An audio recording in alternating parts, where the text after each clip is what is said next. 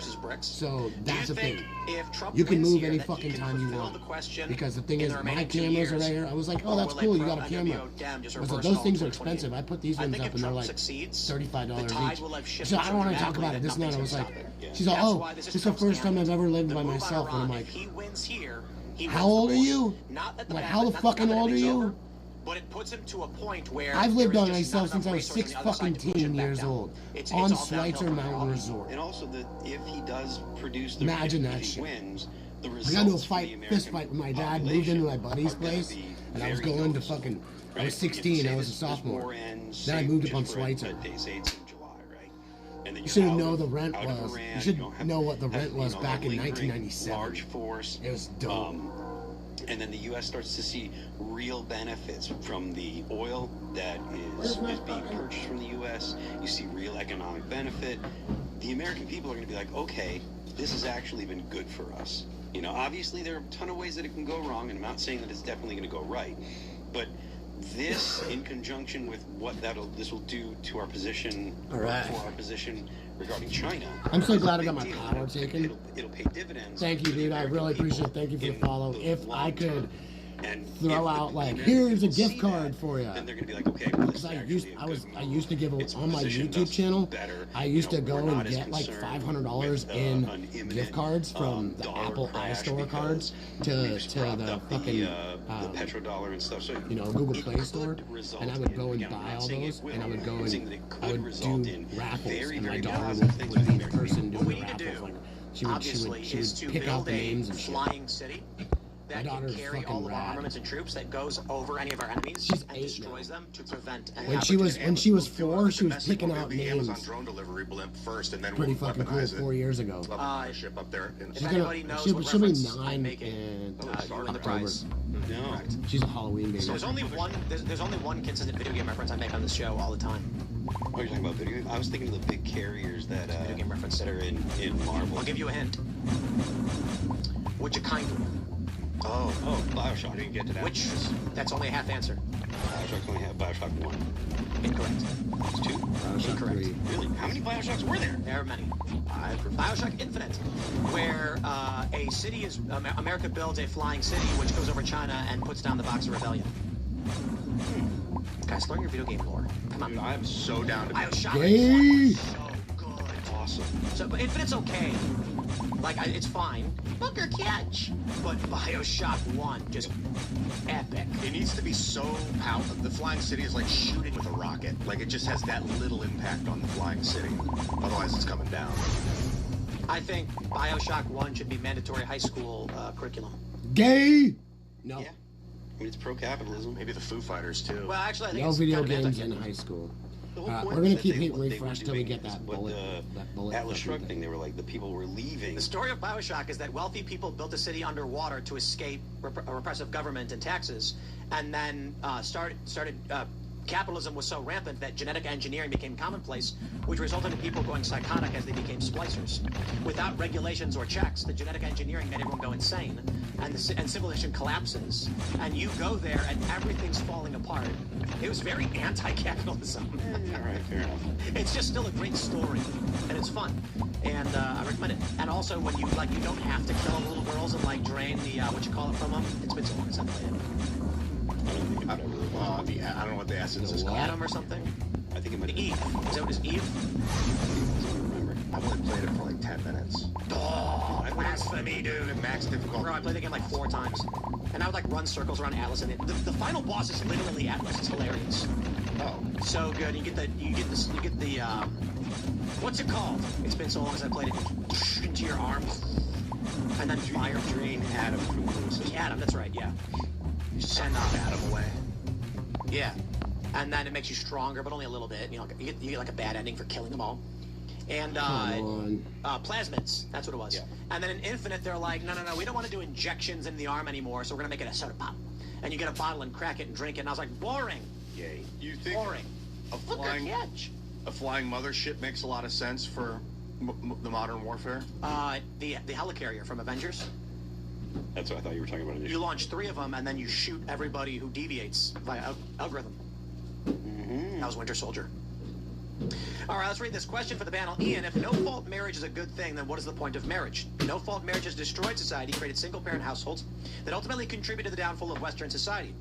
Brett and I have only been married almost 7 months, but I can honestly say I am a better person because of it, and he would say the same, from Olivia. The point of marriage, like no-fault divorce marriage, is that while you're married, you can still do all the married things. Like? Share money. Primarily share money. I'm not sure why no-fault divorce has anything to do with that. Well, whether or not it's... Why don't you just start an LLC to hold your revenue and you do the same thing? What's that? You could just start an LLC and do the same thing. Hey, there's I don't know if it's the same. I'd have to look at the contracts and see the The difference. LLC holds the revenue, and both individuals are allowed to spend money as to the benefit of the LLC. Just breaking. More trust. For the record, I don't like no-fault divorce. Yeah, Tiger Woods got into another car crash. Yeah, Tiger Woods just fucked up his Rollover car bad. crash in Jupiter, Florida. I don't like no-fault divorce, but even some of the most conservative people I've talked to about it are like, you have to let women We need to go escape find abusive two relationships because they could That's not no-fault divorce. We said. That's not no-fault divorce. Ian, it's not no-fault divorce. Part of the value of incorrect. no-fault divorce is that you can leave. Incorrect. Marriage was always allowed to be dissolved pre-no-fault divorce if there was abuse. If you could prove it. And still today you have to prove it. What do you mean? Did you hear what I said, though? Yes.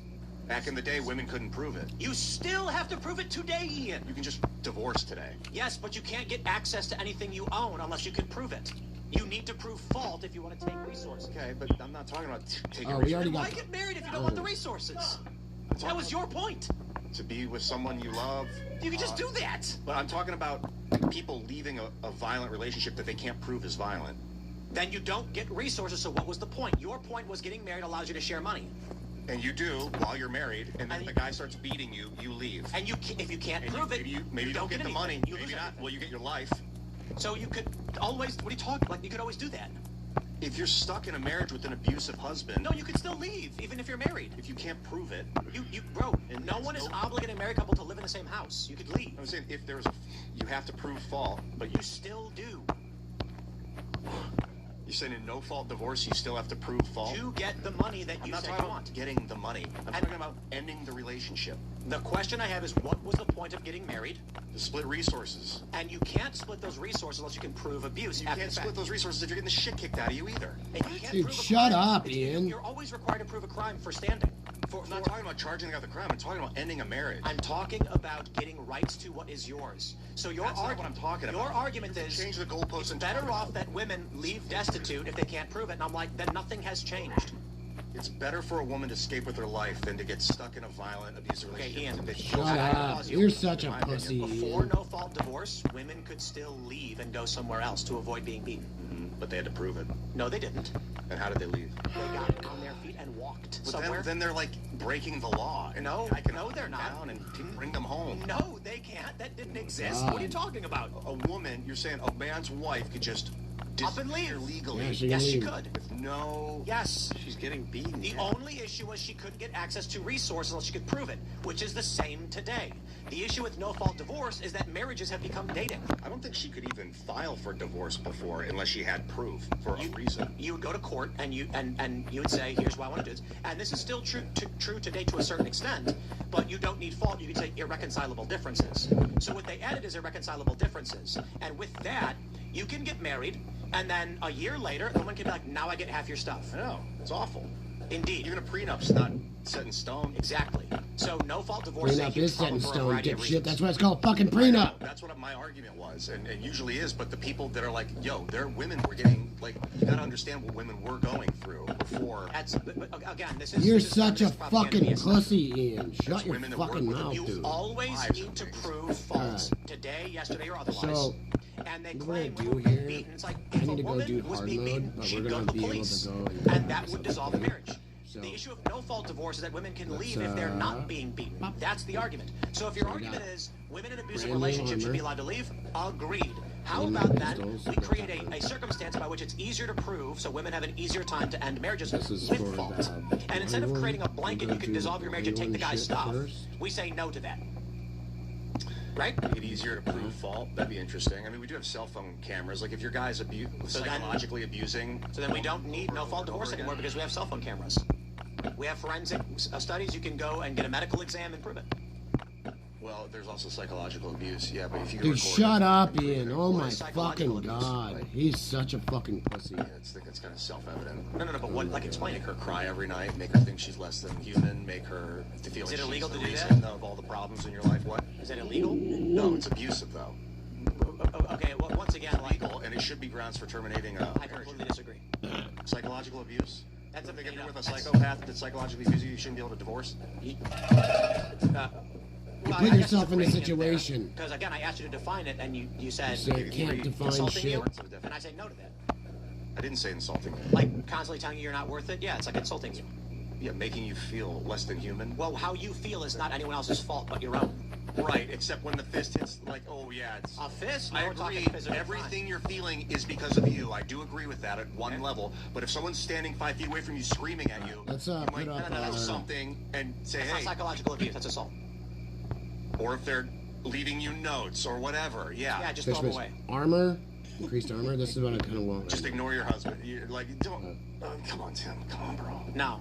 If you're arguing exactly, man. We're arguing that if you enter into a death contract, you can't break it without cause. And someone being mean is not cause. Screaming in someone's face is actually assault and potentially battery.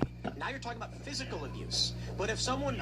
If you let go of the screaming aspect of it, just... You said screaming. I said no. Yeah, well, you said insulting. those I said horrible no. things to someone over and over and over. That's not grounds. Too bad. That would be horrible.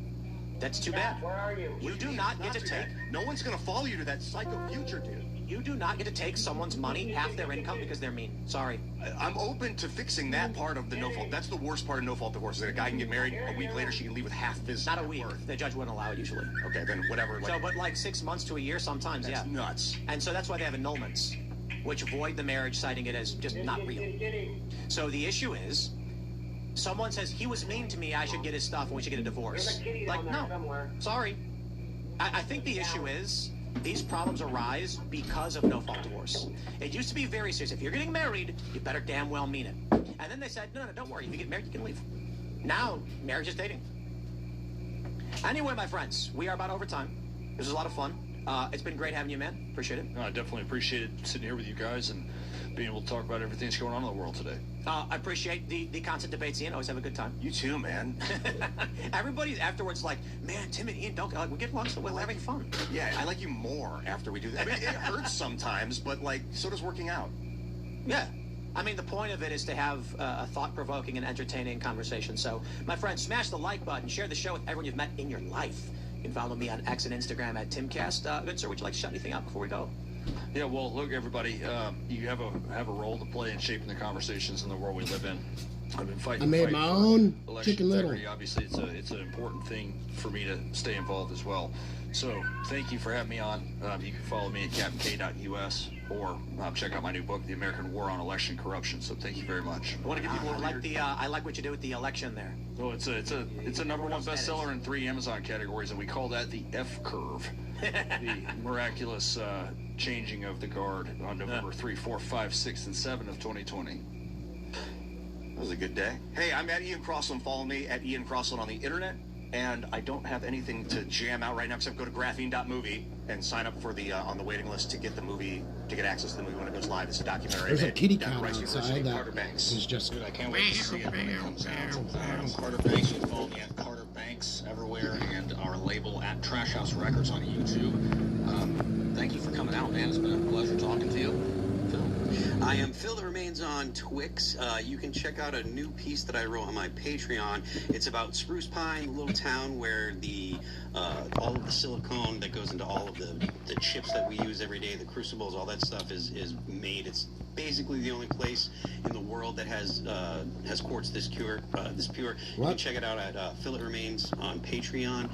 The band is All That Remains. We're going on tour this spring with Dead Eyes and Born of Osiris. We start April 29th in Albany. You can get tickets at allthatremainsonline.com. You can check out All That Remains music at Apple Music, Amazon Music, Pandora, YouTube, Spotify, and Deezer. Don't forget the left lane is for crime.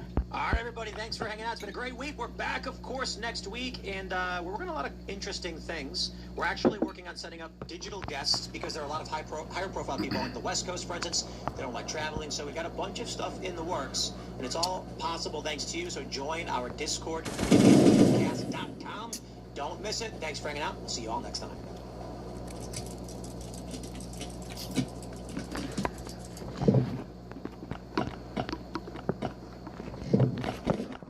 Okay, it's over. All right, let's watch some Crowder.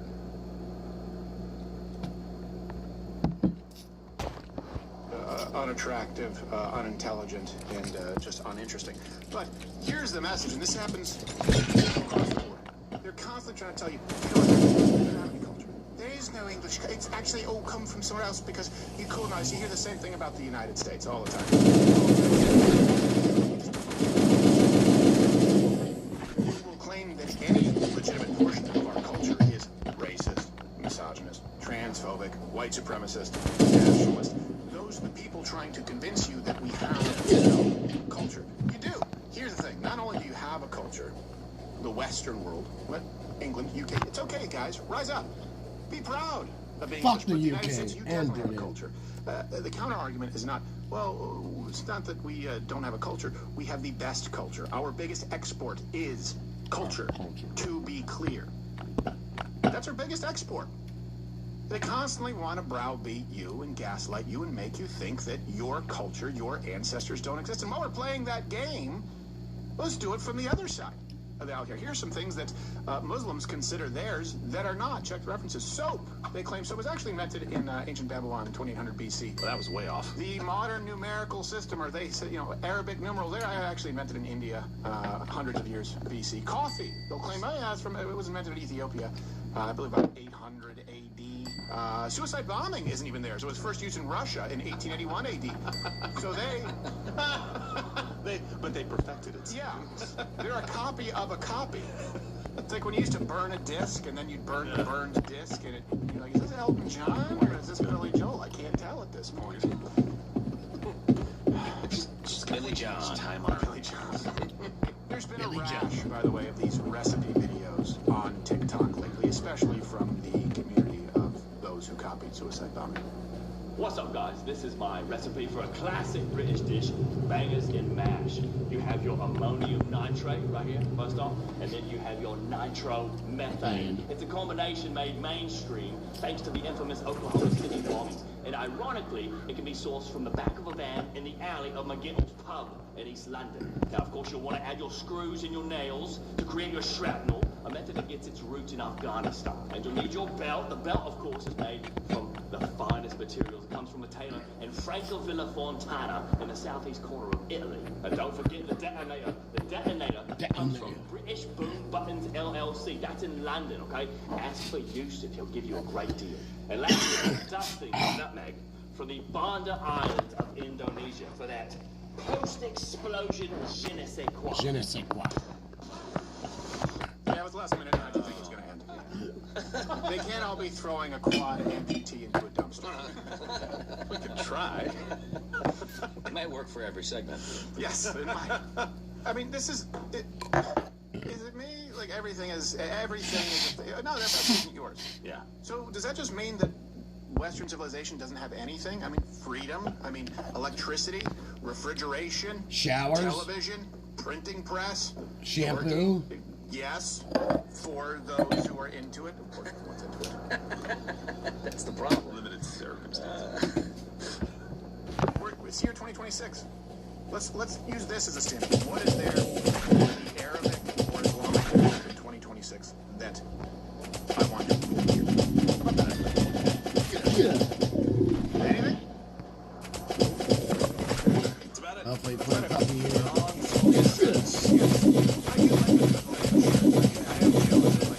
You see, like in the summer, they're wearing like maxi dresses, and we're basically wearing Kevlar. We're still wearing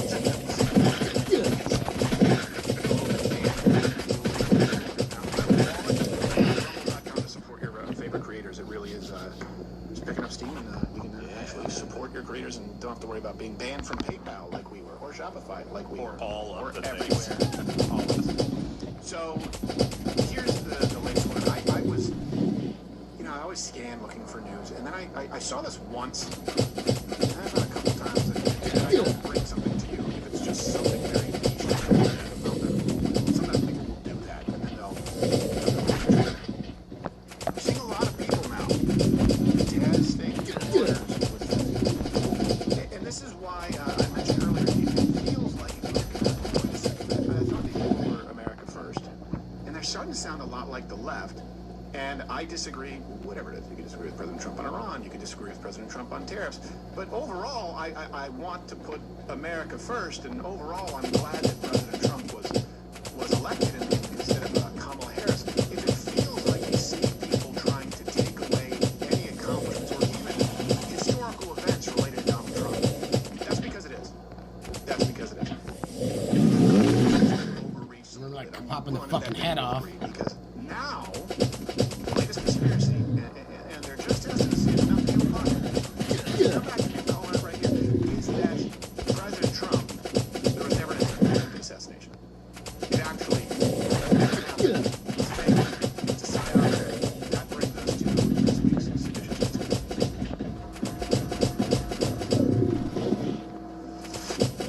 So I've seen this in a few places, but it's always more fun if you can have Jesse Ventura say it.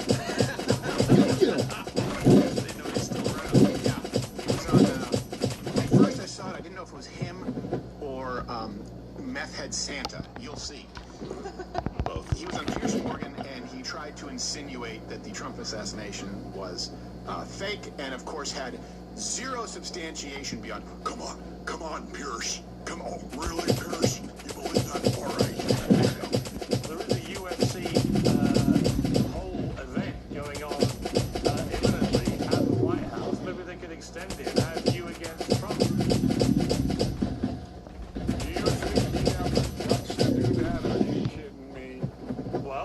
When he got shot, Jesse, to be fair to Trump, to be fair to Trump, when he got shot, he got back up.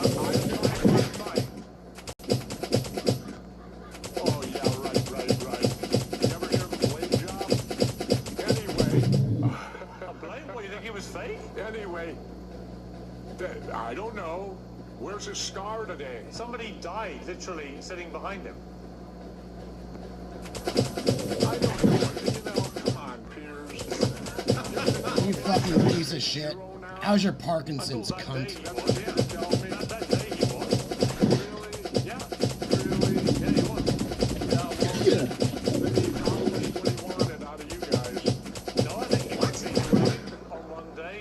Less heroic than others. But if you ask me, was he heroic when he got shot? Yeah, and I think those who try to pretend he wasn't actually shot, I think. You know what I feel bad about? Was that if he didn't join us in Vietnam, we might have won. Now see, this is what they do. They throw out a claim, okay? They substantiate it, not at all. Then they act incredulous when you call them on it. Oh, come on. I'm just asking a serious question. You think this guy was? No, you said that he wasn't shot. Yeah. And then they move to sarcasm. By the way, the laziest form of humor. Oh, I bet you he would have been so good at war in Vietnam, right? I'm implying he wouldn't be, tough guy. Jesse Ventura never went to Vietnam either. What I'm saying is like it's opposite day.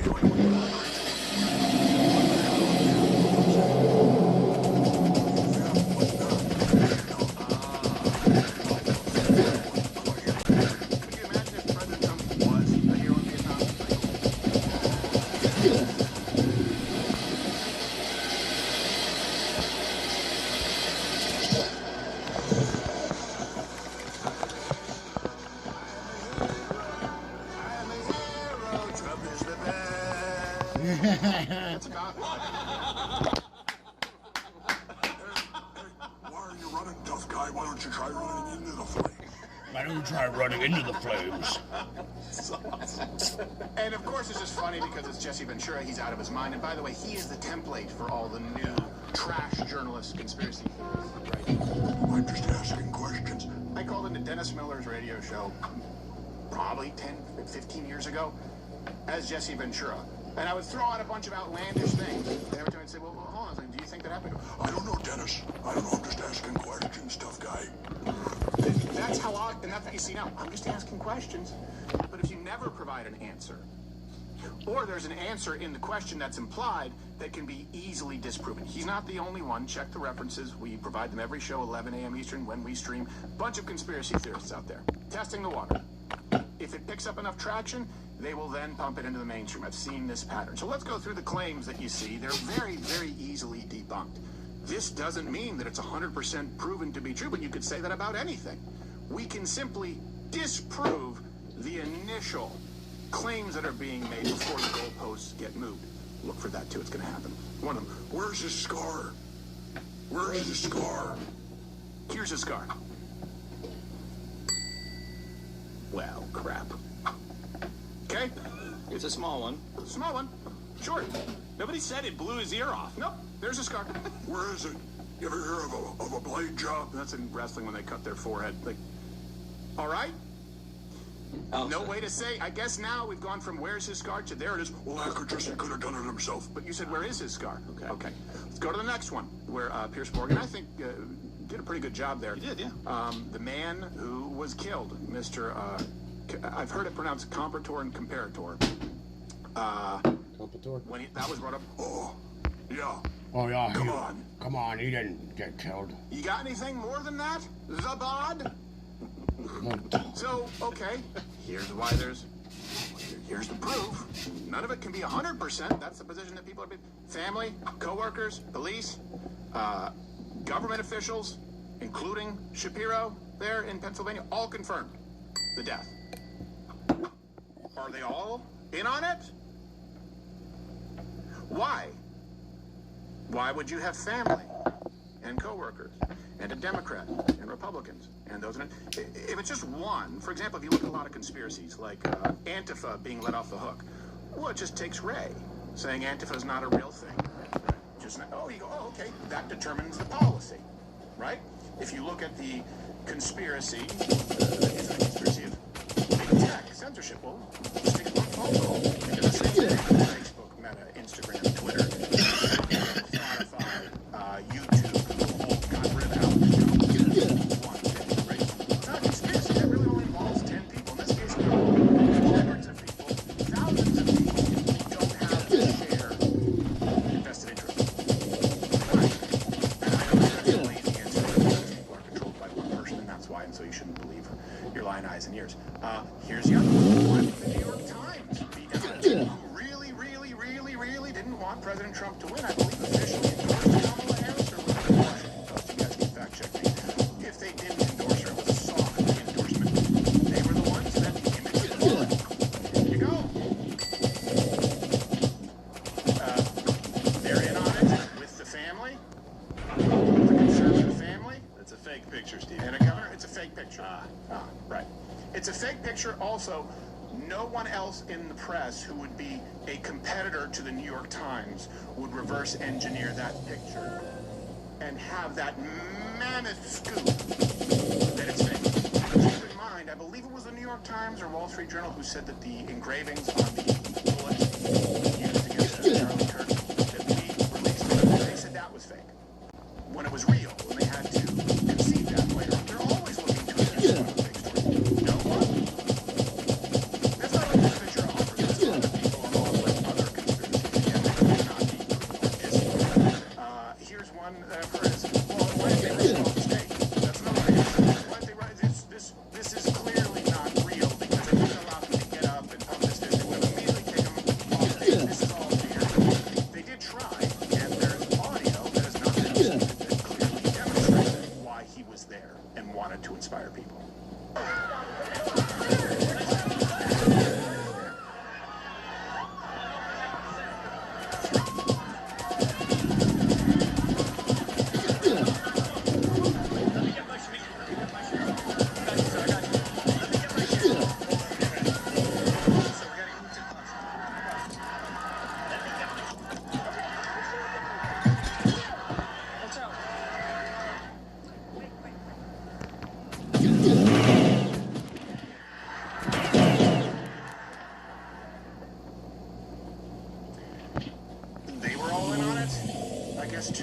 say, it still doesn't make sense to me.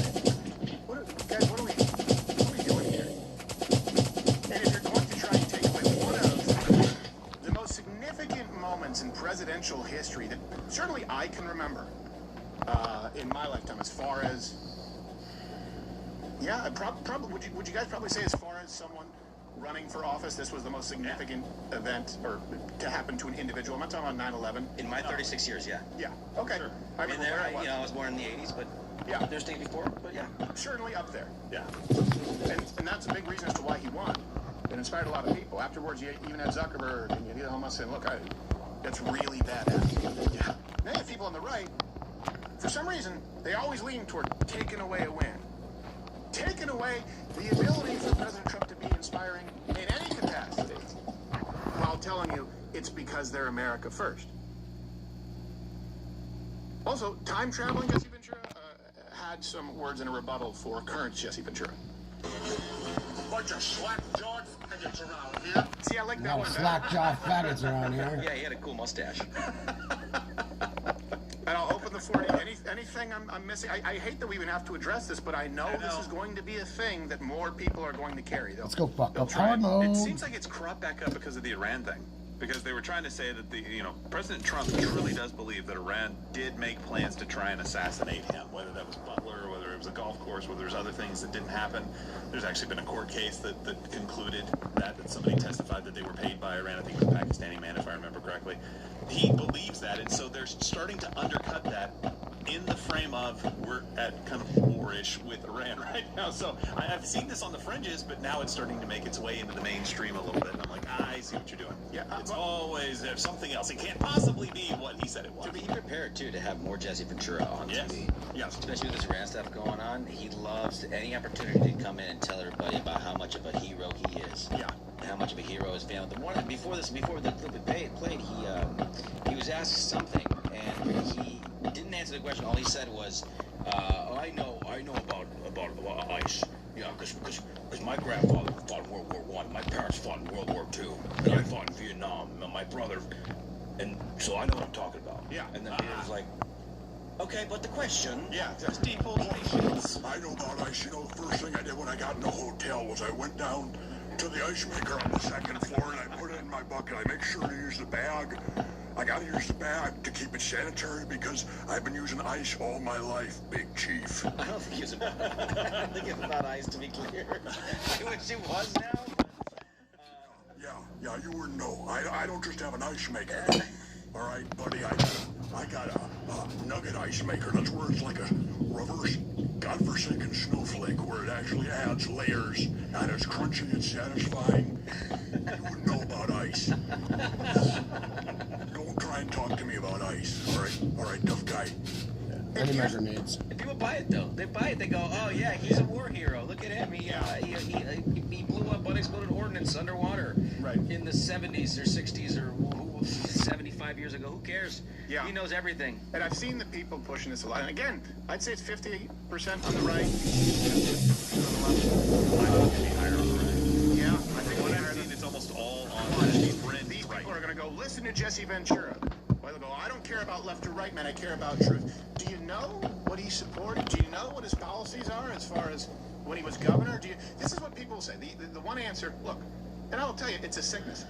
AIPAC can go screw themselves with a wire brush. To be clear, I don't think we need to be sending any money to Israel at all, whatsoever. I think they need to fight their own battles, and we need to protect our country. And if our interests ever align, and I think they align probably less often than many have claimed, more often than some would like to believe, great. Find out where that works. But some people now would tell you, well, the reason that the right and the left and all these folks have come together who campaign against each other to gaslight you, to psyop you, is because they're really controlled by the Jews. And I've heard this quite a bit, right? They go, it's just a few people at the top who want us all fighting, man. Left versus right. It's the elite. And they believe that it's largely the Jews. It's like, oh, I'm sorry. Hey, let's assume, okay, just don't take me out of context. Let's assume we get rid of all Jews tomorrow. Some kind of anti-Jew rapture bomb where they just disappear non-violently, and the nation of Israel disappears tomorrow. Okay? Oh, I guess I didn't have a difference of opinion with the Democrats on trans kids. If they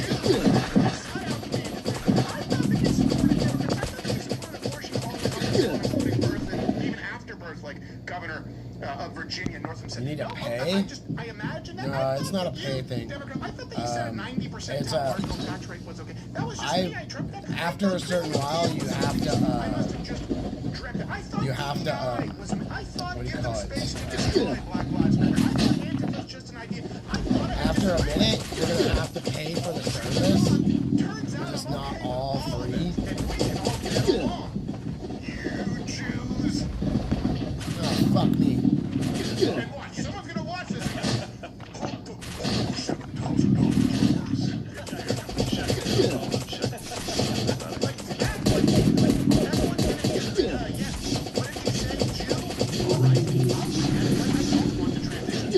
And that is my primary grievance with the entire Democrat Party.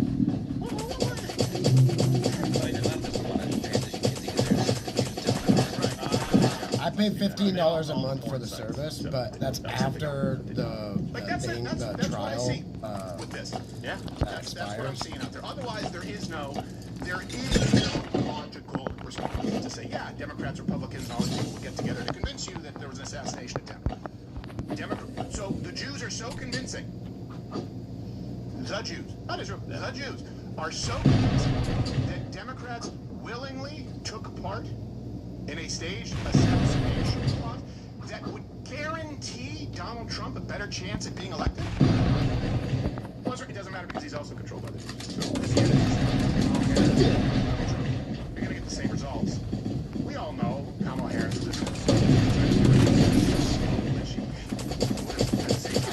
we all know that Biden's policy So watch what I'm doing here. Watch this. There's no difference. You're just being silent. Okay. I hope You pop him with the power shot I'm and it's not done. talking about you, but just question everything that you read. And you can stand in a certain spot and shoot those turrets with this thing. That's what this is about. Jesse Ventura, he's back now. Him and his fucking riffraff. The bot is back. Former Governor There's a. you can call me the bot. It should be your trial period that you're able to do all that with. This Sunday on Jerry Jerry, watch Jesse Ventura. I like Pierce's idea, though. It'd be nice to see them fight. That'd be cool. It would. Yeah. Yeah, well, you could have like a Santa outfit. Yeah. I'm coming down your chimney tonight there, Big Chief. All I have is coal and ass whippings, and I'm straight out of coal, tough guy. Trump shows up wearing the Grinch outfit. That would be awesome.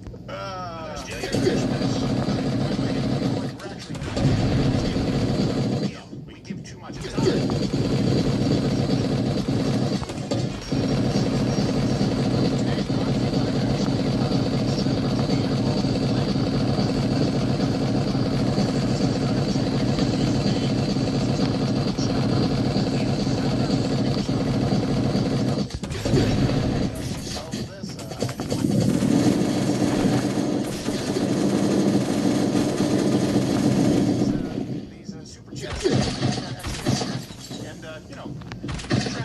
Jobs because you'll actually get a lot of you get the talk marks in your forehead. It's not necessary. This is the reverse super chat.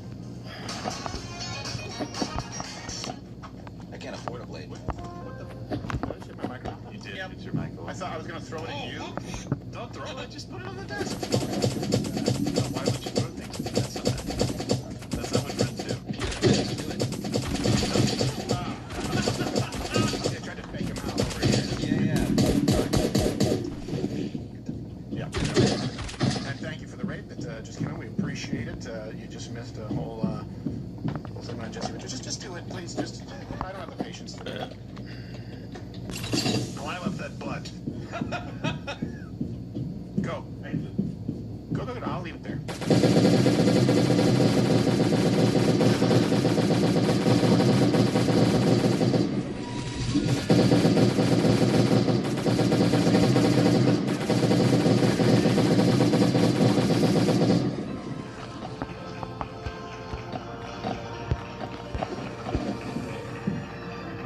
Look at those two hotties. The ghetto queen is back. I hear her slamming her fucking doors out there. I like her black elbows.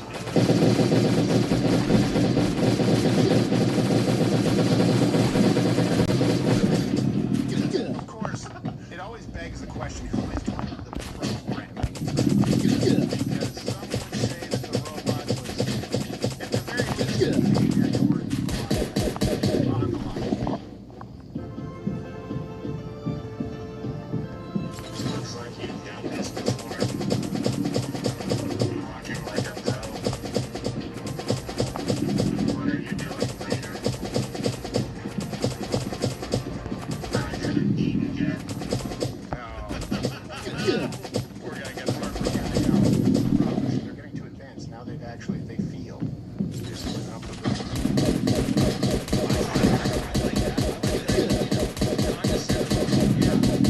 destroy robots' dreams. Yeah, I mean, take my job, but I can hurt his feelings. Funny, I guarantee this guy's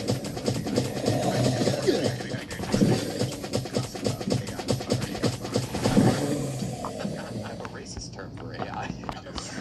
Clunker. Wait, I forgot. Oh, you can compute really fast, but you'll never climax, so.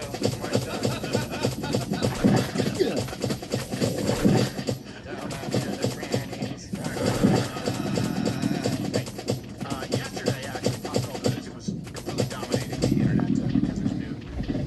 Harry Potter. I don't understand why, but the funny part is the backlash and Stephen Colbert for some reason tried to do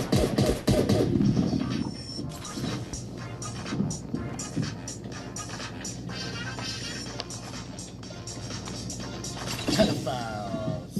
So to be clear, no original stories are coming out? I was going to say, an Exhibit A as to why AI didn't replace your job. You did.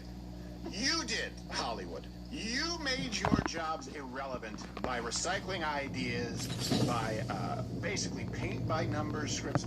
I mean, see, Harry Potter, I understand an old movie, like Dune. Yeah. Dune is almost, someone once said Dune is, was it Lynch said it's an impossible film to direct. So you make it now with new technology. That makes sense. Significantly better. Harry Potter, it was pretty well done. These were some of the most popular films of all time. It's not like It was there's a huge extremely well generational done. What are gap you because talking it's about? timeless, and so that tells you there might be a different reason, along with profit motive, to remake Harry Potter in the new. Hey! Here's the trade. I told you. You are a normal boy. It's got everything in there. It's like a tiny house. And you're going to start acting like one. Ah, great. The bullies are white. It's all boys, white school, so yeah, it's fine. Hey, but it's not really British, is it? There is nothing special Not now, it's not. about you. Original. Yeah, I was going to say, we're using that term loosely a little bit. To know about my parents. Your parents were the kindest, bravest people I ever met. They were funny. That's good casting. Clever. They stood up for what they believed was right. The next time I see you, we'll be in Hogwarts.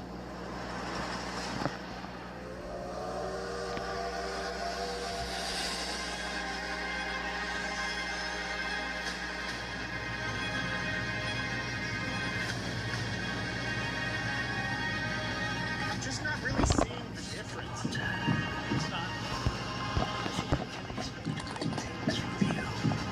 I used to be a guy.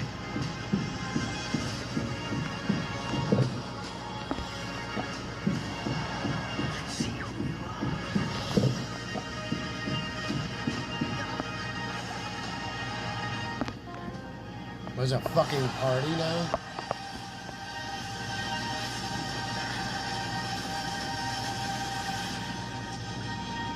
Are you really Harry Potter?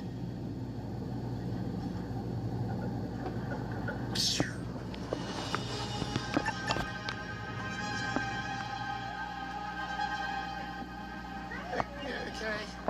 I mean, it looks the same, Yeah. It has the same title. It's even released at the same time, at Christmas, at the end of the year. And gay is Christmas elements like Philosopher's Stone. That's a different title. No, not really. Sorcerer's Stone? It was a Sorcerer's Stone.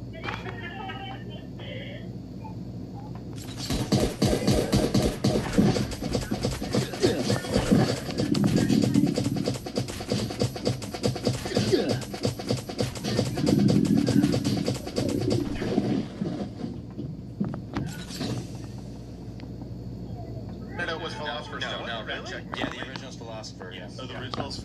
Yes, the way it was written is Philosopher. The book. Correct. Oh, okay. It's the U.S. version. Yeah, the U.S. version. So I think because in Europe it was still. Thank you. It was the Sorcerer's Stone. I will say, Nick Frost is great. I like it. John Lithgow is anything I don't like. I don't like why people. Oh my god. You don't like stuff. Everything is over the top. Yes, everything is over the top. Yeah. Harry Potter. Totally fine with me. If he's in a comedy, it's hilarious.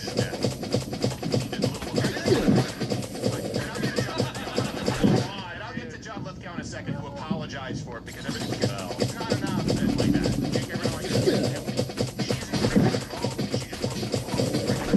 there are actually people now who are furious that any actor would willingly take part in a J.K. Rowling book-based film because she had the nerve to say that men shouldn't compete in women's sports, right? This is a known lifelong liberal who's pro-refugee, open borders, just doesn't want dicks in ladies' locker rooms, and so that requires a boycott. So Professor Snape, once played by Alan Rickman, will now be played by Papa Isto, black guy, which is fine. You can do that now. I don't care a ton, but The fuck is this dude's name is Papa? we're all the nerds, like the left, because we're all the nerds.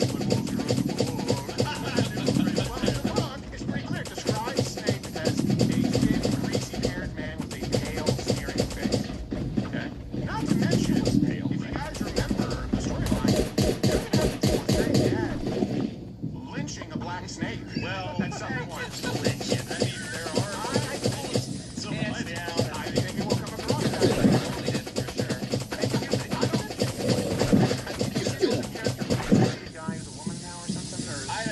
Maybe it was just the voice, but the wand maker was a man, and that looked like a woman there. Well, it could just... Maybe it was a feminine voice of a man. Here's the thing, no issue, but does it ever go the other way? And I know you'll say, like, Matt Damon was getting his comment. No, that doesn't count. Do they ever take a historically black hair and like, yeah, let's make it light. A historically, like, have you seen a film where Rosa Parks was played by John Turturro? I want to see that film, though. I want to see young men in the hood. Yes. Young men in the neighborhood. Yeah, exactly. Have you ever, I mean, yeah, the all-black first swim team, only they're white. You're like, what am I watching? This doesn't make sense. They never, it only goes one way. It's never cool running, so they're all white. Yeah, exactly. It's not about the sweetness. And this is what we're talking about. Where they try and convince you. Actually, this isn't American. Actually, this is what it should look like. And so it's fine, because it's fine for people to say, you know what, I'm tired of it. Why? Because What the fuck? We're going to be paying for the tickets. Most of them would like to see some representation of themselves. Fictional characters, sure. Historical characters, historical figures, like Cleopatra. And so, nothing can just be, all right, let's watch it. Nothing's original. Nothing can simply in a very, very boring way, which brings us to Red Returns.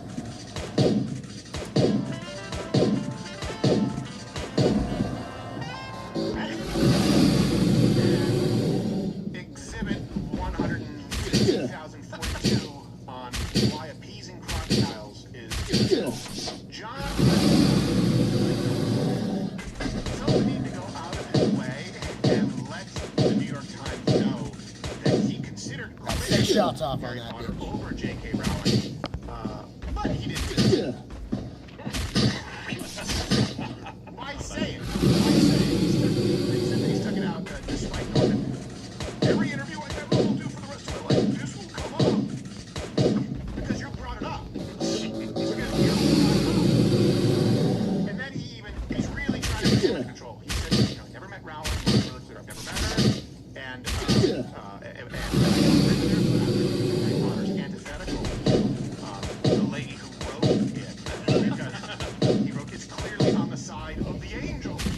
against intolerance and bigotry. That's not. Fuck. I'm sorry.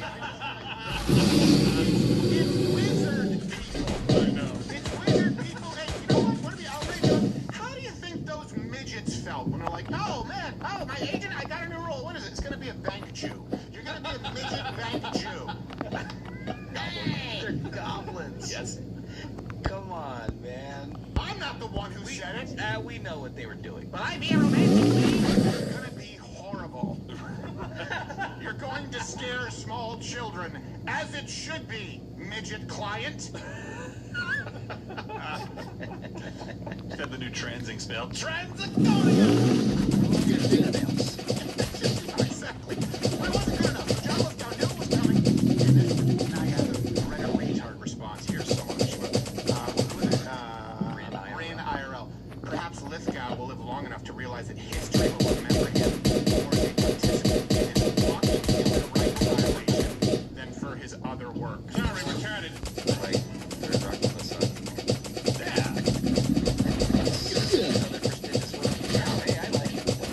That's so annoying. French Stewart. How dare you?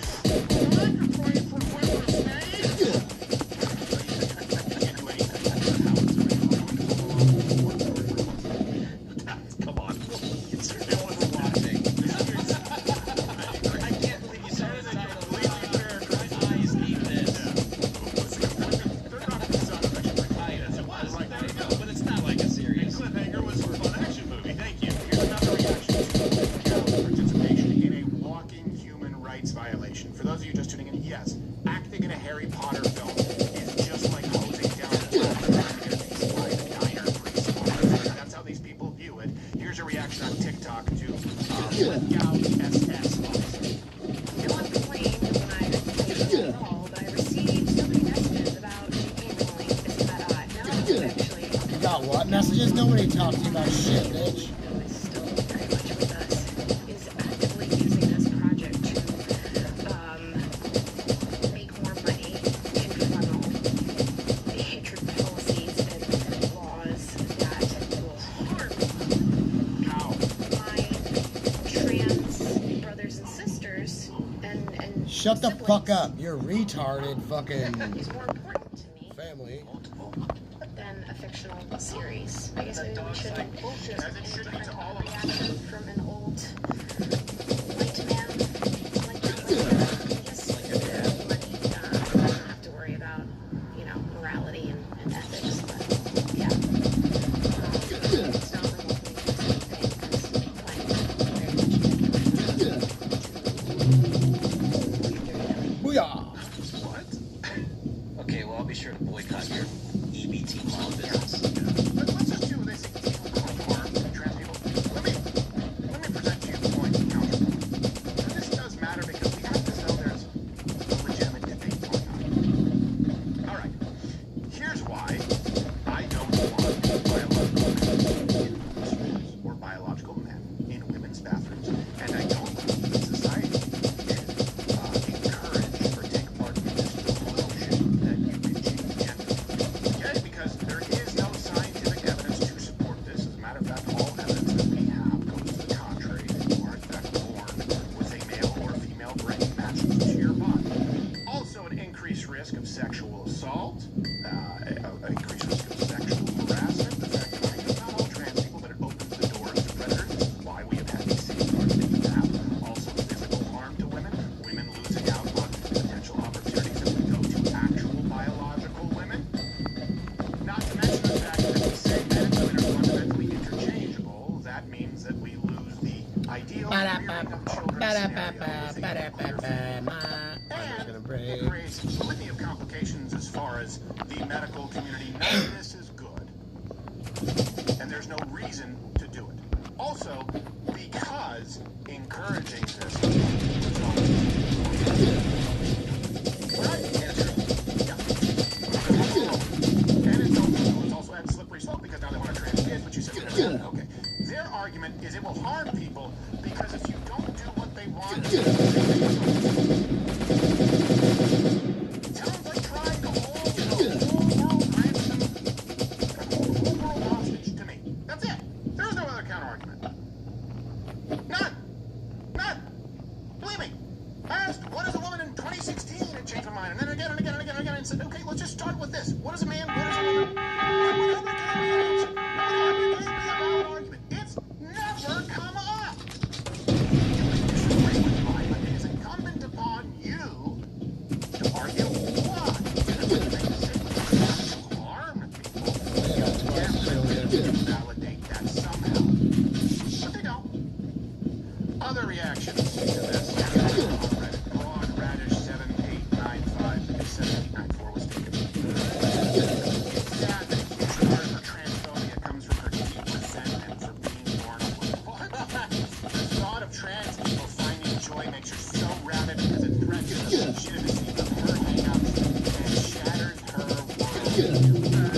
boss shit right there. I didn't have to do nothing.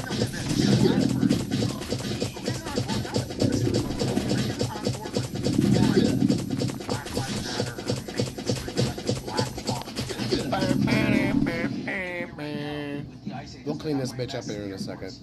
And they're going, who's this N-word? Right. Revoke this N-word from our group. This guy's not black. These people aren't part of us. Yeah. Think about this. And you expect people to give you more respect?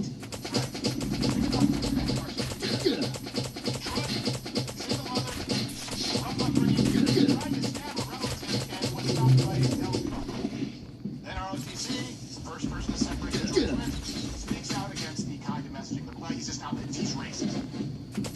He's the kind of guy who says,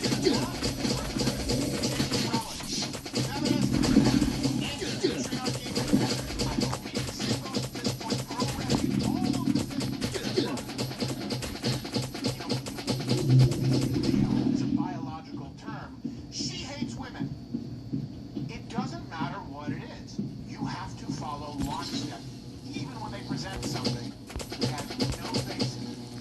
In reality, there's no room for any scientific literature that will tell you to trust the science. Look, J.K. Rowling is enough because one, the feminist J.K. Rowling was, I don't know if it was that pro-abortion, no pro-refugee, I know pro-liberal party, I know anti-patriarchy.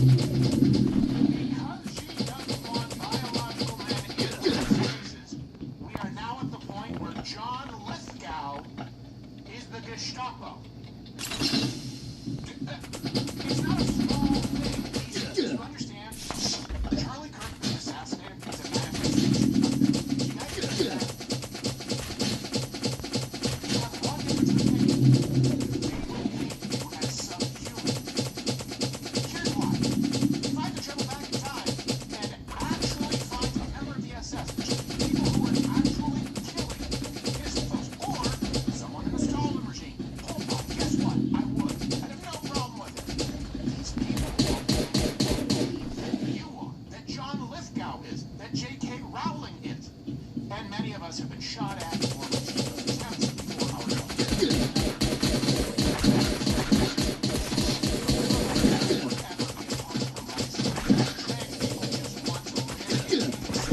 Fuck trans people.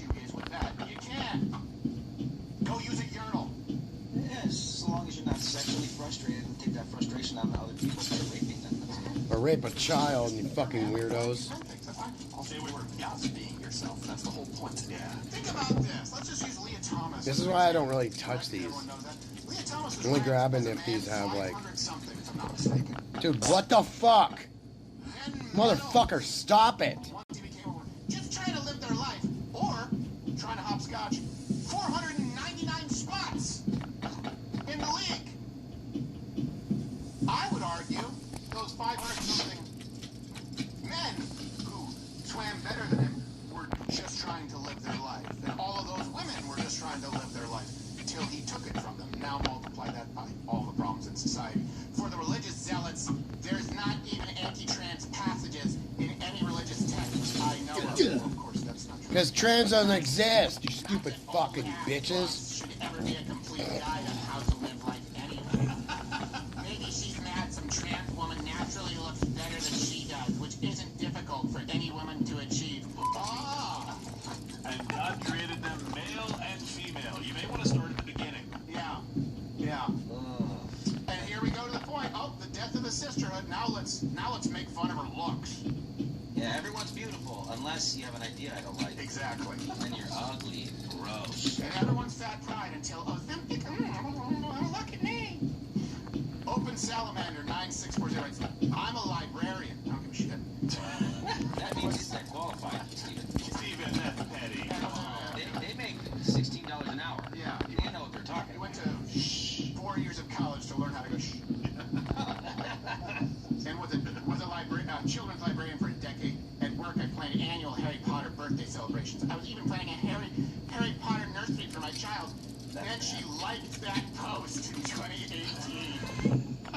We all sigh-eyed. I, like the whole fandom, hoped and assumed it was a one-off mistake. mistake that in 2019 she affirmed it. That's all it took. Decor came down. Merch was purged. She will never get another dime from my lesbian ass. Oh. She's retarded.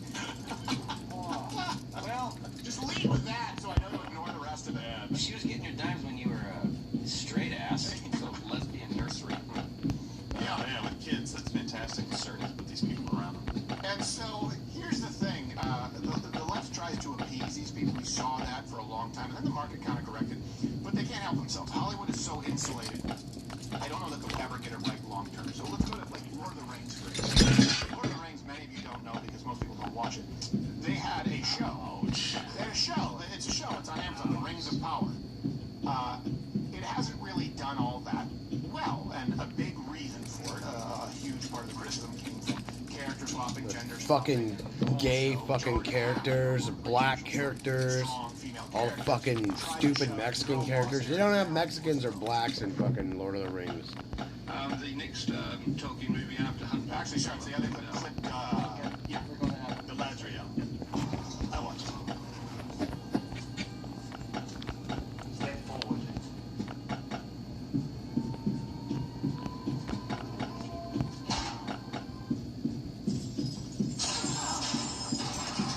I wouldn't advise that.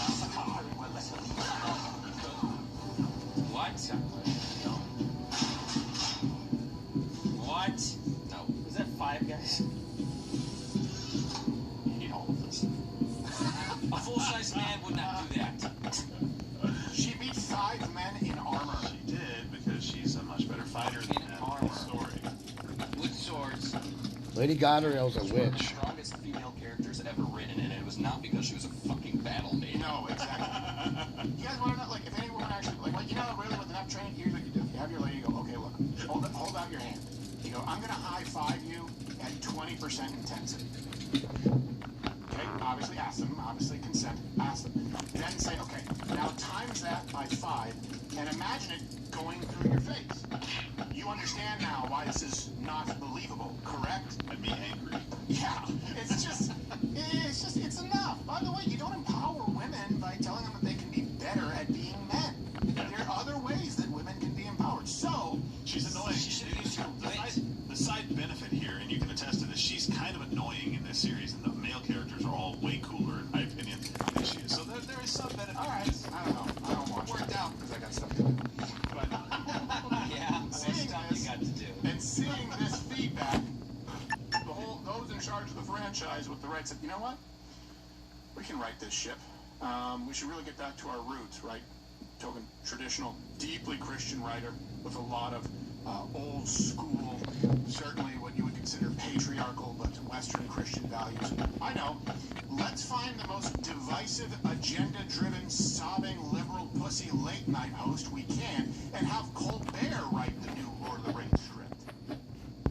The next Tolkien movie after Hunt for Gollum, and the fact that we've handed up with you to develop the script. So, Yeah, I'm pretty happy about it. interesting now you shortly got time though, because you know. That I did not think I would have the time. As much as I love it, I knew I couldn't do that and do the show at the same time. But it turns out I'm going to be free starting this summer. Isn't that fortunate?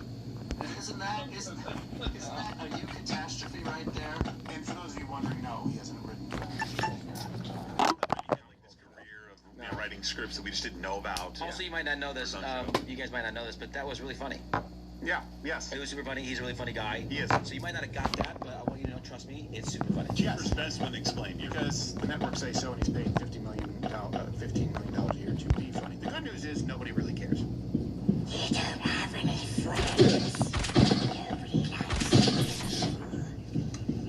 Not listening. Not listening. Very well done. Now, just so this show isn't That's all funny as depressing fuck. to you, there is a silver lining. And this man, Vince Vaughn, who at one point was the best dollar for dollar investment in all of Hollywood, by the way. He was pretty outspoken about his politics, and he lost out on a lot of roles for his troubles. He was on the Theo Vaughn podcast, and he talked specifically about this and the inauthenticity that you see in late shows. The reason that this matters is because this is a guy, Vince Vaughn. He didn't come up in the podcast space. He appeared on all of the late night shows. He had to play that game for a long time, so pulling back that curtain, I think, is more valuable in exposing it. It's a great interview. A lot of the late shows is trouble because all they did during all they did, the only person they could make fun of at a certain point was just like white redneck people, and then everything tanked after that. Think about that. But see, they never get it right.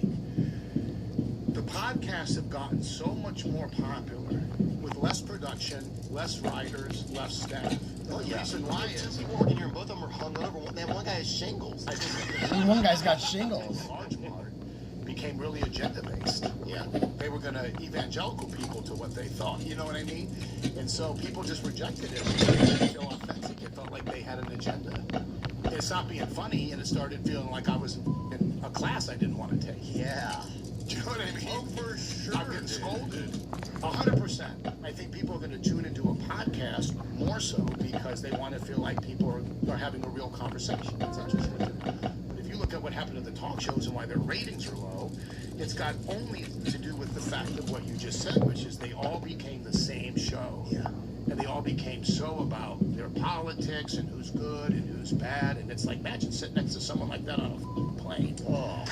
Bro, you'd be like, how do I get out of this I would fart right next to him. Holy cow. I'd fart next to Fart him. your way out of it. Yeah, I would. And by the way, he's been persona non grata for a while in a lot of Hollywood circles, which is why actually I know. Yeah, we gotta grab all this shit before we do level 2 because then like I think the time's gonna lapse. This goes back to 2015. I'm gonna make sure I remember don't reading fuck up. this article where he stated he had miss some libertarian stuff. views in 2015. Then he gave a college speech in May of 2015 where he said, in this speech, he said, there's a challenge because you're up against such a system in place that kind of indoctrinates, if you will. Like this is good, that's bad. Like, why is every week global warming week? Is what I'm trying to say. He criticized gun laws in June 2015. Banning guns is like banning forks in an attempt to stop making people fat. Right? And then he took flack just for being seen with President Trump at a college football game, just like John Lithgow is getting flack just for appearing in a Harry Potter film. And that may be why Vince Vaughn has an axe to grind and is pretty insightful, and I would say qualified to discuss elitism in Hollywood. You know, Hollywood is pretty much overly kind of a liberal place. Yeah. And so you would have... But not really. Yeah. You know what I mean? Yeah. It's more like we're smart and got it figured out, and if you don't agree, then you're an idiot. Yeah. That's true. It's not like a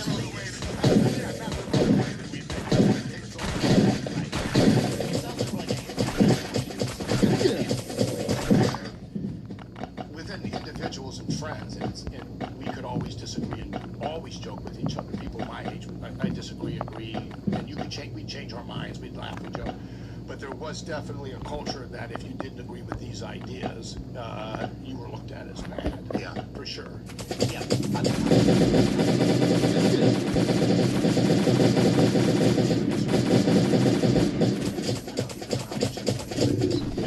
Everything. Yeah. But they really like to get out there and do it. It's one thing to say, this is where I'm at. Yeah. And then hear someone else's point of view. Disagree or agree. It's another thing to be like, I'm so right. Yeah. And I'm gonna help you in condescending.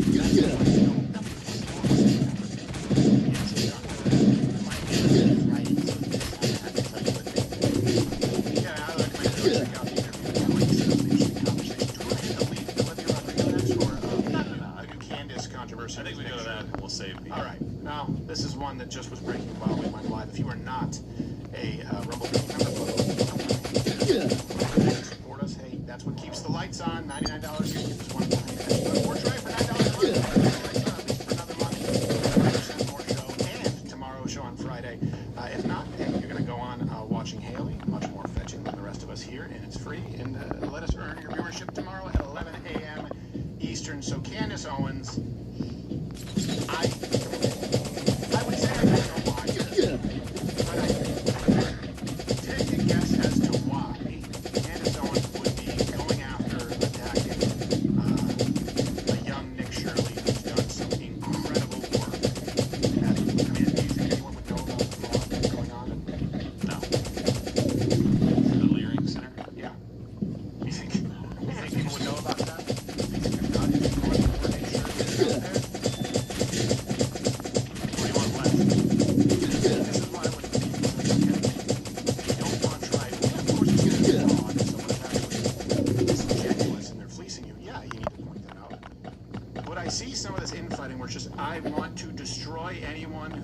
isn't me, and I have no basis in it, other than insinuation. Begs the question, why?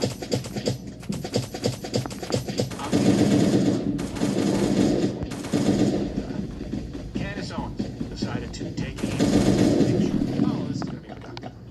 Lots of strange things happened to find myself on top of Brazil's largest favela in a destroyed house interviewing gang members of one of the largest gangs in Brazil. Hey, I'm just gonna say I don't with that at all. I'm sorry. I just, it's so stupid. I'm not even gonna tell you why I don't believe it. It's like if you don't know that that's stupid, that he infiltrated the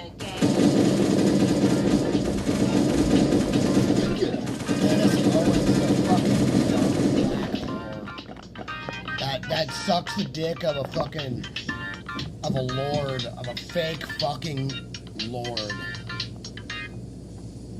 She can literally go fucking die. I hate Candace Owens.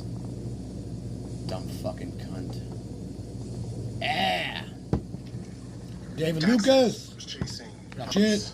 and getting nowhere. Now Taxes is a TurboTax expert.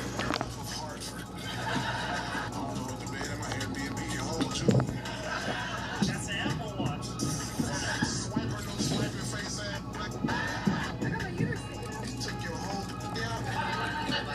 Why's your voice like that?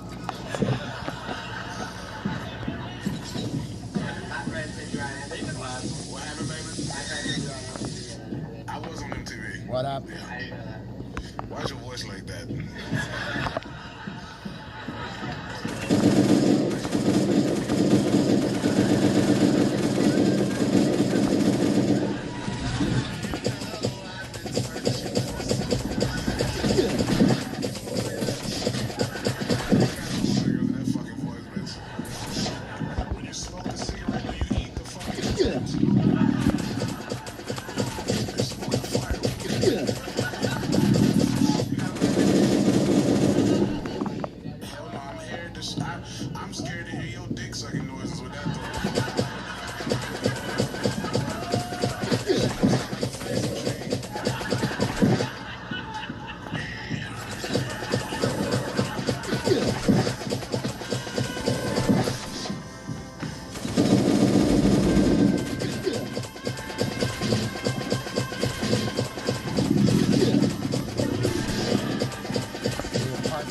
Besides, pay for bitches only.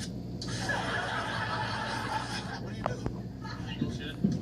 Somebody legal shit. You out here safe as a motherfucker, nigga. Police can catch you with 12 pounds of cocaine. Get the fuck out of here, man. Get the fuck out of here. These niggas, no, I was part of it. It was part of it. Look at this happy ass nigga. I'm sitting high watching you on the couch every night. Oh, good shit, boy. You date black girls, huh? Yeah, I can tell. You got that little look like you might fucking possibly sing R&B. What's up, dog? Fucking, yeah. You got some wide ass shoulders. You look like me, nigga. That's crazy. It's a fucking Puerto Rican version of me, nigga. What you do for a living? I just started driving Uber. Really? Uber Eats? Uber Eats? How do it be when you be hungry and you smell that food? I gotta go back. Shit. I found so many restaurants now. Damn, nigga, that's not good. I'm down in Texas in August. Oh, yeah? That's a long time from now, nigga. I don't know why you're telling me in February. I'm trying to get some good Tony tickets, but they're always sold out. If you lose 30 pounds, I'll get you some tickets. I'll take you up on it. I just lost 19 pounds, nigga. Yeah, don't look like it. You gonna tell me to look like I lost weight, nigga? You look like you got football shoulder pads on, nigga.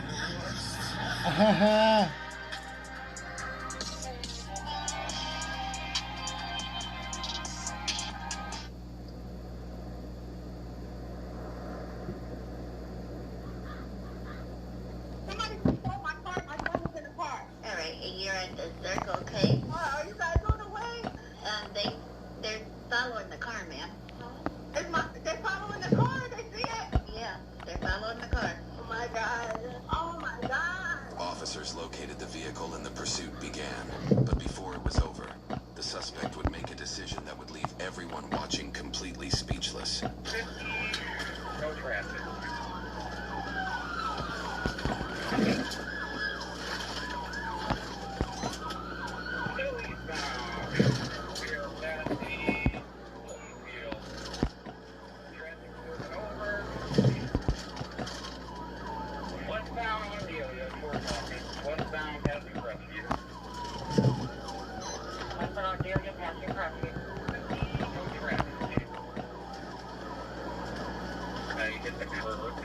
Still going on wheelchair speed of 35.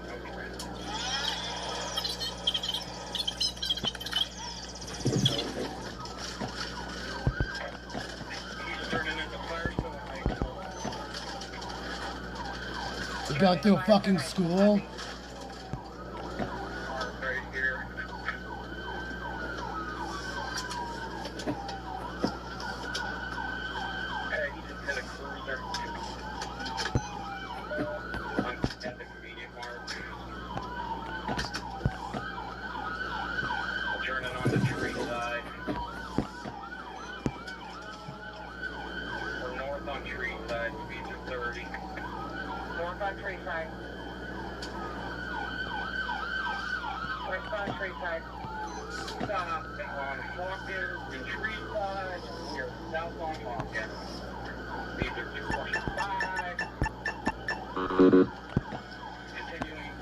Hey, what's up? Anybody know the bunker code?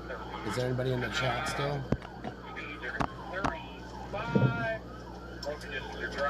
Traffic lights are all getting out of our way. Yeah, I think we'll put that in down here. It's gonna get stuck. Just be careful. Hey, just drove head on at a park ranger down to 45 miles an hour. We're still on white line. Traffic light, low conditions to drive when he's getting out of our way.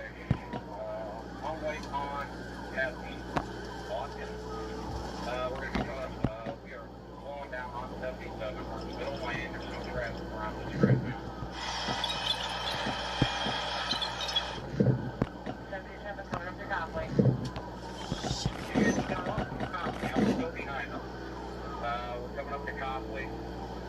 And then, without warning, the suspect brought the car to a stop at the intersection of Moon Street and Bellevue Avenue.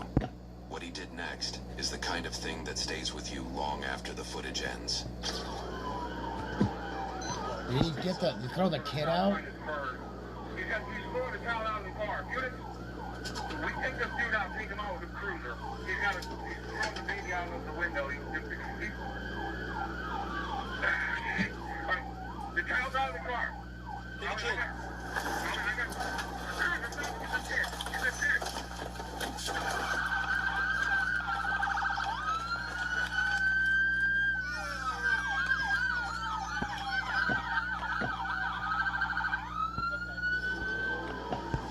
They should shoot that motherfucker. 2-year-old toddler. Hey, hey! Sorry, hey! Okay, buddy. I've got 2 gallons of gas left, so we're gonna continue going. I got you, buddy. It's okay, pal. It's okay, buddy. You're all right, bud. You okay?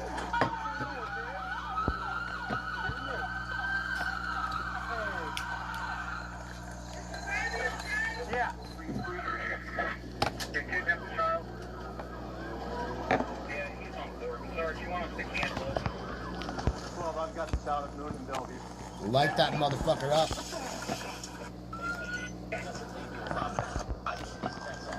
We're on Bellevue. His car's toast. Bellevue, and he's on Bellevue now. The one he's not on Bellevue. He's not on Bellevue.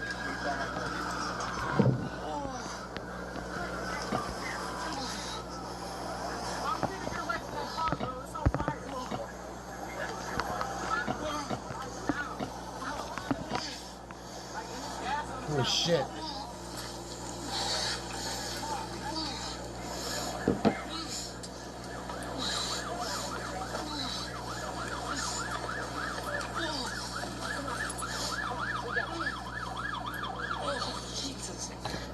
What the fuck? Sir, do you want us to cancel it? 12, I've got the child at Moon and Bellevue.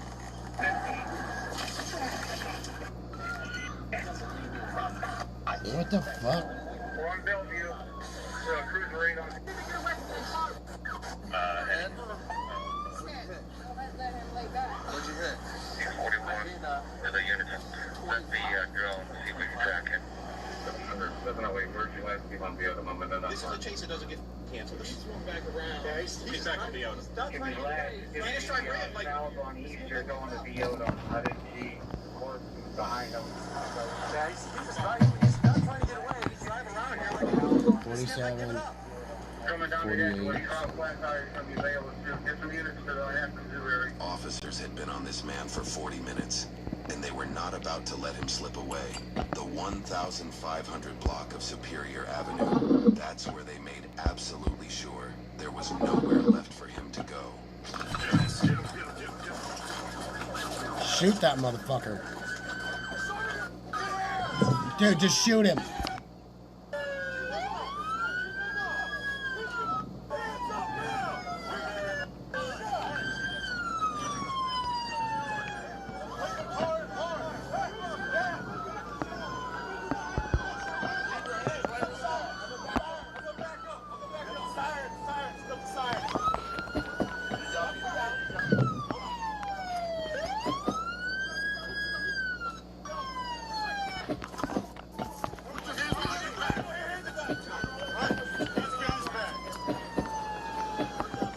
Fucking black piece of shit.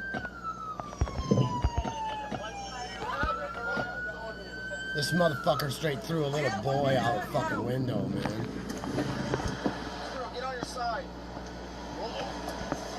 Hey, man, quit out. You're fine, dude. Okay, well, you need to Where are you moving? man right now.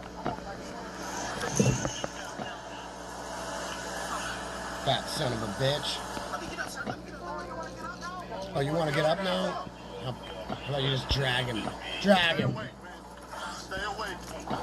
Stay awake? Let him fucking die. Let him die. I saved your son. I tried to stop, brother. Some hell tried to kill me. You're good. As soon as we have some co-op, then we're gonna have activity. We have no co-op right now, so that's the thing. Shut your mouth. So they're questions. Show me. Use your gun. Use your gun. No. Use your gun. Use your gun, nigga. Bitch ass nigga. I fucking can't stand black people. You're in here. No one out there. I'm serious. I'm over the top on fucking being black fatigue.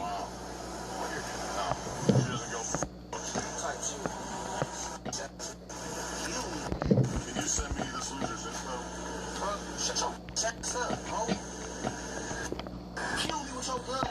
Hey, he wanna kill me, y'all. He wanna kill me. So what? Everybody wants to kill you. Is this my caller? I've been trying to find you, man. Are they calling you right now? Yeah, just Tabasco. 5612. Would you call? Huh? Yeah, that was me calling. I don't even know. The other cop just told me where y'all was at. Okay. His mom. Right here? No, yeah, that one right there. Yeah, the mom. Hey, we over here on East Bellevue. They got his little fat stretched out. But where's Tyson? What's his name? Tyson. It's Tyson. No, that's my son. No. Who's that? You know? Go to the children. That's the best place you can be right now. Go to the children's hospital. The papa? The papa? 39. 11-12 to 39. Do your thing, dude. Got some people that were on here and shit earlier, so. Baby's right here. The baby's here. Oh, yeah. We're waiting on Mom to get here. He's okay. I mean, we got him here. What's up, man? He's good. What's up? Come on, give a hug. I got my baby. Yeah, that's right.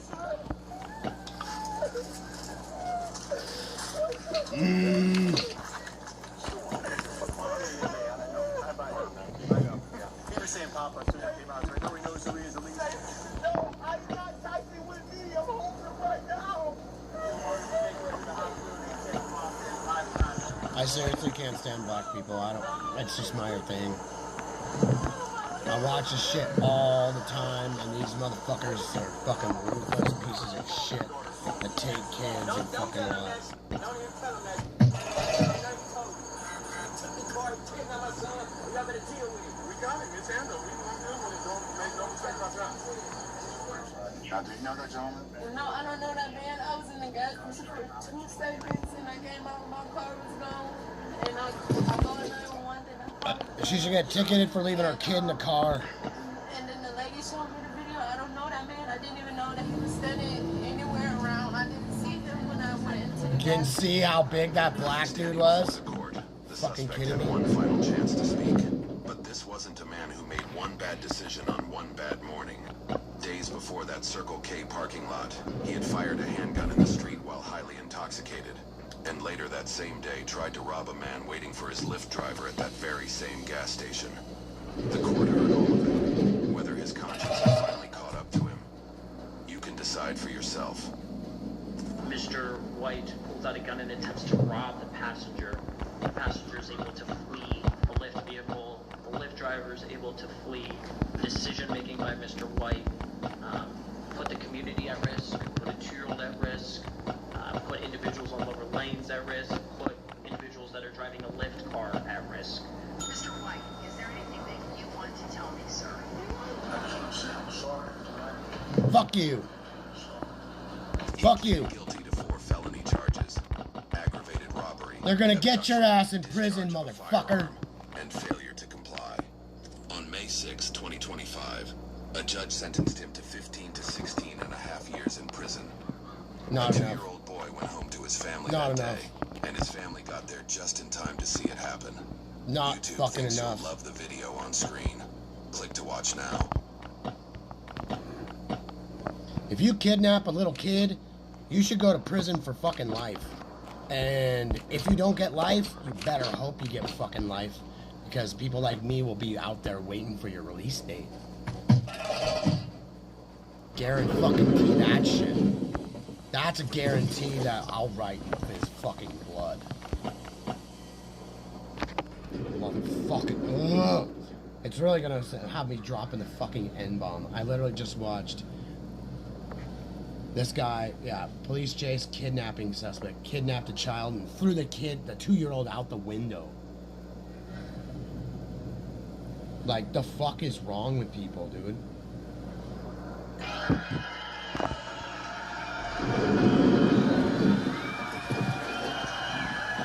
makes it easier to fuck people up when they do that shit. No matter what. No remorse, no nothing. You end someone's ass and call it good. You just almost killed that little boy. 15 years.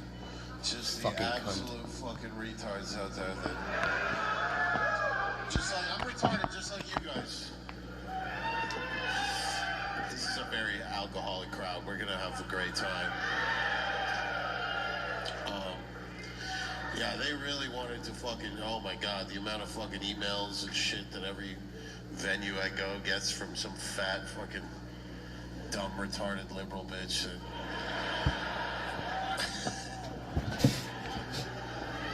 The venues are like, we're under a lot of pressure. I'm like, yeah, so is she, because she weighs 400 pounds. We're under a lot of pressure to cancel the show. It's like, you should let them, and they claim, they're like, it's a danger for the community to have the show. I'm like, no, it's a danger if you don't have the show. If you don't have the show and piss you guys off, that's a danger for the fucking community. That's a lot of white people fucking doing microaggressions at the Dollarama to the Indians. If they cancel my show, every single one of you would have been at the fucking Shoppers behind an Indian like, but now you're here to watch me do it, and then now you're like, okay, I get it. We're all gonna get along. But the reality is, my comedy is for everybody. It's for everybody and anybody. It doesn't matter. You know, it's not just for white people. It's for anybody who's not a loser.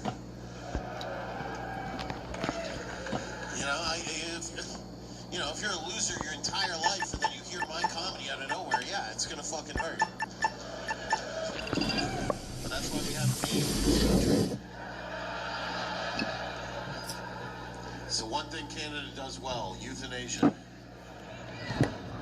I'm happy about it. Well, it's all liberals doing it. And it's all conservatives are against it. The conservatives are like, they've started euthanizing people just for mental illness. Like, it's fucking genius. What's that? I don't know what that is. Just saying, it's a new game. I'm not playing it. It all happened because I made a joke on that day, that holiday that we have. I don't know what it's called. Play enough games. The day that, sorry we made a country day.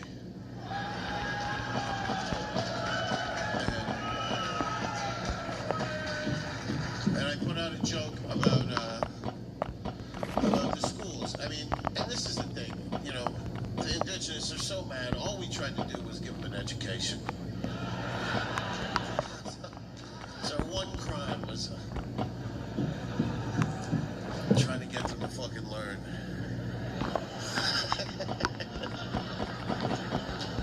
And then, they hated it. So we're like, okay, here's a casino. Is that better?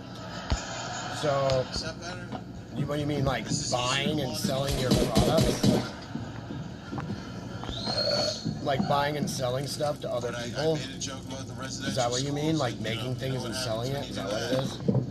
A bunch of, cross-eyed, fucking inbred retards with dream catchers as their Facebook profile photo start coming out of the woodwork. And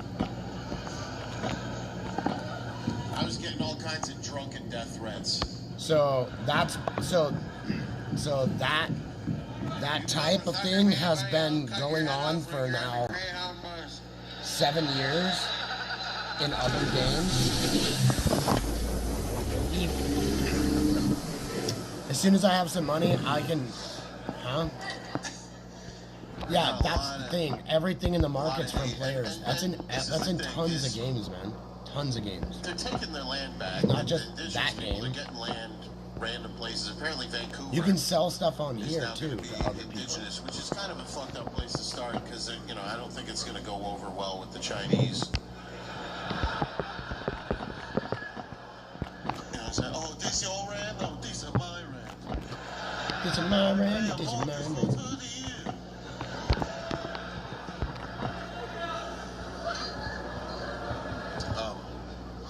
But they really, I don't know what the gripe is Because you should see the market they're like, on the they're Life mad, like, After. white people It has like came to, shit that's 15 million gold, you know, the indigenous were this close to which is launching fucking satellite, crazy. like this fucking close.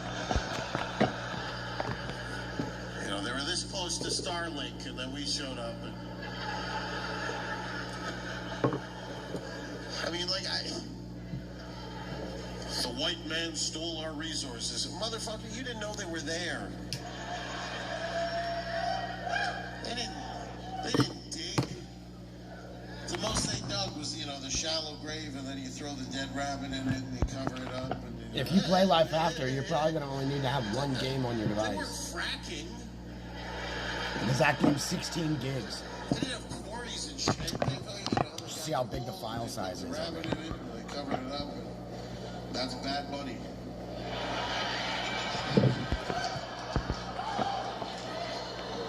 That was another one I got in trouble for. I lost more followers making fun of Bad Bunny than I did making fun of Renee Good's death. People were so offended about, oh, you cannot make fun of the Bad Bunny. He's not funny when you make fun of Bad Bunny. And then back because I'm Canadian. Life After is so far advanced that literally, like, if you weren't playing from the beginning and all the way through every day till now, you're never gonna catch up. American. I'm like, It won't ever you won't ever catch up. That's like saying people from Newfoundland are Canadian. It's not. It's a different. Because I'll show you. I was one of the first players on that game because I left this piece of shit game. It's getting to the point where, you know, like Canada itself is falling apart because there's no ice. Like, we don't have ice. Like, we need ice, but we don't know how to cap. I don't know how we're going to do it. We're going to have to make Indians do it. It's the only way to keep the Karens at bay. What are you doing to that man, ma'am? I am Canadian. I step back, please. This man is Indian. I am Indian, but he is not supposed to be here. I am allowed to be here. I go to college.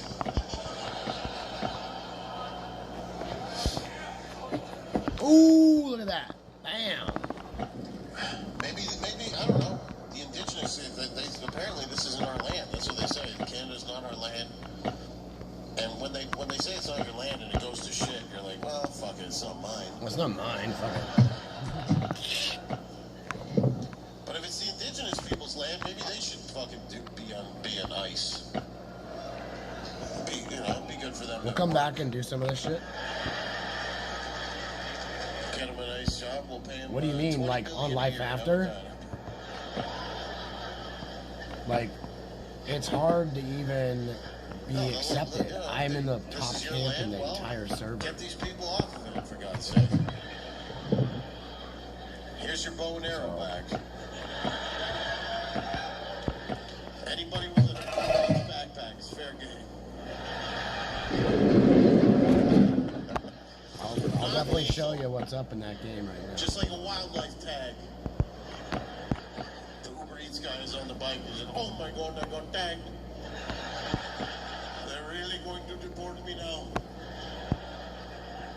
You have to talk to the mayor. I was mayor 5 times. Yeah. I feel like I'm the most racist in the morning.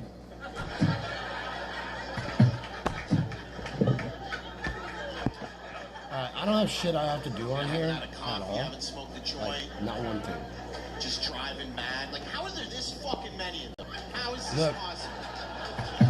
Thomas, I moved all this shit up here instead of down there. Kanye playing.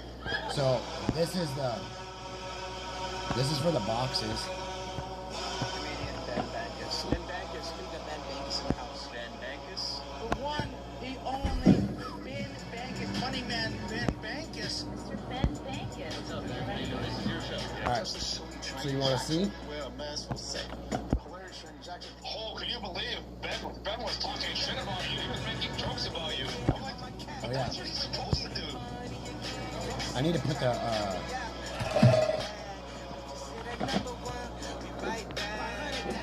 Make some noise for Mr. Ben Bankus, everybody.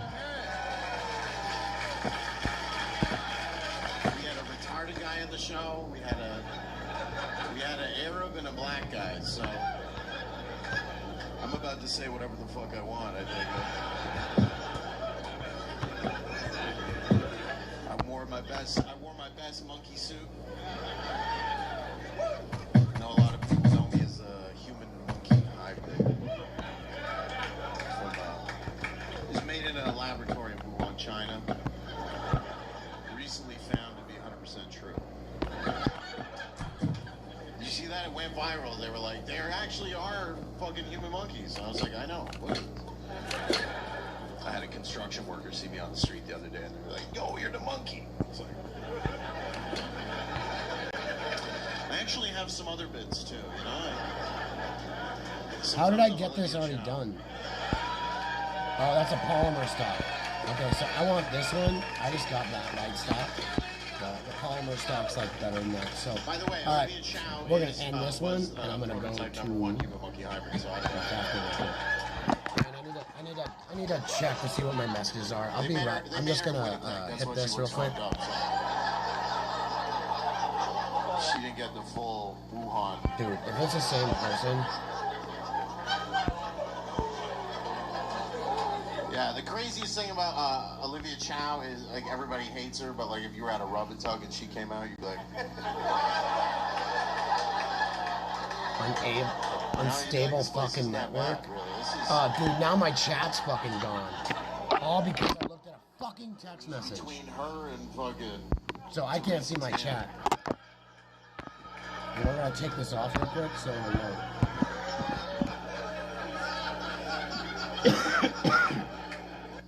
There's a game called Eve Echoes. You need to pay $15 a month to actually access your battleships.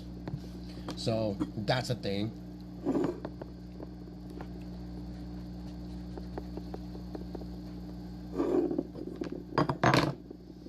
let's turn on the fucking TV again. It says what? I can't even see I can't see the chat, dude.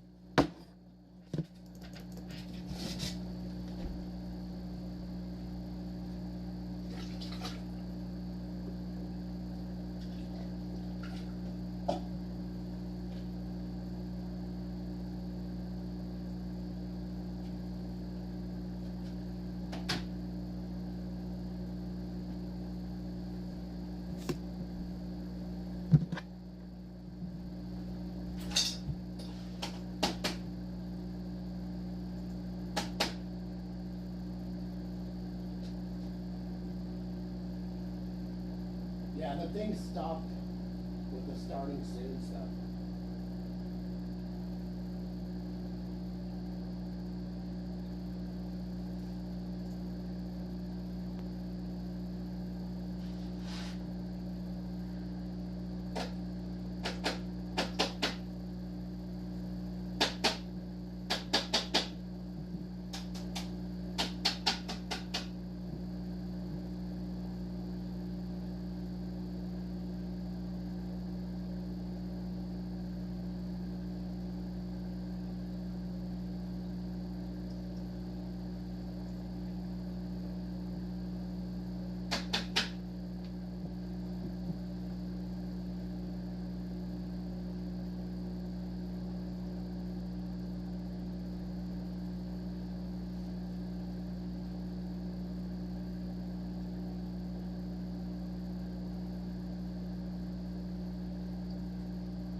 Alright, so this thing's gonna keep loading up. I'll be honest, I'll probably go with Teresa. I'd probably go.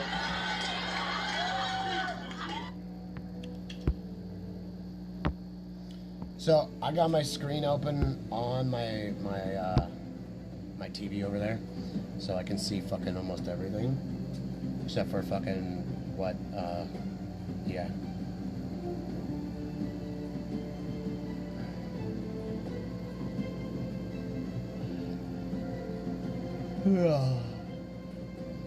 UFC's in Seattle right now.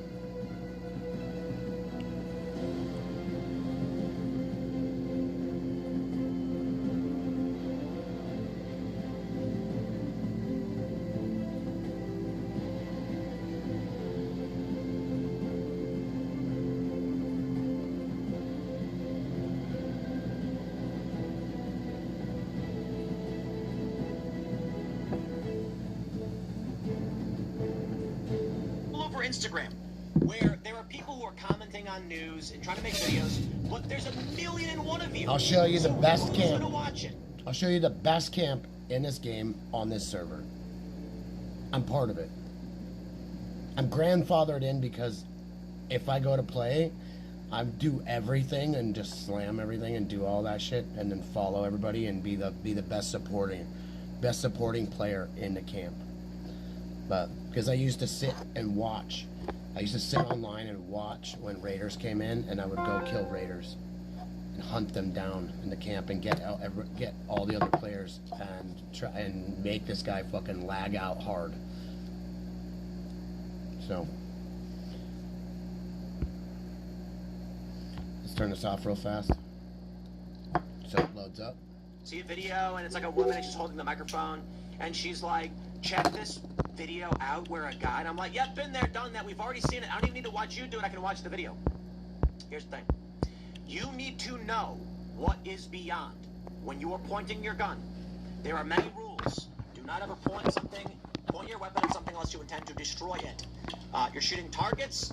There is an intention to shoot that target, though you don't expect to get destroyed. They are shooting into open fields.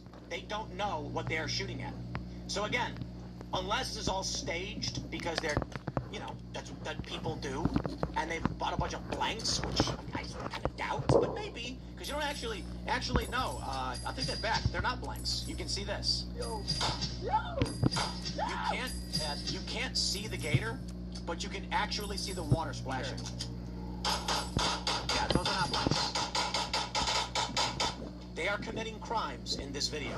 Dude is gonna go to prison for this.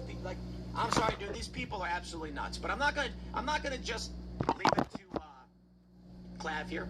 We got this viral video. TikToker brought a group of homeless people to Chili's, and this is what happened. I want some food. Yeah, I'm coming. Yeah. 13. Oh, we can take a seat. So now they're spraying ketchup all over the table. One homeless guy's rubbing it all over. The guy's licking his hands. Drinking Tabasco sauce.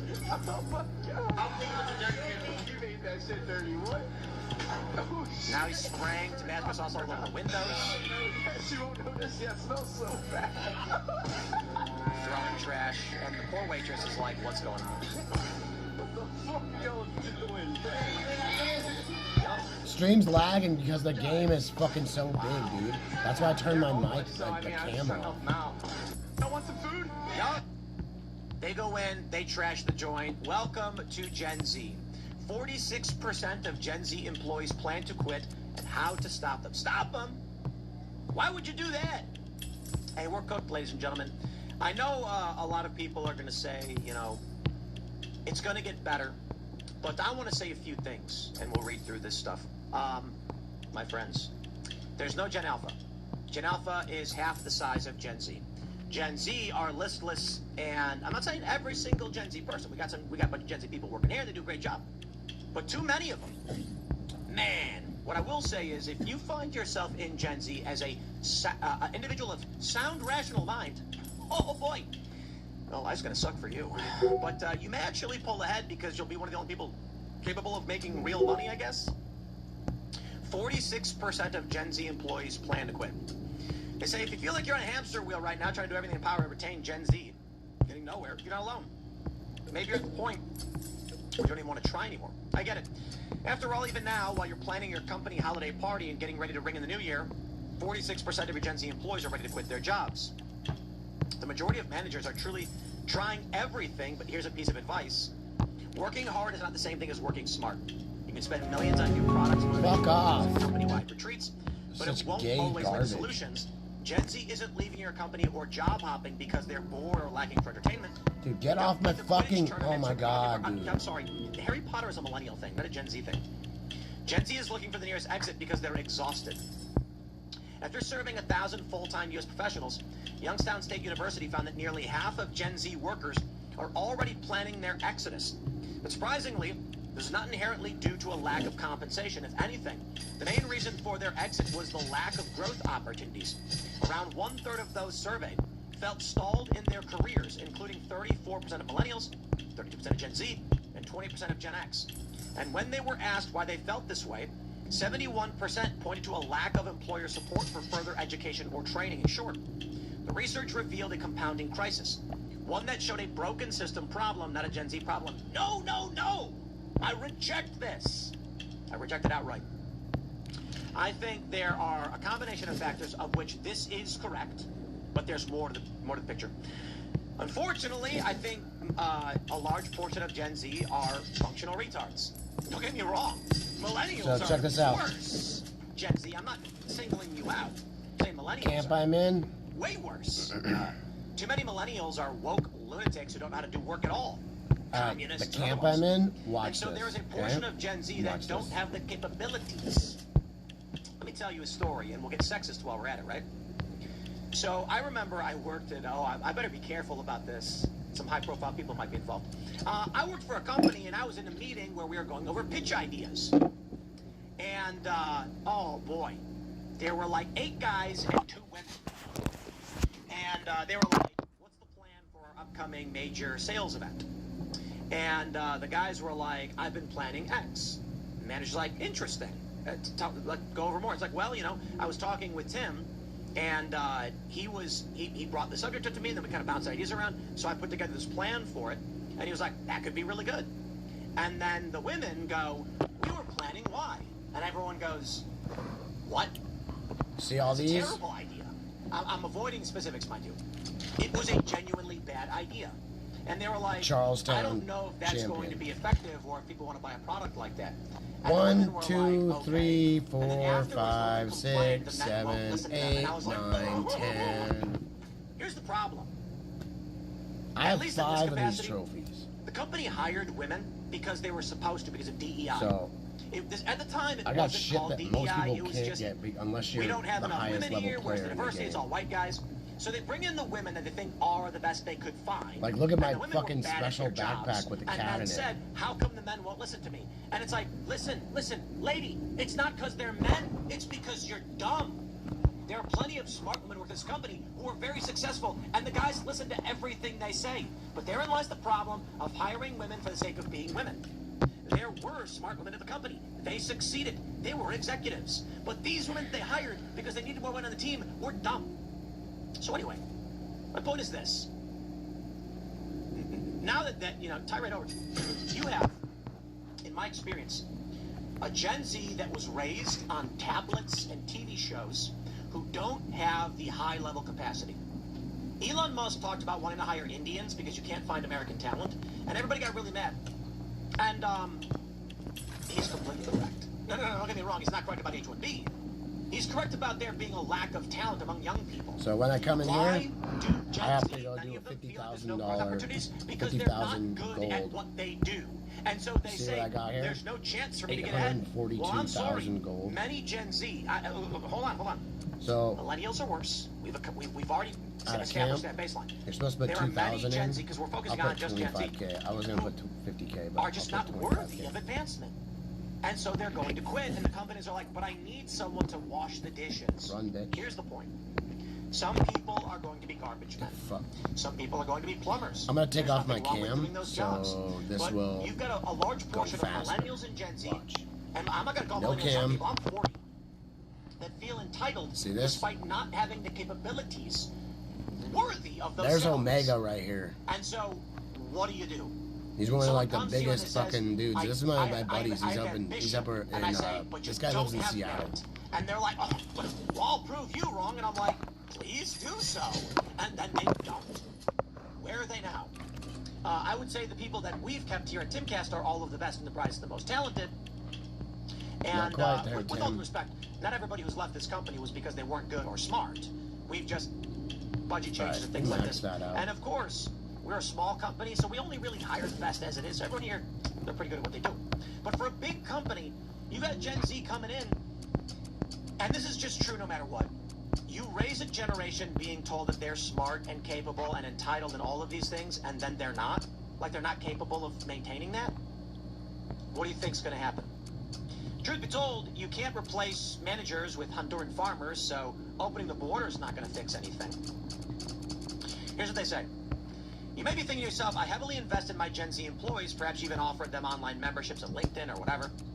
Should this be enough? Youngstown State Study, that's a word, also found that 76% of Gen Z cite cost as one of the most significant barriers to growth. In fact, for many, it's the primary barrier. Even when they have access to educational resources, they still can't afford the $2,000 industry certification they need to prove their expertise. So in essence, the online learning tools that your company offers aren't aiding your employees. So what can you do that works? How can you rethink Gen Z career development to help your employees go from burnout to productivity? Well, I'll give you two strategies you can use. They say close the certification gap.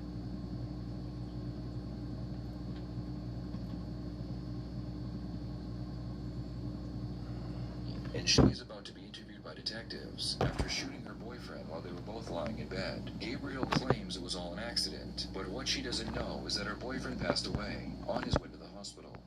I was blood all over me. I tried. I know. Slide over here for me. That way you can. There's a camera, so you can sit there and I'm gonna sit where you're at, okay? I just want to know if he's alive or not. I haven't heard otherwise, okay? You know what I'm saying? So I go into no news is good news theory. That's how I operate. So it's just good news for now. No news is good news in my book, because if he passed away, I would have heard about it. You know what I mean? Gabrielle, his mom was screaming at me like I know. I wanted that to happen. Let's start from this morning, and I got to go back a little bit, okay? How long have you been going out? 3 years. 3 years? So you guys been going out. How long you been staying at the house there? A couple months. Couple of months? Probably not anymore because she screamed at me like I would want to kill her or stuff. We talked about that, and everybody's trying to figure out what's going on and what happened. Yeah. That's what I got to do first. So. He loves guns. He messes with guns all the time. Okay. That's like his thing. That's his thing. Okay. You guys fight or something? No. Everybody fights. I fight with my wife. She wins, but I don't. I try. Barely. Okay. You ever get an argument? No. He does everything you want him to do? Maybe in the beginning, but not anymore. We're at a really good place in our relationship. Okay. I've never seen a guy that did it all right yet. I just figured, other guys are like me, they do something wrong, and Oh, we get fuck, in trouble. I need to go to that one over there. Right? It happens. It happens. That's the normal part of a relationship. I'm not being mean, I'm not blaming him for nothing, you know what I mean? The detectives know two things. First, Gabriel and her boyfriend had been using hard drugs just prior to the shooting. And second, her boyfriend died from the gunshot wound. For now, they will keep this to themselves, and when the time is right, they will tell her he is dead. And I apologize, but somebody told me you got Baker acted a little while ago. Yeah, I did. And was that just weeks, months, days ago? That was a couple days ago. Tell me about that. Bipolar. You're bipolar? A little bit, but I'm pretty normal. Okay. You take medicine for it? Yeah, I have been on the same medicine since I was 14. So you've been taking it regular? Yeah. Okay, all right. And I'm going to ask you another question about some other questions that I don't want you to just go, staff decision, say no, okay? I don't care. But it's part of lifestyles these days, okay? I'm so worried right now. I know. Does do any drugs? No. Like, he used to smoke weed, but... Okay, what did you do this morning? He didn't do anything this morning. You didn't do anything this morning? No. Because, I'm checking because if it's toxicology, they're going to draw blood out of whether in the hospital, and we're going to find out, okay? Yeah. So what do you think potentially could be in his body? Well, if he does it without my permission, so... Okay. Is he the good boy or are you the bad girl? Like, we're good. We're both good, but... Both good? Yeah. Have you ever had any addiction problems? What? Have you had any addiction problems? With drugs? Well, I took a fake Xanax and I almost died from it. I was in the hospital, so never again. Was that recently? Yeah. Yeah. Never again. Never again. I'm just worried about you. I know. Okay, and so am I, and I don't want to talk about, I'm not trying to paint him as a bad guy or nothing, but, well, if somebody's on drugs, sometimes they do silly things and they don't make any sense because the drugs affect their brain and their brain doesn't work right. Yeah. And they might do something that they wouldn't have done without those drugs. Yeah. So, is there any chance to hit something this morning or something before this? Not that I'm aware of, no. Not that you're aware of? No, he doesn't do any. I've never seen him drugs around me. Okay. Not around you or nothing? No. Okay. No, didn't do anything this morning? No. He was level-headed? That I'm aware of. Okay. He seemed level-headed to me. Okay. So. He seemed fine to me. Okay. And I got the back half of it, and you guys don't really fight or anything. No, we're perfect. And, I mean, do you guys always talk to each other? Yeah. Okay. The detectives move on to the shooting itself. They want to know how Gabriel accidentally shot her boyfriend. Okay, so then, does he come back to the room with you? Yeah.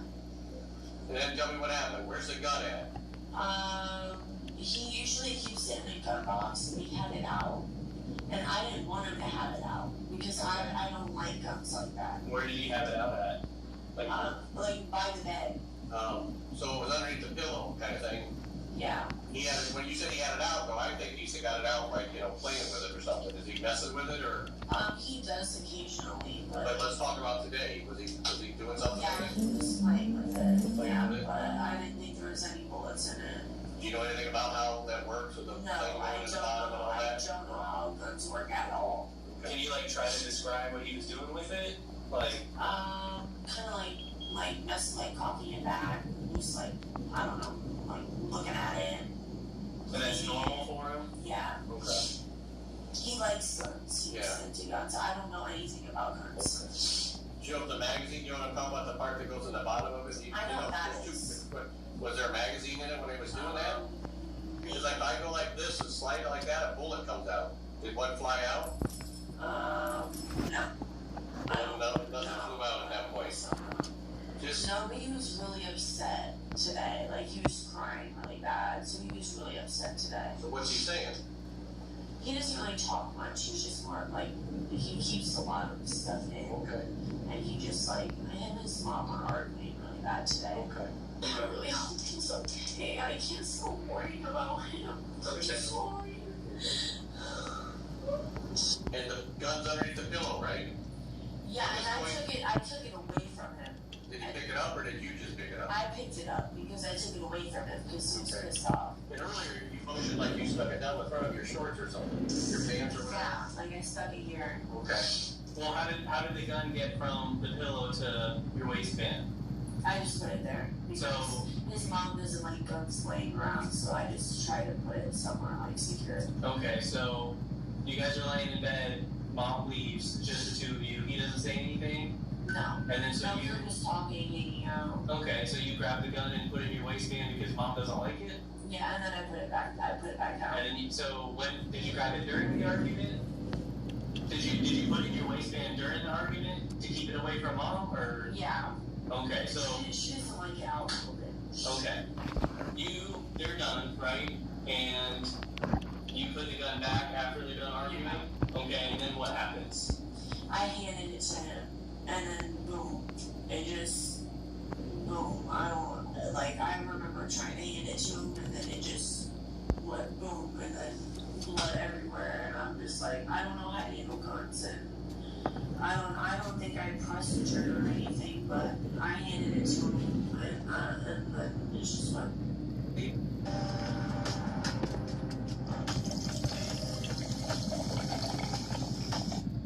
Drugs, he didn't do drugs. Well, was that untrue? Sometimes. Okay, but today he did something. Yeah, today he did, yeah. What kind? Xanax. Xanax? Yeah. You don't know anything about him using cocaine or fentanyl? Cocaine and fentanyl, no. No? Well, cocaine he does sometimes, yeah. He does sometimes? Yeah. He did today? Yeah. And he used fentanyl today too, didn't he? He better not. He better not have. Do you use fentanyl? No, I don't use fentanyl. How do you get the track marks in your arm? I went to the hospital. No. So far, Yeah, I went to the hospital. you went to the hospital? Yeah. What'd you do today? Xanax. Anything else? No. No, I don't use fentanyl. I don't use fentanyl. Okay. The thing about Xanax is if someone takes more than they need, they can black out. It also affects the frontal lobe, which controls a person's judgment, impulse control, and their decision making. Remember you told me I was not doing drugs. And now you just, now you're telling us that he was using drugs. And you're saying that you're not using any drugs. No. Except for Xanax. Yeah. But that was today. When's the last time you did cocaine? We're being honest here, we're checking. Yesterday? Yeah. Okay. Now, that makes more sense to me, okay? I think you're being more honest. I was aware he was like slumping over. He was making me mad. I put him in bed and he was like on and off. Like he would like close his eyes and then he would wake up and then I would slap him because like it scared me. I do little bits at a time, like recreationally. Like I don't do enough to make me like that because I'm not that type of person. But So then what made you feel like you had to grab the gun from under the pillow?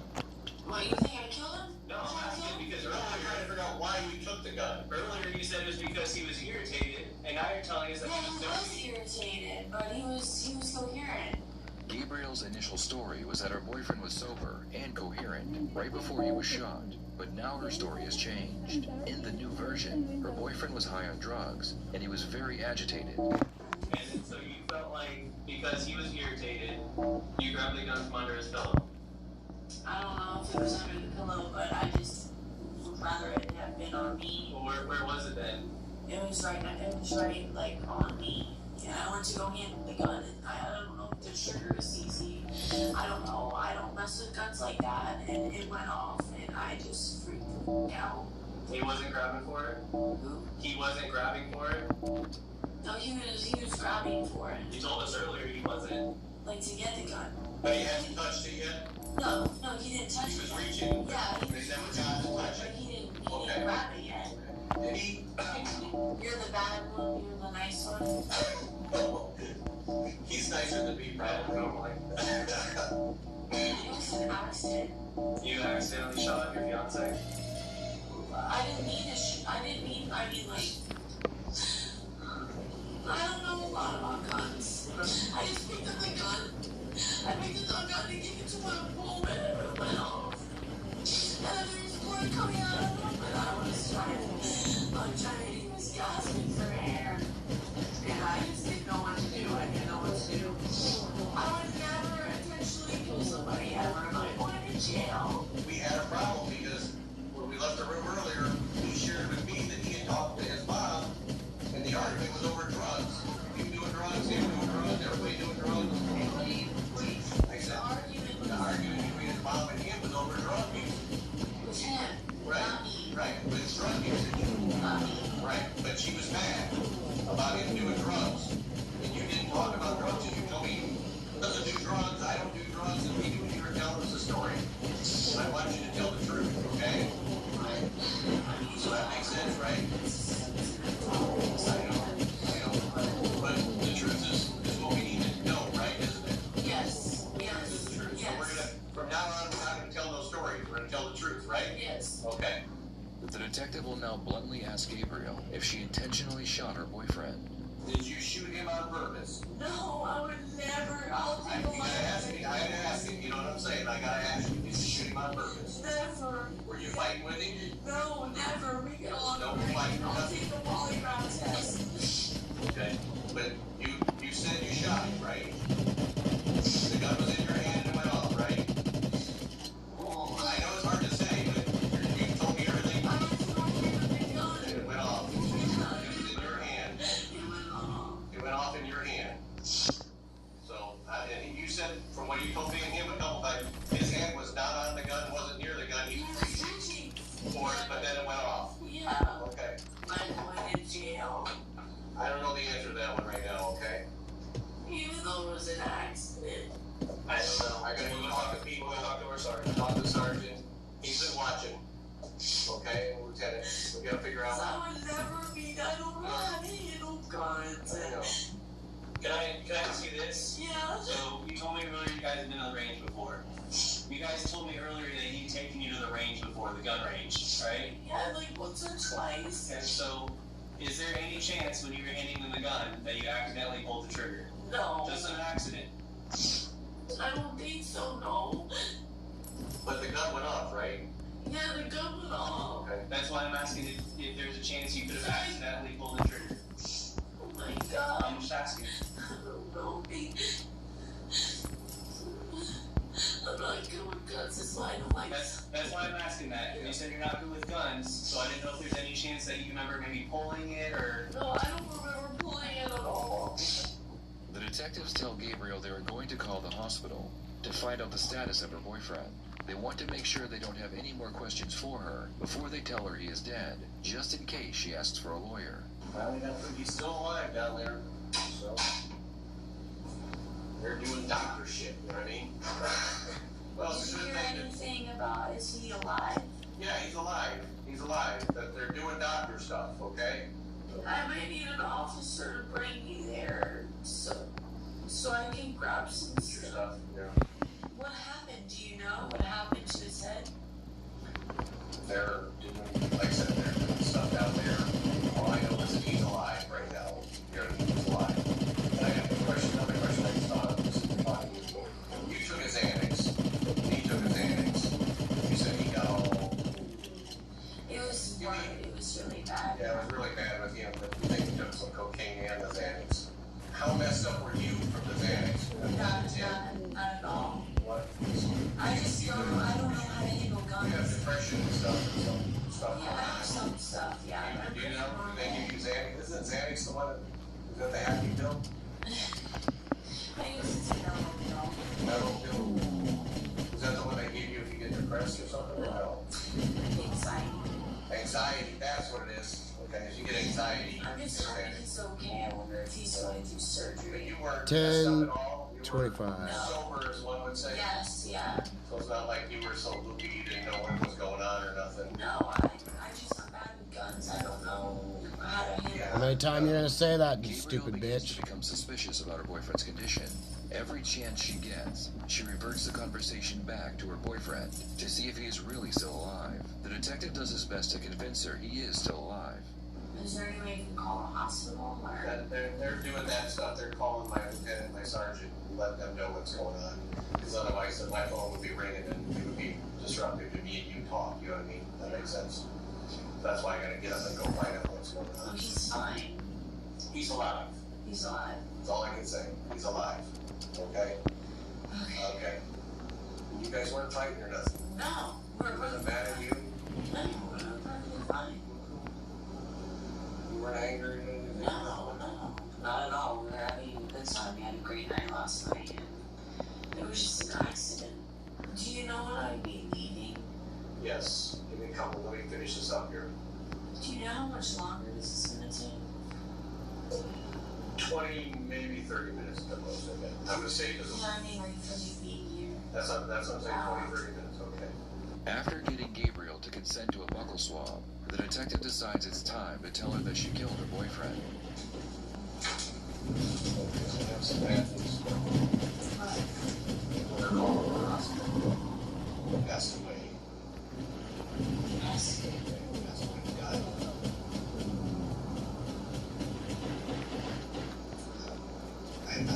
I tell it to you like that because there's no way to get around how bad that is. And I can't soften the blow, I can't make it any better, but he passed away. When just now? 6:30. It's now 7 o'clock. From what? From a gunshot wound to the head. Okay.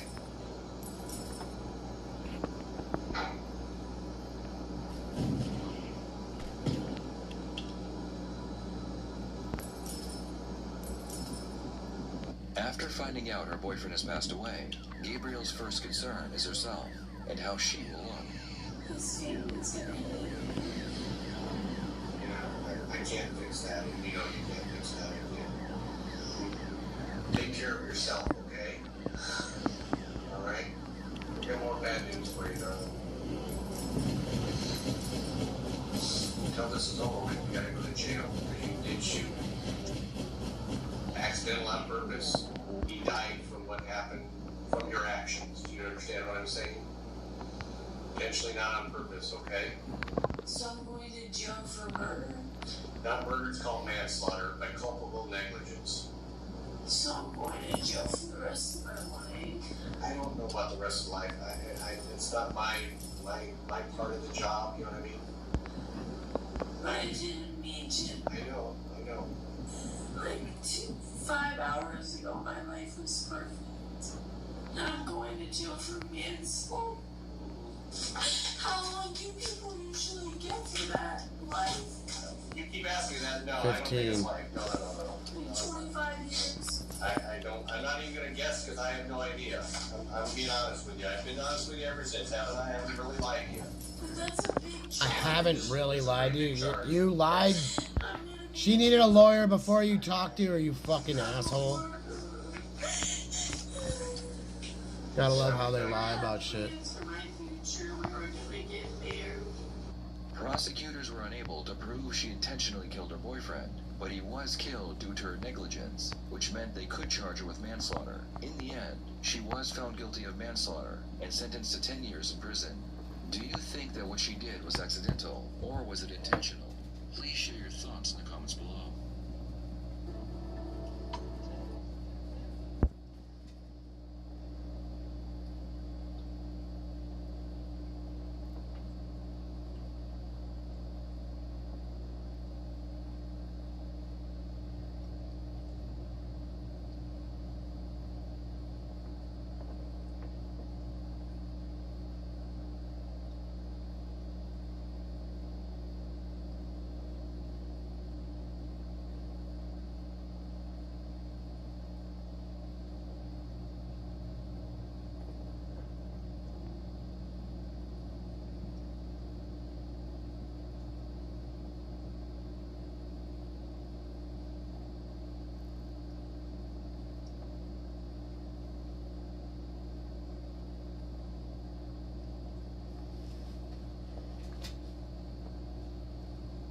Let me play this clip. We've got the story from Fox News. Ladies and gentlemen, Iran is threatening World War III. But let's see what's going on with Operation Epic Fury. And I think the funniest thing about this, people are now wagering that Donald Trump will personally visit Iran before next year. I kid you not. Wait till you see this. But first, here's what's happening in Iran. To Central Command and the intensifying situation in the Middle East. Operation Epic Fury presses on, with U.S. forces continuing to hammer key Iranian regime targets. President Trump posting this morning that Iran is, quote, begging to make a deal. Matt Finn is live in Dubai with more. Hi, Matt. And Dana, taking a full look at that truth post, President Trump writes, the Iranian negotiators are very different and, quote, strange. They are begging us to make a deal, which they should be doing since they have been military obliterated with zero chance of a comeback, and yet they publicly state they are only looking at our proposal. Wrong. They better get serious soon before it is too late, because once that happens, there is no turning back, and it won't be pretty. President Donald J. Trump. Now, here in Dubai, it's been a pretty active day. A lot of incoming fire. The UAE says 15 ballistic missiles, 11 drones fired at this country today. Our cell phones have been going off with the shelter-in-place alerts. We've heard some explosions in the sky. The UAE says 2 people died in Abu Dhabi, not far from here. The UAE writing, the UAE's air defenses are currently dealing with missile attacks and incoming drones from Iran, and the Ministry of Defense confirms that the sounds heard in various parts of the country are the result of air defense systems intercepting ballistic missiles and fighter jets intercepting drones and loitering munition. And oh yeah, let's reports from Israel that the head of the IRGC's Navy was killed in an Israeli strike overnight. So we've got that, and then we've got Epic Fury striking over 10,000 targets, and the IRGC naval leadership eliminated. Iran is threatening 1 million soldiers are ready to fight the United States. Okay. And but here's where it gets good. Over on our Kalshi prediction market, there is a 12% chance that Donald Trump will visit Iran before 2027. But wait, people are actually wagering a 4% chance that before June. I'm sorry. That sounds like free money to me. I am not advising you to do anything. I'm just saying there is no way Donald Trump is personally going to Iran before June. Not before June. But I have to tell you, the Islamic next year. Maybe next year, but the Islamic regime is a death cult, okay? Yeah. Here's the other thing is they don't want a deal. They talk about like, oh, we're going to have a deal, we're going to make a deal. They don't want a deal. But the scary part is if they actually make a deal, because they always play the long game. Okay, these people have a caliphate, you know, their mission is a caliphate, spread their caliphate. The scary part that people worry about is, will they agree to a deal and then just tear it up in 3 years? You know, I ask for a ceasefire during the ceasefire. They'll build up their military, and then they'll attack you again with a ceasefire. I'm gonna tell you guys. You know what's really bothering me, and I know Phil's gonna chime in. He's gonna agree with me on this one. I am not a fan of military interventions. Network unstable, my fucking asshole. It's bad in the short term for our economy. We need to win if we want to be good for our economy. But for the love of all that's holy, the people that are effectively moving for our defeat is the most infuriating thing imaginable. I'm concerned about the Iranian civilians, and at some point, like, I don't want to tell American government, stop, don't, because it's like, I don't really know what's going on, and maybe this could preserve the human race in a really, really beneficial way. But the civilians of Iran, man, that's the most important resource in the world. Here's, we preserve those. There's no military in the world that puts more effort into not killing civilians. If you look at the videos coming out of Iran, people are still going about their day normally because the United States is not targeting the population. Very now, precise. that's Very not precise. this is not saying, this is not to say that there isn't going to be collateral damage. Iran is intentionally striking civilians right now. I mean, think about it this way. Iran has attacked U.S. military targets in the region for decades. They have been arming the Houthi rebels as well as Hamas and Hezbollah. They have been literally killing civilians. The Houthis were bombing civilian cargo ships in the Red Sea. And the U.S., and don't get me started on Venezuela, they steal our oil assets. And the U.S. is just like, now, slow down there. And they have been reserved the whole time. Donald Trump finally says, okay, fine. Israel says we're moving in, puts pressure on the United States to make a move now. I don't respect that, but it is what happened. And the U.S. says, we have legitimate grievances, and we're putting a stop to this. So what is Iran's response? We're going to kill civilians. Non-combatants, they're targeting the cities. They're targeting people's homes intentionally and then complaining about collateral damage in Iran. Look, collateral damage is bad. We don't want civilians to die. If it is true the U.S. Launched Tomahawk, which blew up a school and killed a bunch of little girls, horrifying. But the U.S. is not trying to do that. The U.S. gets to a point where it says, stop bombing us, stop bombing our friends, stop killing people in the region, and they don't. And the U.S. says, here comes the big stick, and again, their response is, then we'll kill everyone. Yeah, well, you saw the funerals, right? After America and Israel took out all their leaders, they had massive funerals. Did America go and bomb those massive funerals and individuals who came out? No, I don't know. That was an opportunity, but that's not what America does. But what are they doing? They're consistently launching rockets into Israel on a daily basis. They're missiles. They're attacking other Arab nations. And look, I will say this between Israel and Iran. I think Israel, I'm sorry, I think Iran has stronger capabilities than they've let on for a long time. I do not. Yes. They fired rockets at Diego Garcia, which is our air base in the, I believe it's in the Indian Ocean. And this shocked the world because they were like, Iran has been claiming they don't have this capability, and I don't think it's surprising to find that they actually do. Did you see Chris Morgan? He tweeted. What did he say? And he was like, oh, well, maybe we were wrong. Yeah. Yeah. Right. Well, I'll say this. Iran striking Israel, that's war. Israel is striking Iran. Iran is striking Israel. Israel is targeting military. Iran is targeting whatever they can target, which includes civilian targets. So that's wrong. But for what reason is Iran bombing Dubai? Civilian targets. Two people just died. You know why they're doing that? Because they not only terror, but they want to encourage the United States to take a step back. It's like, these are our allies. Okay, we'll stop. It's the equivalent of Ian and I get into a fight, so then I threaten your family. Right. And you're like, my family has nothing to do with this. And I'll say, they do now because I'll do whatever it takes to win. Or that's terrorism. Or that's what the underdog does in war. Yep. And so Iran has decided, and this is part of their doctrine, if you go to war with us, we know we can't win, so we will massacre your children. They're in desperation. On our way out. Yep. They're in desperation mode, but I do, going back to yeah, exactly. That's what they have to do. Will Donald Trump is Iran? Not by June, maybe next year. You think there's going to be a regime change? Who thinks we're at the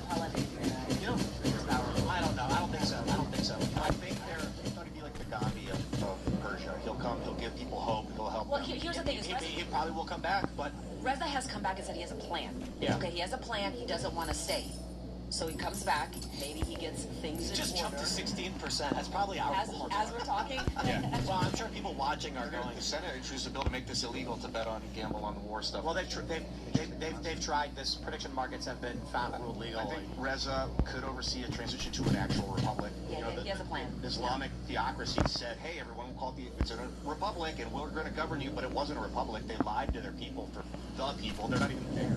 What they can mishandle that government. Reza could come in and really turn it into one of the strongest republics on the planet that is preserved against the technocratic order. If we do it right. They were better than the United States, but I'll tell you something. In 1979, the minute the Ayatollahs took over, they showed America in the world exactly who they were. They held our embassy hostage for 444 days. They literally, I can't believe it's until Ronald Reagan got into literally, office. they showed the world who they were. Why?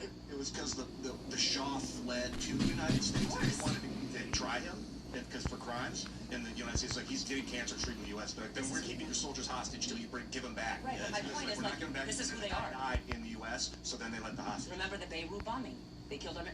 The problem right now is you have a lot of young people who don't really understand who the Islamic regime are. They're not freedom fighters. They're not. I mean, I'm not arguing with No, I'm just saying. I think they're horror. Like, I think religious. You just have a lot of young people who don't understand the history. Zealous, like religion, or before reality is deeply concerning to me. They're extremists. Yeah, like you got to put the book down and like look around at what's going on the planet. I just want to stress this again because with the moves Trump is making towards Iran, there are a lot of people that are on one side anti-interventionist, but guys, you may not like this. If Trump wins here and we reignite the petro-LNG dollar and control global energy, Americans are going to live like fat cats. I'm all for it. And a lot of people might not like that. And I know I have a lot of friends that are like, it's not worth it. The climate damage isn't worth it. I'm not disputing you or arguing morality. I am saying the end result of U.S. controlling energy is that we will get a lot of stuff for very little. I'm ready for Americans to be able to live and not have to work 2 jobs, 3 jobs. California. Listen, I live in California, okay? And a lot of people are like, well, you get what you deserve. No, there's a lot of people in California, good people, who say, well, we want to stay. No, not really. But the cost of living there, I mean, Nick Shirley just did an expose on what's happening. The fraud supersedes what happens with the Somalis, okay? We have a homeless industrial complex. It is literally a business. They do not want the homelessness to go away. And as a matter of fact, it's gotten worse. Yeah. Okay, it's a business. So all these NGOs, all these organizations, they need to stay in power so they continue to feed the monster. You go out in the streets of, like, Southern California, where used to be nice areas, you see zombies. It's scary. I have 2 children, and they get scared. They're like, what is this? Like, they're zombies, they're hanging, and they're everywhere. I guess the question is, do you want to live in a world where we are under the boot of China? No. And they're the ones doing, instead of the liberal economic order or Trump's order, they have the Belt and Road Initiative, and we can't buy oil anymore, and then people lose their jobs. I mean, we see what's been happening. The drugs are coming out of China. The fentanyl, they're making the zombies you're talking about. Literally, they came out of China through Mexico, via Mexico. This feels like a second Cold War, and that we're ending it now with the Iranians. I like that. And the Americans have been in a Cold War since the revolution. Yeah. The revolution. They still say they're still in a revolution since '79. And when we ended the first Cold War, we had an opportunity to reshape the world in a good way. You say we live like fat cats, we can bring that tech to the planet. We should have done it in the 90s and early 2000s. We didn't have the internet to coordinate. Now we can. So the U.S. is going to end this Cold War and has an opportunity to really raise the standard of living for the human race. Yeah. Well, I mean, the U.S. and markets have been doing that for the better part of the past 60 years. I think that the number of people that live in abject poverty, which is like less than $1 a day, has increased to like maybe 500 million or something like that, out of all of the 8 billion people that live on the earth. So the Somali story, sorry, I'm just going to say one thing. The fact that they were sending our money to Al-Shabaab, I mean, it makes my blood boil. That's as a matter of fact, I want my money back. Yeah. There are 2 principal factions, it would seem. The Trump faction is they're fine with Donald Trump securing energy and the U.S. control of it. There's another faction that says it's time to share power across the world.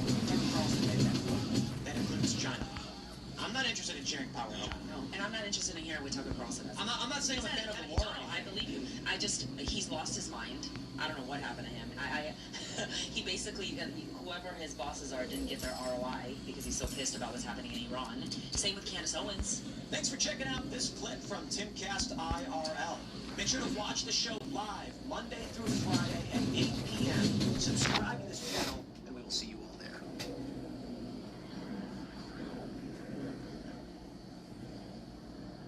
North Charlotte, but All right, pool party season is back in full swing. The sun is out and nothing can possibly go wrong from here. This video shows what started out as a pool party packed with teens in North Charlotte, but not much later, it would end abruptly in gunfire. Damn it. All right, let's hear about it. A woman who lives at the home tells me she rented out the pool through the app Swimply, which allows people to book backyard pools by the hour. Now that sounds like a terrible idea. She has asked to remain anonymous, but tells us she was told by the person who booked the pool on the app that only about 200 people would be coming to the party. Wait, only 200 people? Why would you rent out your house to a 200-person pool party? Look at that house. Look at that yard. What makes you think 200 people can fit comfortably there? And why would anyone want to go to a 200-person pool party? The pool renter tells us party organizers brought their own security. She claims they patted down people and gave out wristbands to party goers. Serge Arnaud is one of the renters who lives here. My window is facing the yard. That ain't got nothing to do with us who live here, so whenever that happens, we let them do their thing. We just tell our room do our thing. Arnaud shares the home with roommates. One of them tells us that she's the one that rented out the pool. Okay, wait. So this guy lives at this house with other people renting other rooms. A woman who rents a room rented the pool to other people, and she's not the owner of the pool. If she forces her roommates to just deal with it while she makes some money off the place she's renting from? She says that she's done that many times before. And what, the neighborhood is just supposed to deal with this? Fucking blacks. Close to where we live now. I know that, and I have a young boy, so I wouldn't want that to happen to my family. There's absolute panic. People are running, and I don't think they knew which direction they were supposed to be running. Colby Granger lives next to the home on Hucks Road in North Charlotte. Colby provided this picture showing the crowd of young people. As dozens of shots rang out, he ran to his newborn and hit the floor. Just kind of laid in the hallway and said a prayer. This incident has left people in the community shaken, especially neighbors living right near where it all unfolded. Many expressing concerns about safety and what can be done to prevent something like this from happening. Well, gee, let me think real hard about it. How about Deport the fucking blacks out of the fucking United States. There you go.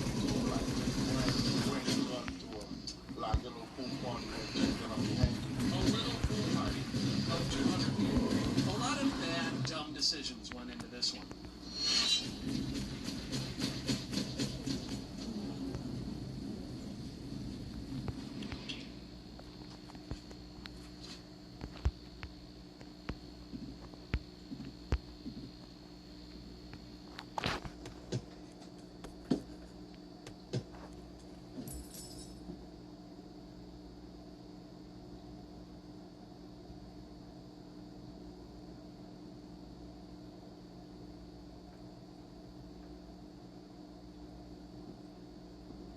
Today we're on a mission of a treasure hunt. I've hired this truck with a crane on it behind me to pull a giant safe out of the water. Let's get this treasure hunting adventure started.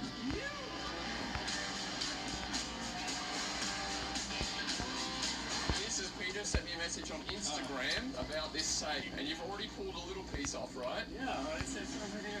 So it's a really old safe, and this is a piece. Yeah, look how cool that is. That's unbelievable. And just that piece is so heavy already. We've got a fist pump here. This is Manuel, Peter's son. Penny's come down for the muscles. You don't need it today, mate. Relax. Over here, Brian the Knife. Good morning, Brian. Brian the Knife. Oh, the news is here as well. It's a local newspaper. We've got a local newspaper. Right on time. It's all been set up. Annie, do you think there's going to be stuff inside it? Are we going to retire? Yes. Yes! That's what I wanted, the positivity. Okay, all right, we're going to retire today. All right, let's have a look. Where is this safe, Peter? Let's hope it's not a stove in the end. Oh, we did drive 2 hours to get down here today. Henny, we're here. It's not visible in this moment. It's not visible. Murky water. Okay, it's right down there, but it's not visible. Not to get it out, but just to show. Okay. Okay, he's got the safe. So that's where it is. The worry that I had was that we'd get all the way down here, hire a crane, and the crane would reach off the bridge into the water. But he says it's okay, so we are on. What do you think, Barbados? Where are we going to retire? Where it's warm. Feet in the sand. Ah, and there's sun. Where there's sun shining somewhere. So that's a picture of the safe in the water, which is like about a metre out from the edge lying that way. Do you want to jump in the water and just feel where it is, Henny? Is there two different news people? Oh, the same. You're writing and he's filming. Okay, yeah, we're the filmers. Fist pump for the filmers. Nikki's off today. She's usually filming, but on that note, Nikki could give birth any minute, so I might have to leave any second during this adventure. It's a risk coming down here today, but hopefully we retire, Peter. Yeah. And then it's done. It's done. Yeah. Going back right away. I'm going back. I'm gonna, get my ticket to Barbados, and then we're off. Here comes the crane. Oh my gosh. There it goes.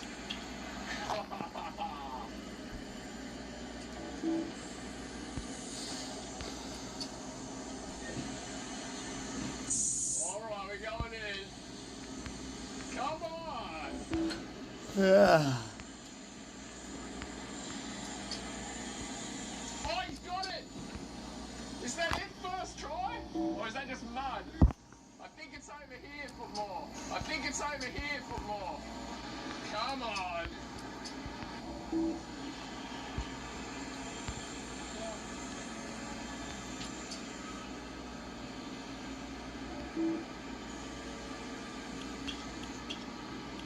Come on.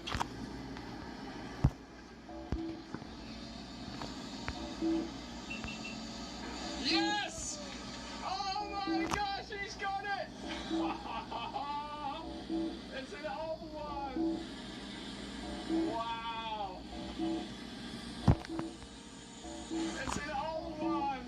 Wow! Look at that! Up it comes, Henny! How good is this?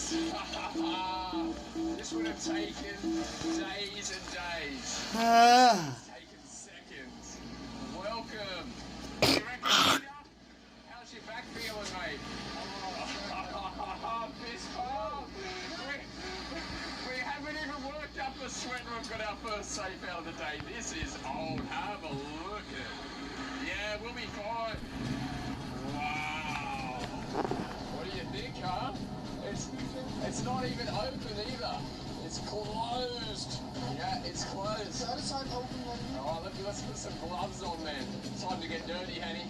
Oh, I love the smell of the safe in the morning. Yeah. We roll it over. See how heavy it is. Oh, yeah, it's quite heavy. Oh, it's very heavy. I'm glad we got the crane. Right, folks. Oh, what is that? Oh my God! It's still full. It's full. Holy moly! It's a little bit open. Oh, you brought a crowbar. Well, let's bust it open. The good news is it looks like it is a safe. The safe is closed. Let's break it open. Here we go. You do the honors, Peter. That's weird, huh? It's like, yeah, it's like wood or something like that. It's not even iron. So, I don't know. I'm just gonna, it looks like it should be alright. It's pretty wet. That's all metal. Maybe we should get that crane doing some more work in the river, see if there's... You're gonna try. You're more experienced. Am I? I don't know what to do. Okay. Did I get you? Yeah. A little bit. You're okay. Everybody steps back.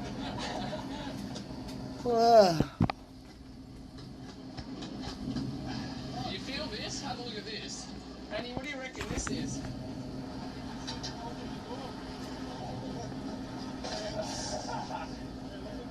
Yeah? Henny, have a go. Alright, Henny's going to show us how it's done. Come on, mate. Come on, Henny. Oh!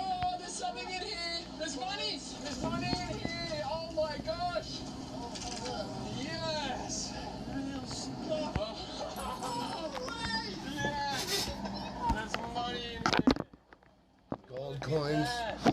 Wow.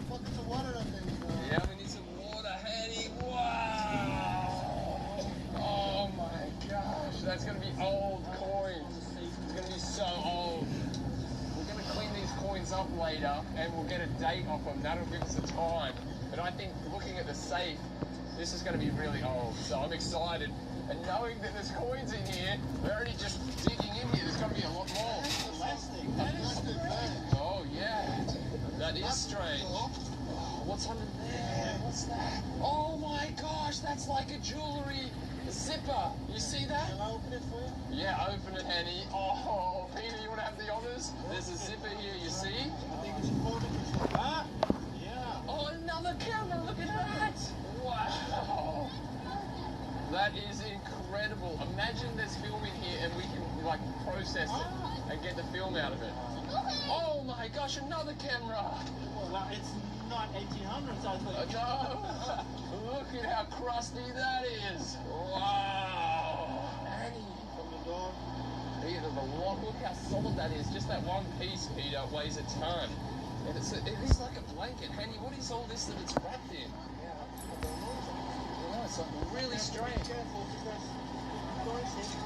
Yeah, anything could be in it. Oh, there's another camera. Holy moly. Oh my gosh, we're going to develop these. Another one. What the fuck? Where'd it go? And another one. This would have been, getting older. We've got like a collection of cameras in here. There's stuff inside this. Oh my gosh, let's open that one up. Here, Henny, take a break. Let's see what's in here. Okay. Oh, I'm excited about this. Where is Manuel? Come on. Are you going to open this up? Oh, no, camera. It's like a really old camera lens. Wow. It's like a bronze lens. That must be as old as the safe. That's got to be from the same period. So whoever it was a photographer. And you got the cameras on. It's falling apart. Oh my gosh, I am so excited. This is like Christmas, huh? Another one. It's another one. Wow. There we go. Come on, Manuel. Get in there, mate. It's Christmas. That's why I love this hobby so much. Anyone can do it and find treasure. And it's out there. So, if you want to get in magnet fishing, order a magnet, order magnets today before someone beats you to it. This is too much fun to miss out on. What do you got, mate? Oh my gosh, it's got a whole bunch of jewelry. Nice. Oh, man. Don't worry about that. Everything's good here. Everybody's happy. I think, look at that. There's just like bags and bags and bags of stuff in here. And I think that's a passport of some type. What? What do we got? A jewelry box. A jewelry box. We got the jewelry box. Here we go. Is there anything in there? Oh no. Oh, it's empty. We're not retired yet. Come on, there's got to be something good in here. A passport. Oh my gosh. Oh yeah. And jewelry boxes. Look at all the jewelry boxes and the passports on there. Look at that. Look at all these jewelry boxes over here. Shit. Let's open it up. Open it up, Manuel. Oh, it's a bit slippery. Oh my gosh, I can't actually open this one up. Stamps. Stamps. It's a stamp collection. Oh, look at the stamps. There we go. These stamps can be worth a fortune, Peter. It's the identity passport. This is, okay. It's a woman from Belgium. Okay. Imagine we return this to the owner, some of these items. They could have been lost 30 years ago. Yeah, look at all the stamps. And there's still bags and bags and bags of treasure in here. Look at it all. Yeah, that one's full. No, I didn't. Oh, there's a watch over here. Look at that. What isn't in here? Oh my gosh, but look at all the bags in here. There's just more and more. Look at this. Here, who wants a Christmas present? There we go. Who wants a Christmas present? We've got another one here. Oh my dear Lord, this is a good day. Money! Oh, there's more money in here, Henny. Look, there's more. Oh, that's, I've never seen that coin before. Wow. Have a look at that. It's an old Belgium coin, is it? I think so. Okay. Let's Let's see if I can get a date on here. I can't see a date. 1975. There you go. This is not a Belgian coin, but it's actually a 10 drachma coin from Greece. And the portrait on the coin is actually the Greek philosopher Democritus. He and his mentor Leucippus developed the theory that all living matter is composed of small particles called atoms. Hence the atomic symbol on the front. Pretty sweet, isn't it? How about this, Peter? I know, I don't think I ever found a safe that was so full before. And that's such a big one. Yeah. Alright, we've got some buckets here, Henny. Just brought up some water. Yeah, put the coins in, let's give it a rinse off. Can you see what it says now? Still can't find out. This one is also quite interesting, as it's not a regular Belgian coin, but an exclusive token minted in Ghent, which is a city in Belgium. It was made to celebrate the 800th anniversary of the famous medieval castle in Ghent, called the Gravenstein, hence the castle design on the coin. How cool is that? Okay. What else is in here? You got more coins, Brian? Oh, the documents, yeah? Let's have a look at this one. Oh my gosh. Another massive bag here. Oh, it's like Christmas Day. This is so cool, huh? Is there a better hobby than this? Actually finding a safe. It's like, you know, finding a pirate's treasure chest buried on the beach or something like that. Okay, what's in here, Hanny? Yeah, we should call her. Can you look her up? Yeah. Oh, there's another camera lens there.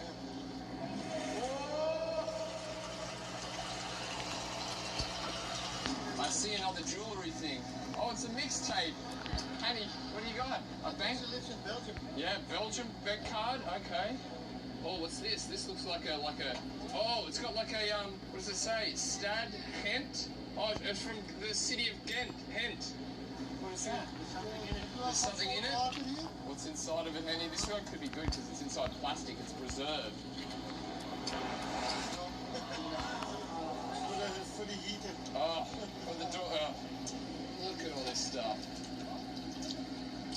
Another camera lens. Oops. I literally can't keep up. There's so much things in this safe, and everyone's just opening it like Christmas Day. There's so many documents. Yeah, we're going to track her down. We've got enough documents in here. Oh, is that a coin was there? Yeah. It's on the wall. Oh, it's on the wall. There we go. There's another coin.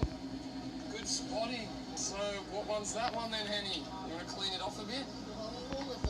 Oh! That's a good one. Can you hold it? I can't read it anyway. Let me just zoom right in. Hold it still. 90. I think it says 1964. 1 dinar. 1 dinar. Okay. This is unbelievable. People say magnet fishing, you don't find safes. Who would dump a safe with anything in it? This one's dumped with everything in it. And it's still more inside here, Hanny. There's a bottom in it. There's a fake bottom? Oh, there's a bottom, like a secret. Oh, look, my hand goes in down under there. It goes in under there, so I might have to tip it upside down. Oh, I got another coin. I just got another coin. Look at that. Oh, look how black it is on the top from being in the safe for so long. There we go. Oh, it's that one, Brian. It's the same as the last one. Dinar. Dinar, na na na na. Oh my gosh, Hanny! Like, look at it all in here. There could be more coins. I think, oh, there's another lens. Another camera lens. We have to tip it upside down because there's a secret drawer there and it's full of water. Smash what on the mud? Oh yeah, you want me to push it like that? Watch out!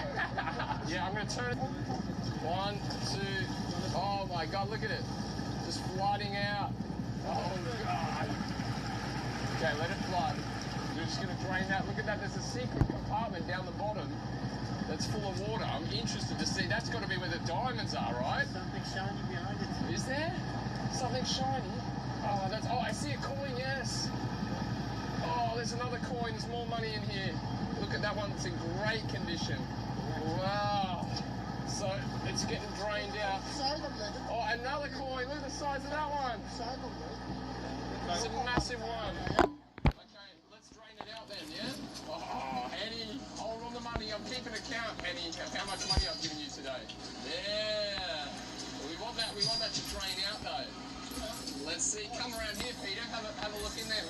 Why are you throwing a what? A full safe. Why you 6 meters into the water? Everyone always. What? You're never gonna find anything in a safe. They're always empty. No thief would leave a coin. Another one. Lots of these coins in there. Yeah, another one. Oh, that's a. Where? Oh, there. Oh, a necklace. Pendant from a necklace. We've got jewellery. It's so small. Yeah, and look at this. I've got another coin here. An old one. We're going to have to clean all these up. Here, shall I give it to Henny? You want to lift it up again? Come on. 1, 2, 3. Okay, let's angle it so it drains this way. Oh, look at that. Good canal water. Should sell that. Oh, yeah, I don't know. Yeah, it looks like it could be a secret compartment here. Look at this.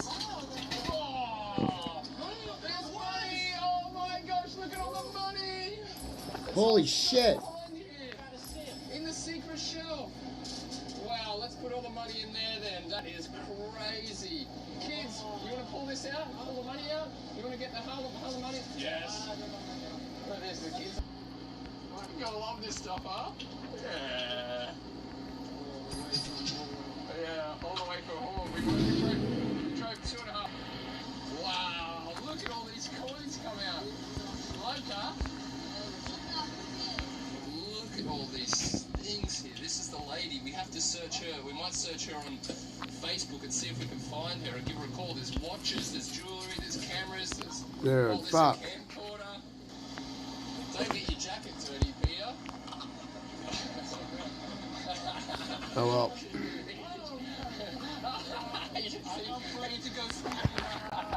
At the start, he was worried about getting dirty. Now he's just like, yeah, get me out of it. But look at all these coins in there. That is incredible. Shit coming out here. Look at that big one in there. You see that? Wow. Let's break it out. It's been stuck there for a while. That looks like a good. Oh, the 2 coins were actually. We're going to clean all these up, Hanny. We'll clean all these up and we'll get some dates on there. And you remember that time we found the wallet in Amsterdam and we Googled the lady's name with the ID card and she came and met us. So I wonder if this lady lives far away, if we can find her. Hopefully we can track her down. It's so cool to return all this. Yeah, we think she's from Belgium. How's it feel, Peter? Buzzing. Buzzing. Yeah. Covered in mud. Yeah, that's how you know you've had a good day.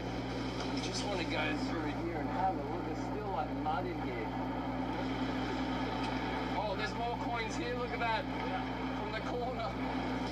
Oh, these are coins too. They're just magnetic. Look at that. Yeah, because the safe's also magnetic. Look where all the coins were stuck on the hidden shelf here. That is incredible. What are we going to do with the safe? You're not going to take it home? You're not going to... This is... No, thank you. It just needs a little bit of... Yeah, she's the boss. I have the same thing. Yeah, I tried to pay for the truck hire with the weight of iron in scrap metal. He was like, no. But it probably is worth close to it because that is very, very heavy. What you doing, Henny? Are you going to search the name?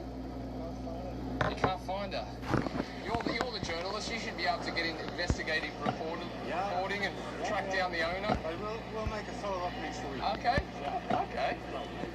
Because it's so heavy, we're going to get the truck to take the safe away, but we're going to make sure before he goes. Okay, now we're going to tip this over one last time, Brian.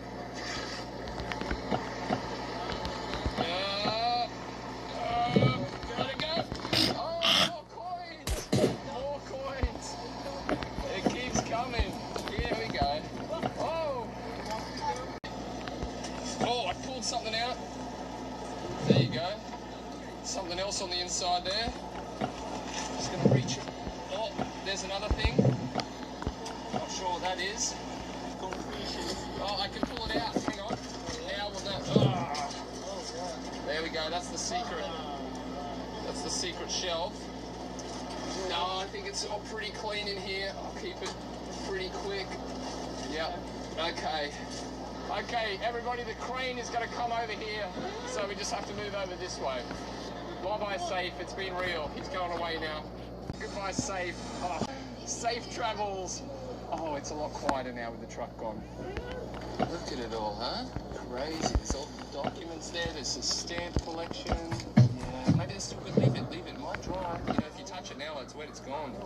Oh, it's in the seal. It's sealed. Oh, okay. It's gone. It's gone. Oh, there's even more. Oh, no. So many. Hattie, could you find the lady on Facebook? You couldn't find her on Facebook. All right. ChatGPT. I'll let you down as well. All right, let's go through this bag. This bag isn't even open. ChatGPT ain't gonna find you fucking somebody on fucking Facebook. Another one. We've got a whole other bag over here, Peter, that's not open. Oh, let's go. Photo. Oh, photo album. Wow. Oh, it's more stamps. Yeah, they're still good. Wow, how old's that one? Apollo? Look at that, this is the Apollo mission. No way. Two of them. Oh my God. Why the fuck is it in Belgium? Old. Look at this, 1974. Oh my gosh, that has to be the rarest stamps ever. Look how old they are.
What do you think of your husband's hobby? you like his hobby? I tell you what, if you I like it for him. You like it for him. Okay. I think you like it as well if he brought home some gold bars. Yeah. You'd like it for you then, I reckon. Yeah, then I can spend the money. Yeah, you can spend the money. Birth certificates, that looks like. Oh, there's a case for a jewelry box again. What does this one say? Yeah, look, these are. Take the jewelry. They took the jewelry, yeah. They didn't see any value in stamps. No. And a lot of the coins. Maybe they were in a rush. It just seems unusual that there's so much left in here. Maybe the police were hot on their tail and they just ditched the evidence quickly and got away. So this one here is the Leica camera. I'm just going to reach over here. This is is this an expensive one? Yeah. Not anymore. Not anymore. What about with some restoration? No, it's gone. Okay, you never know. All right, it'll be interesting to clean it up a little bit. I'm not sure about it, but it's the same. It looks like an old one. Okay, and to give an idea, because I know nothing about the value of cameras, how much in good condition? A couple of thousand. There we go. In good condition. Okay. Yeah, you belong on this channel, Peter. You're a dad as well, I can tell. This channel approves dad jokes. It is a lot quieter with that truck on. The stamps is a waste. The stamps is a waste, yeah, totally. They should have just thrown them on the side of the road or something, you know? With all these documents, surely we'll be able to track down the owner. Or someone related to them. The bank, yeah. bank stuff. Yeah. A lot of numbers. Yeah. And have a look at all this. There could be some coins still in all of this sludge over here. Yeah, she lost everything. Yeah, another bank card, okay. Maybe we've got another name here, Annie. Look, Annie Colombo over there is on the case. He's doing the research. I think that's her address. You found her address? That is the bank. Oh, the bank receipt. Okay, we might have her address. Hang on. Terugbrengen. All right. Are you going to go to Belgium then?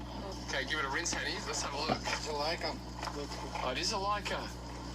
Oh, there you go. Give it a rinse and see how it comes off. Crème de la crème, hè, back in the day. Yeah, creme de la creme. Knock stays, yeah? Yeah. Still the best of the best. There you go, that'll clean up. Yeah. Cool, like a camera. Yeah, that's good enough. Annie, I thought there was gold inside of here because I didn't get it open before. And then I noticed, if you look inside, have a look at this. Is there something in it? Yeah, there's something in it. Have a look, it's gold. Oh. You put it in. Yeah, Hanny put it in there. Yeah. Look at my first one.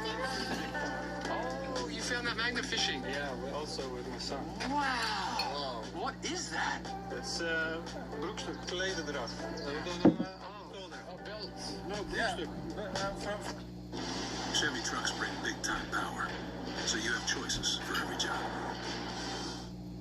What if AI could handle your most repetitive tasks? With Google Workspace Studio, you can automate workflows, track action items, and more. Simply Shut up, bitch. Like big. Okay, knots on the belt. Yeah. Okay, wow.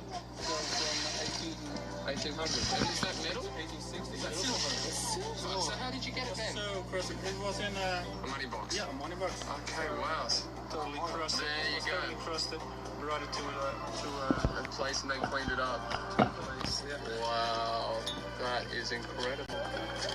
There you go, silver found magnet fishing. Nice one, Peter. Anyone can do it. Anyone can do it. You just gotta have the right magnet. I'm gonna put this coin in the basket. Have a look at this. Have a look at this. What we've washed away. Do you guys see it? What a necklace. There's a necklace there. In the mud. That's why you gotta look really careful. That's a religion one. Ah, yeah, religious necklace. I got the small. Look at that. Oh, right in the thing. We need some water. Is there water in one of the buckets? No. We need some more water. What is it? And it's a necklace. Guessing. Ketting. Pardon my Dutch. Okay, look at that, Henny. Oh, yeah, there you go. It's got the cross on there. There's a bag in the water? Oh, it's just a plastic bag. Oh, it got me excited. I'm just going to rinse it here. Let me... Oh, is that a bracelet? It looks silver, doesn't it? Or is it... There we go.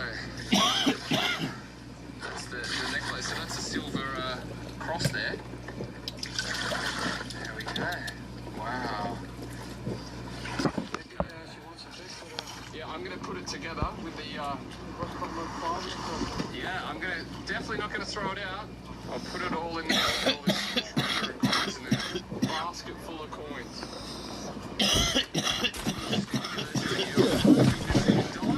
Imagine there's a diamond or a gem.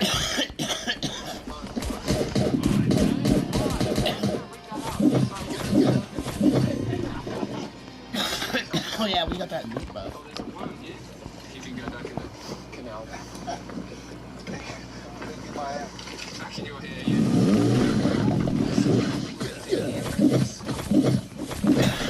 Oh, another necklace. Another kitting. Nothing kidding. Well, this one's got gems in it. If this is gold, we could be on.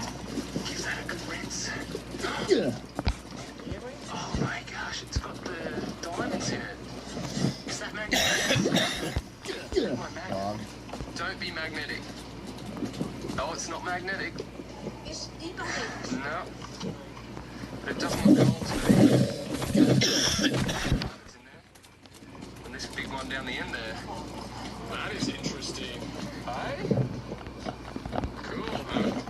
Well, put that in the basket. We're going to collect it all and... No, not magnetic's good. Look at this. No, it's not magnetic. Expedition Antarctica. Yeah, this one's really cool.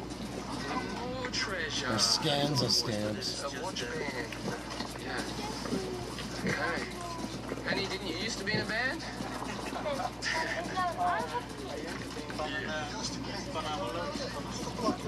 look at that in between. There's coins in between there, right? Did you go through all the pages? Oh, okay, because there is some coins in between. Lovely smell. Yeah, you love that. We bottled that. Actually, Brian, have you got any cologne left over from your... I got some at home. You found a box with the cologne in there.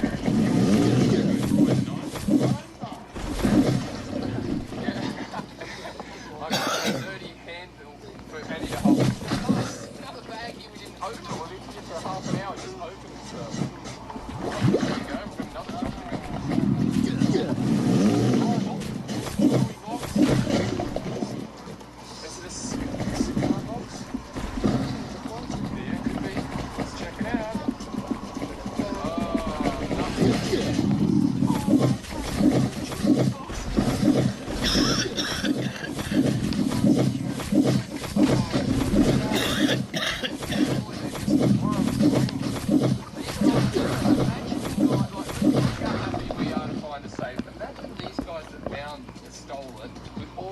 stuff inside. There must have just been.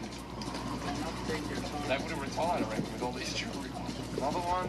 Why not take the stamps? Oh, there's another one. Another box there. Brian. Where is the jewelry? It's still a bit visible. Street with cars and Hey, yeah. yellow. That's a bummer. That is a bummer. You don't know how much these are worth. And maybe she wants to have it back, so it's better to keep it stacked together. Look, that's keepable.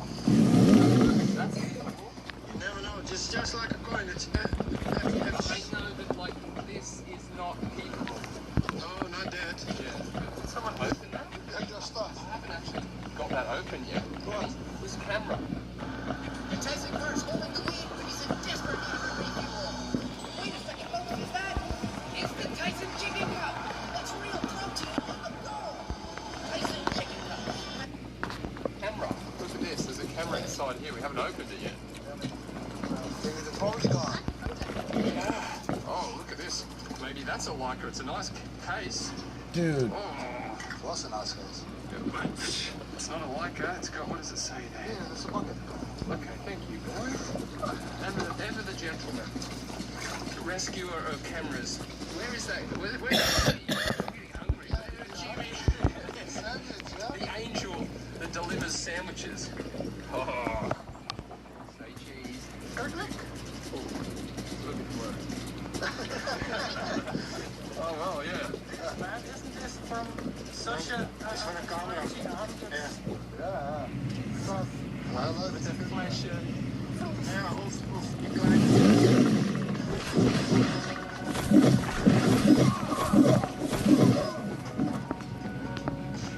Fucking cunt. Cheese.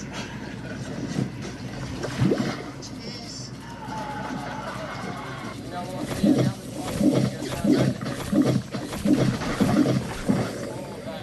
Yeah, there's absolutely no way we would have got that safe out without the help of that. That was one awesome treasure hunting adventure, and we didn't even break a sweat, and didn't even get a magnet wet.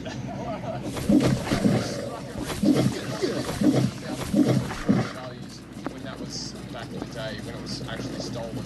And who knows what else they took besides the jewelry and I bet that fucking safe was worth like fucking $20,000. So big shout out to Peter. Thanks so much for inviting us down. Two definite treasure hunters for life there. So I hope you enjoyed this as much as we did. If you did, subscribe. And we'll see you soon for some more treasure hunting adventures from Ldoe and Johnny. And this is our camper road trip in Australia. Sydney's famous Bondi Beach, all the way up the east coast to Byron. He said hello.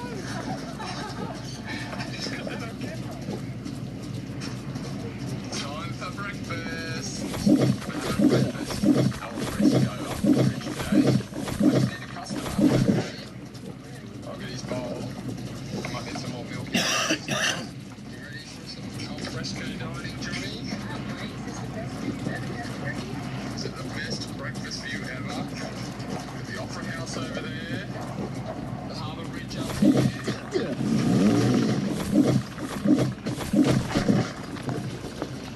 Please sit down, Johnny. The seat.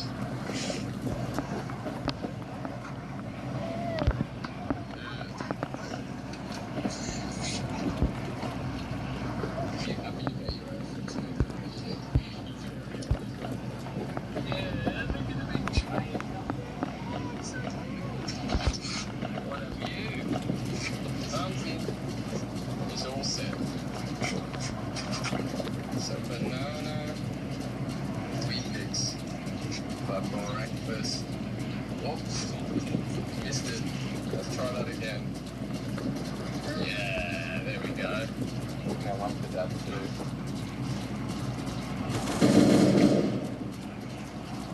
Mummy's got to get her bowl.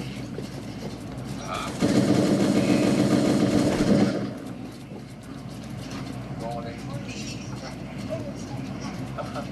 So I'm going to be doing some magnet fishing for my other YouTube channel, Ldoe Treasure Hunter, which involves getting a strong magnet. What the fuck? Why can't I go onto this thing? see what I can find. Like, Dog, get the fuck away. Dude, what the fuck? So that's on our other channel. Wait, My other what? channel, my channel, things like that. So I reckon there's going to be a lot of stuff. Why can't I fucking...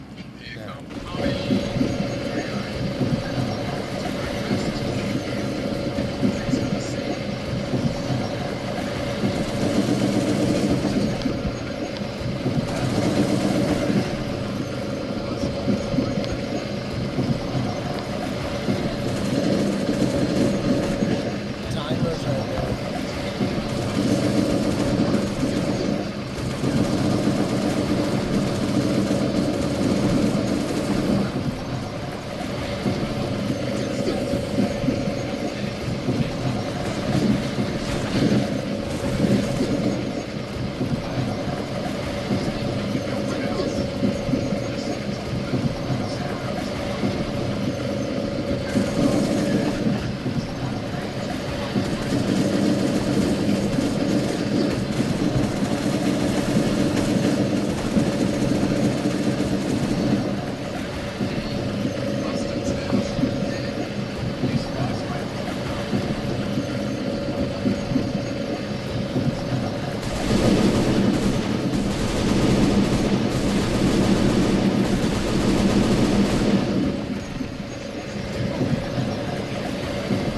This is so loud in here.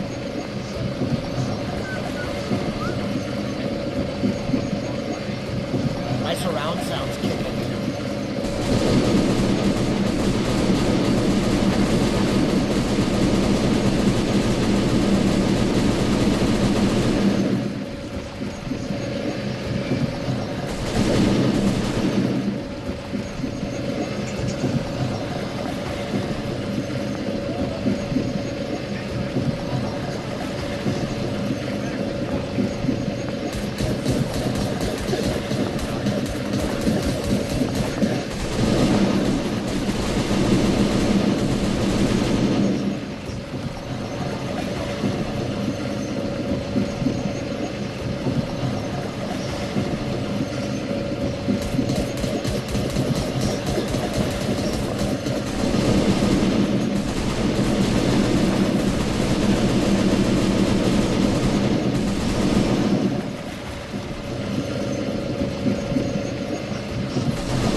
It's not as fancy as under the harbour bridge or by the opera house, but this is Towoon. Shit, no.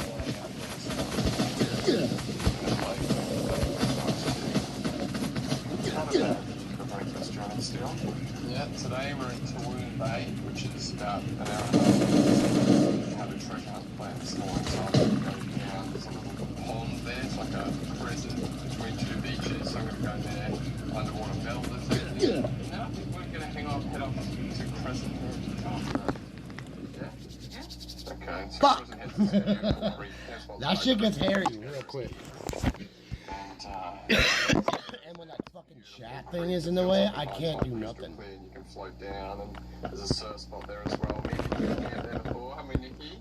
Yeah, many years ago. Yeah, and our first road trip in Australia. Yeah?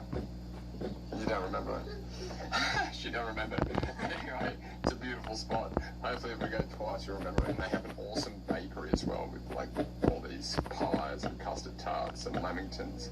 Australia goodies that I miss when I'm back home in the Netherlands. And there's a surf spot there too, but I don't have a surfboard. That's the plan for today. We'll see how we go. Hopefully find some gold here as soon as I make breakfast first.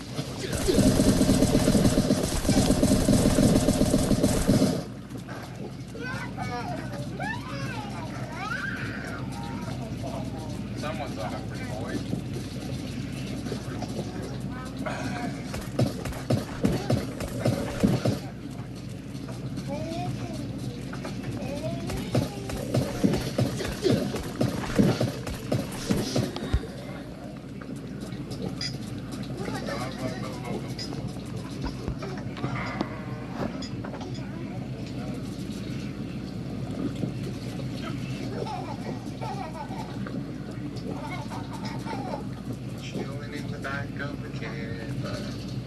chilling in the back of the camper. He's trying to steal her.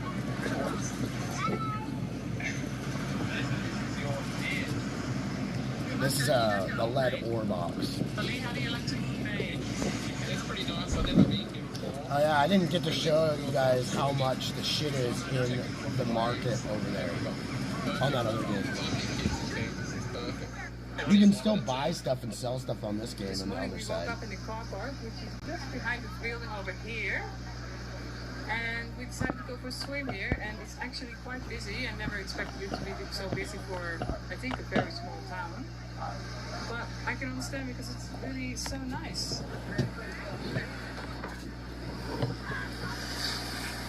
We're gonna head off soon, and we are going to Newcastle, and it's called the Bogey Hole. It's a rock pool, and I think Lee wants to get treasure hunting there. So I'm very curious to see that place. We'll take you with us.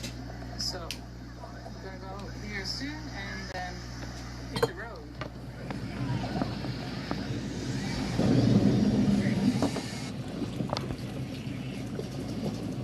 I'm grabbing a bunch of grabbing all this corn and the spices.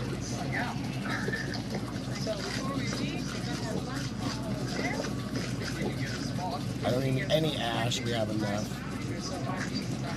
And after that we're gonna go to Bogey hole was actually built by Colby, so I'm going to avoid that. I've never been there. treasure hunting there. I've just been treasure hunting now too. Yeah, it's just treasure hunting, and treasure hunting actually.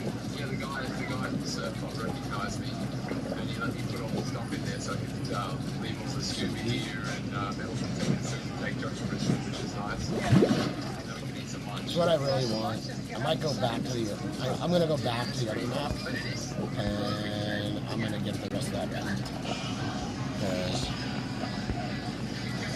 If you're planning an East Coast road trip to Australia to camp a van, I highly recommend doing that everywhere in the world. And to Moon Bay, I've never been to before. Just I've done this trip many times. But if you want that jam, make sure you go there. To Moon Bay, add it on your stop. Johnny will be the lifeguard, so make sure you drop in and say good day. Well, let's head up the coast. Time for our next stop in Newcastle. Coming into an area where the beach is. Where I used to go, you can see all over Newcastle here, maybe just around this corner. Let's have a look at you. The city of Newcastle. The busy Sunday, the last day of the school holidays here in Australia. Everyone's back in school tomorrow, so they're making the most of it.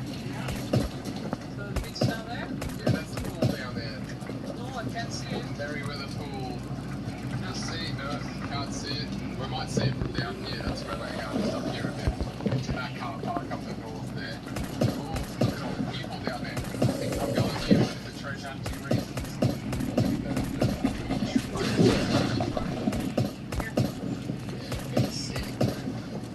We always take the scenic route. Always got to take the scenic route. There's an ocean liner out there. Newcastle's famous for that.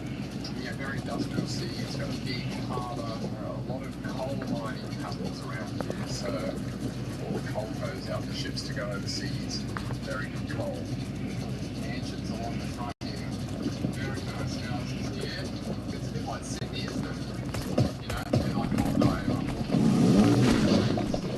somebody fucking calling me or something? Just there, but I want to go see that rock pool right up the end where all the people are. That's where I'm going. That's what set my radar off. Great. Well, let's go find some treasure. I'm actually happy with it. I was looking on the map and I wasn't sure, but now I've seen so many people down there. I thought it might be a honey hole. I think it's going to be a honey hole. Oh, look how beautiful that looks though. Whoa, that's what I did. There's the pool. You can zoom in and see the pool. See that? Just see it just over there. Yeah? That's cool. That's the pool. Getting in progress. That's it. Right back here. Okay. That's why I'm probably up here for the pool. Thank you. There's a nice view down there, isn't there? Yeah. You'll see some sand dunes. And those sand dunes where Matt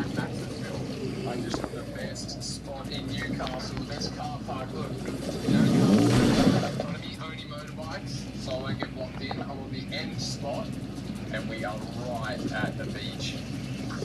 Think he's gonna make a spaghetti bolognese? Johnny's gonna help, aren't you, Johnny? And have a look at that view out there.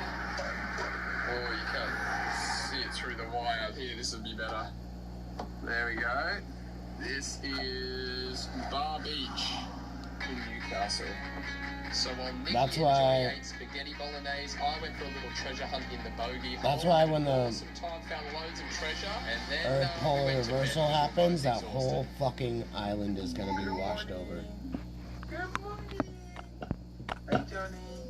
Hey, oh, he's away, man. Okay, we are in Newcastle still. Yeah, Newcastle. It's early in the morning, I think it's 7 o'clock. And this is gonna be our breakfast spot, which looks very nice, I think. It doesn't look better, does it? Got the prime view here. Yeah, it looks beautiful. And then after breakfast, we are going to Crescent Head, where we hired a campsite. And we need it. Yeah, we need it because we need to do some laundry and fill up the water and all those things. And also it would be nice to just relax for a little bit because always in the camper family, I love it, but it's always a lot of work. Yeah. We're out of work, so we need to do some laundry. Yeah. Take that outside and show up. This is our camper. And this is where we are parked.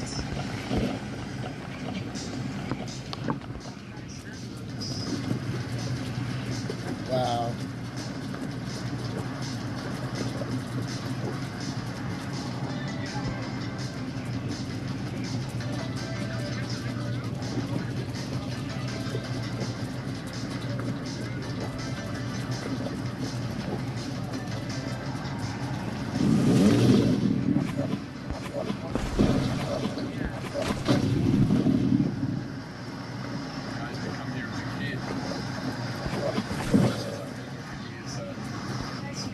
Actually, last time I was here was with you. Johnny's been sleepy still? Yeah, he was sleeping. Are you sleeping? No, he was very tired. Oh, okay. So this camper has a seating area here, which is actually really nice. But we can't use it because Johnny's seat is here, and it's a bit too much work to take it away every day, like 3 times. Oh shit. So we haven't really been using it, but I would love to use it. It's so nice, and you have this big window here. The other thing is it's filthy. Like we rented this camper. It's got an ant's nest in it. Yeah. The chair's so filthy I don't even want to sit on it. The oven doesn't leak. The gas coming out of the oven doesn't work on one of them, so it's only one that you get to use to cook. Yeah. We can't get the radio to work. The camper is really old. I don't know how old it actually is, but it's done over 300,000 kilometers. Yes. Which is, you know, a lot of times it's been hired I out. don't know why it's very juicy when you come to Australia. It's more like a backpacker kind of camper. You can see the stickers. I think I've said this before. You can see the stickers from the other hire companies that had it. And then Juicy sold it, but yeah, bought it off them when they sold it. Yeah, Juicy bought it when the other higher camper fans were like, this thing is too old to still use. Which is a shame because we're paying a lot of money for this thing. It's like a higher rental a dirty hotel, but you also not so. Yeah. So although the experience in the camper is awesome, I love it. The camper itself is just Shit. Never again Juicy rentals. it's not up to standards, unfortunately. When you come here, go with another one like Brits or Apollo. Anyway, we now have back with you and a very hungry boy. I'm gonna sneak. I'm gonna sneak all these. Do you like the view, Johnny? You don't really care, do you? Can't do that one. You gotta do it on the side. I'm not doing. I don't have.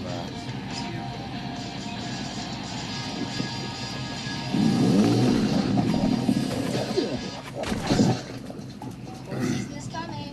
Soften the blows with the #1 lotion today.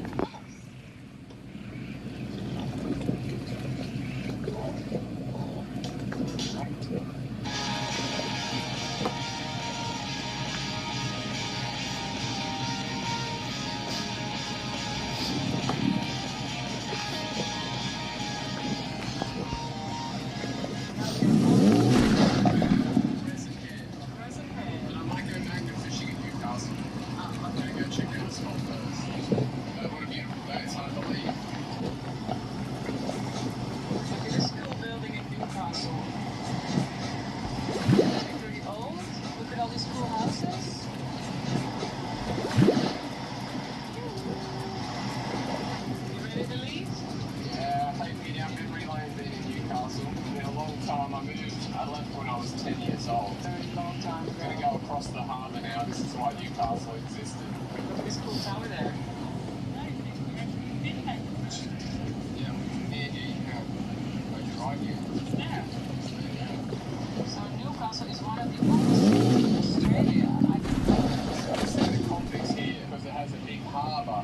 So they brought a lot of the bad convicts up here who were plugging up from Sydney, separated from the pack and made them do all the hard jobs and stuff. So that was the start of this. The first city was Sydney, then the second one was Hobart, and Tasmania, and then the Western Coast. And I think the third one is Newcastle.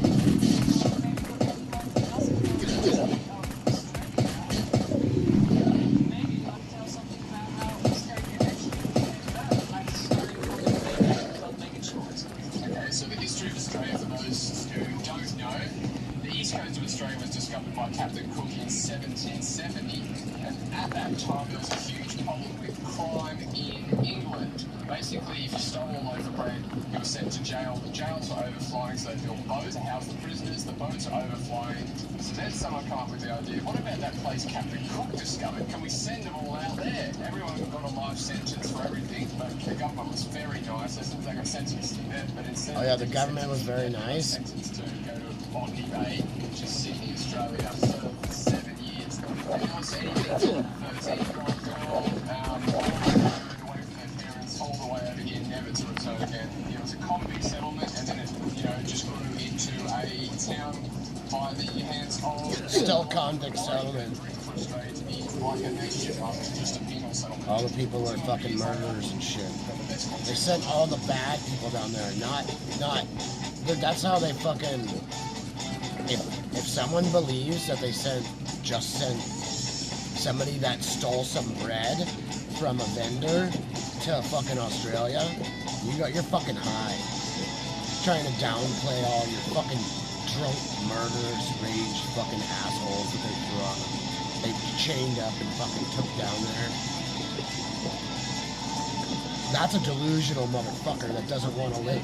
That's with a sanitized version of fucking history that they don't want to even let those people know. Yeah, you're pieces of shit. Your families were all pieces of shit that live here. And that's literally what they fucking, that's literally it. I'm not going to talk shit about people from Australia, but that's the thing. Everybody's a fucking convict. You're a convict or yeah, because they usually were fighting the indigenous people there. All the fucking Crocodile Dundee fuckers, you know what I mean? So, that's the thing. It's fucking nuts, but it happened. It's real. It's not a fucking lie.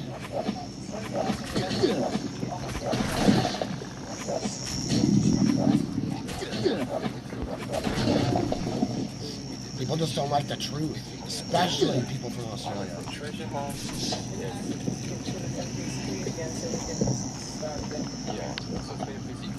Australia's always been a convict city, convict fucking area, because they fucking put all the criminals there, all the terrible people. Sent like fucking 400 down the first time, I remember, and fucking learning about it. Sent all their convicts, all their not somebody stole bread. Or somebody, oh shit, look at that. Why is a big one here?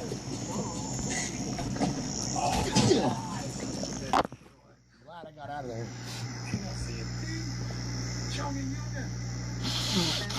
Say something. I can't see you. Okay, step a little bit further away then. That's crazy. Thought I would get more peat.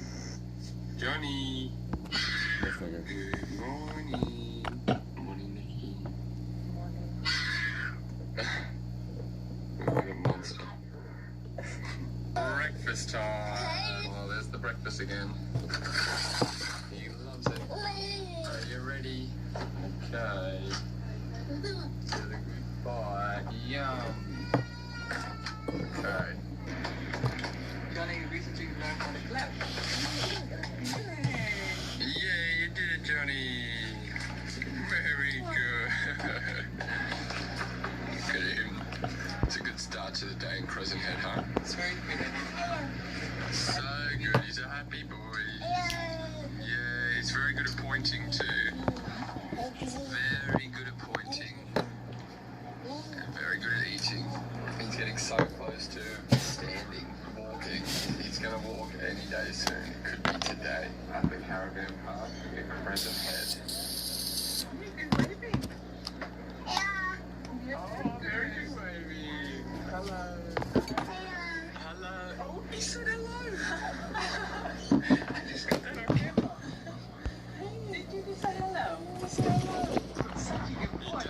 said hello then, didn't he? Yes, he did.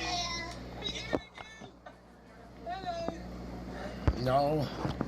I go to fucking touch the dog and it runs back to the thing. Fucking bugged out garbage.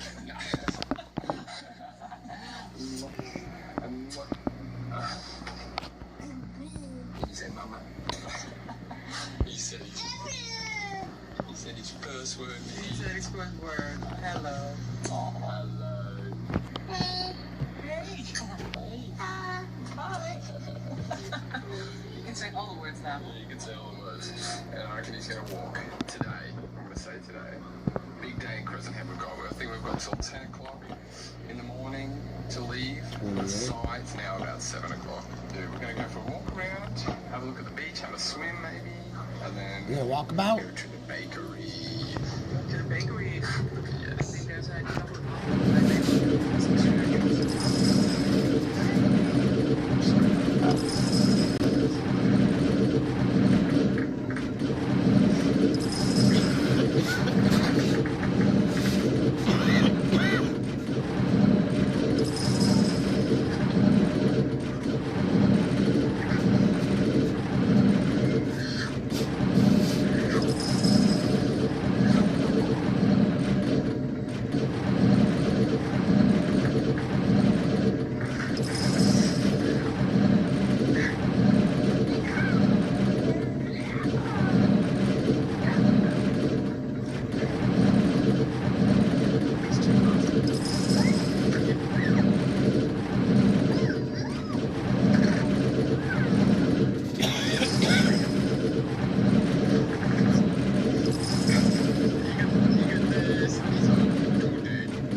VSS and the greens, bitch.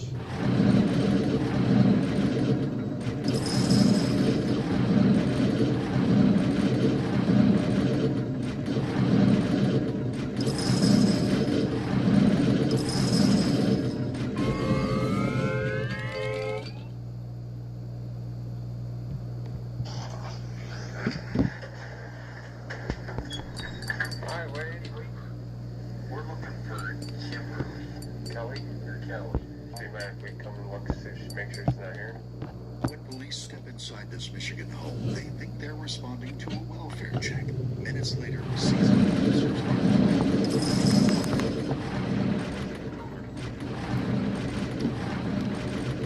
inside the apartment bar, something that should never exist.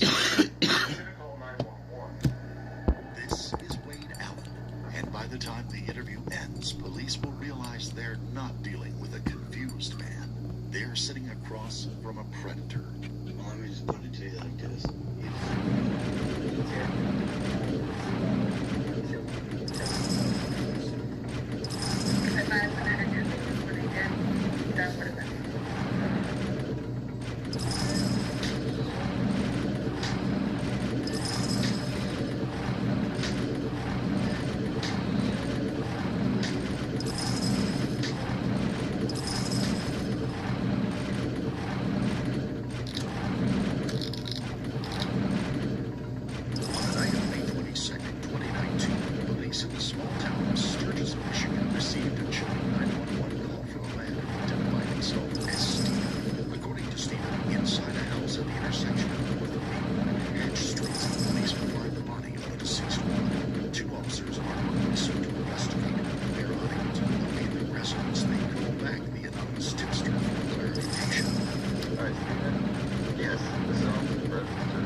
about it and asked me if I wanted to see the body, and I said no. Oh, okay. So he just asked you if you wanted to see the dead body? Yeah. You want to see a dead body? He was trying to get me to help him to where he could go bury the body. We told him that we wasn't going to do that. And do you know who the person is that... Yeah, her name is Kelly Jean Warner. It's almost midnight by the time officers pull up outside of a dilapidated house on North Maple Street, this time to determine or rule out the presence of a dead body in the apartment. But even before they reach the door, a foul odor hits them.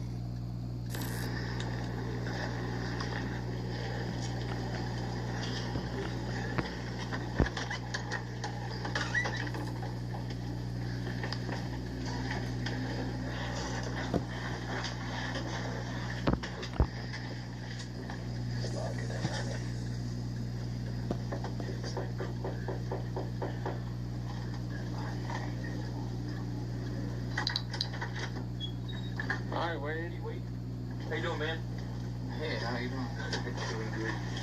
I remember you from the Speedway. Yeah. 3537, what are you up to now? Oh, not much. We're looking for Kimberly. Kelly? Or Kelly. You know Kelly? Kimberly or Kelly? From the shelter, maybe? KJ? KJ? Yeah. Nickname KJ. Oh, I don't know. I haven't heard from that person in some months. Let's go get some wood, too.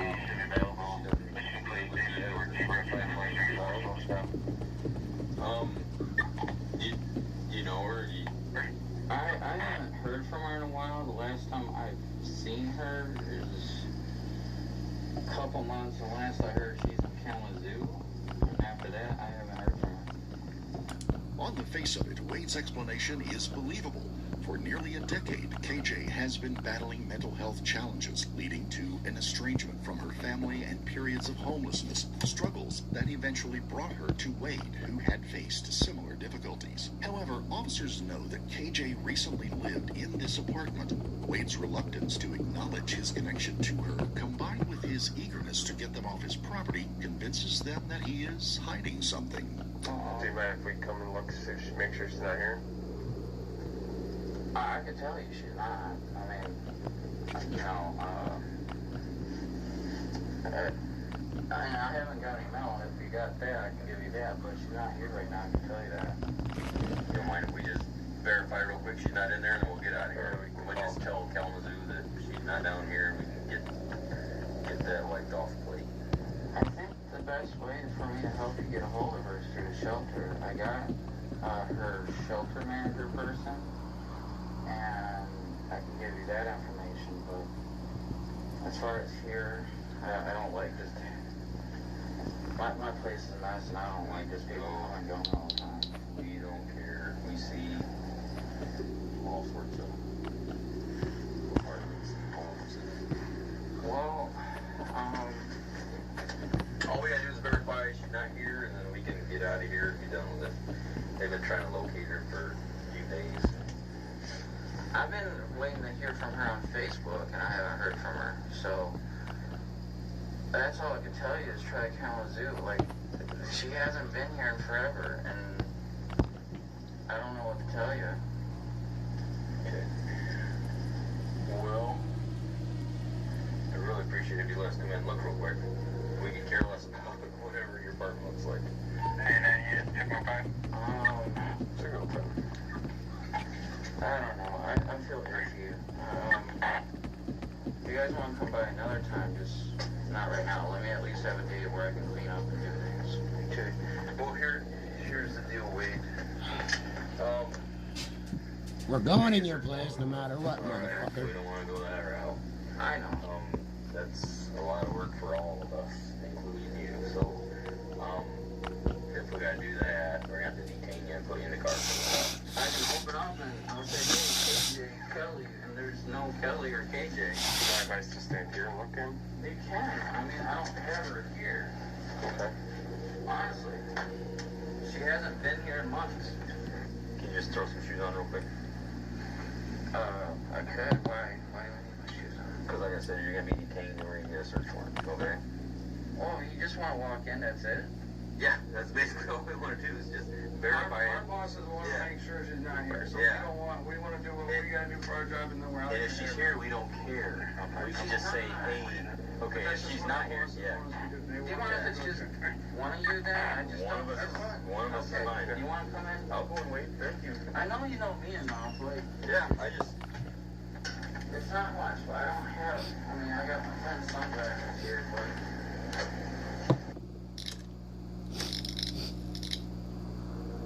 Nothing suspicious has jumped out at the officer just yet, but unfortunately for him, that is about to change.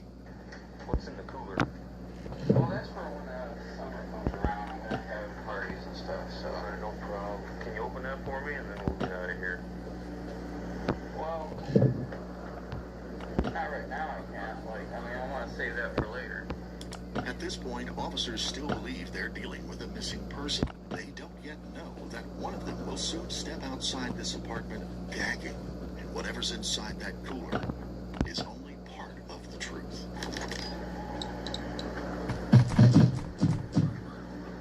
Oh, yeah. But I showed you, she hasn't been here in forever. Okay, well, why don't you just open that cooler and we'll get out of here. I just want to make sure anywhere that she could be hiding. She's not gonna be hiding. Well, okay, I just need to know that, okay? No, I mean, I can help you out there, but I've shown you everything. Okay. Alright. I haven't seen her like you said. Nope, you don't have no closets or? No.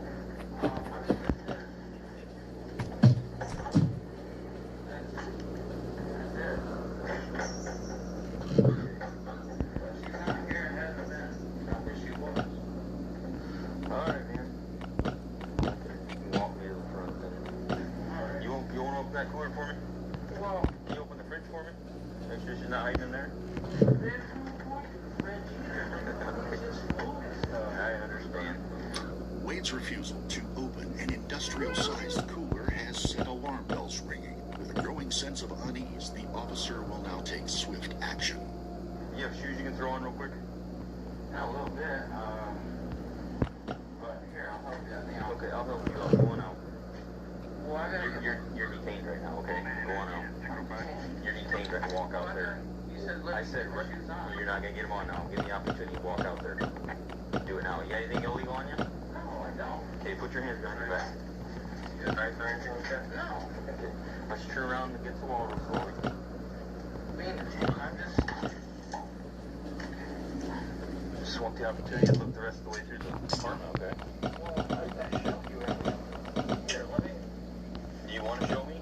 I will. I showed you everything. Why don't you walk back in there and show me that? I did.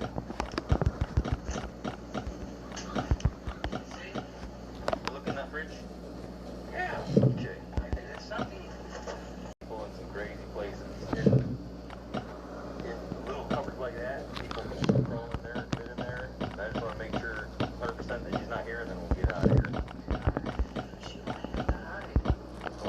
I don't know her. I don't know anything about her. I don't know if she's hiding from the law or hiding from her family or what she's doing. So I just want to verify. Okay. Now look in that cooler over there. That's kind of like I said later on in summer stuff. But I'm trying to keep my stuff kind of private. You know what? That's fine. All I want to do is open it and say, "Hey, get you in there." Close it right back up, and I'll get out of here. You'll be out of handcuffs, and we'll be going. Well, let's have a warrant for the rest of this, and I'll just get detained. I actually like to stay out here. Well, we can't. We got a type of search warrant, and you got to be detained while we do that. I won't be out of the way. No, you got to have a seat. I'll roll the windows down. I'm not under arrest. You're being detained. Yeah, you're not under arrest right now. Okay, so I just want to sit through this, and while you're being detained, you got to abide by our rules, and our rules are you got to sit in the car. I appreciate that. You want me to roll the windows down for you? Can you show me what the warrant's going to say on it? Yeah, absolutely. We got to type it up first. We're gonna make it. I did let you in the premise. Yep. You let me in. consent to walk through, but she didn't give me consent to check the whole area. Right. So I did give you consent to walk through if you want to look for her, and she wasn't there. Yep. But I didn't get to check the whole area. So in order to do my job, I gotta check the whole area. So I gotta ask the judge, wake him up and say, listen, I checked most of it, but there was a few areas that Wade wouldn't let me look that would be big enough to house KJ. To officers, Wade seems confused, overwhelmed, but at the same time, the man will later describe calmly how he kept someone alive. 999. I mean, it's our best deal ever.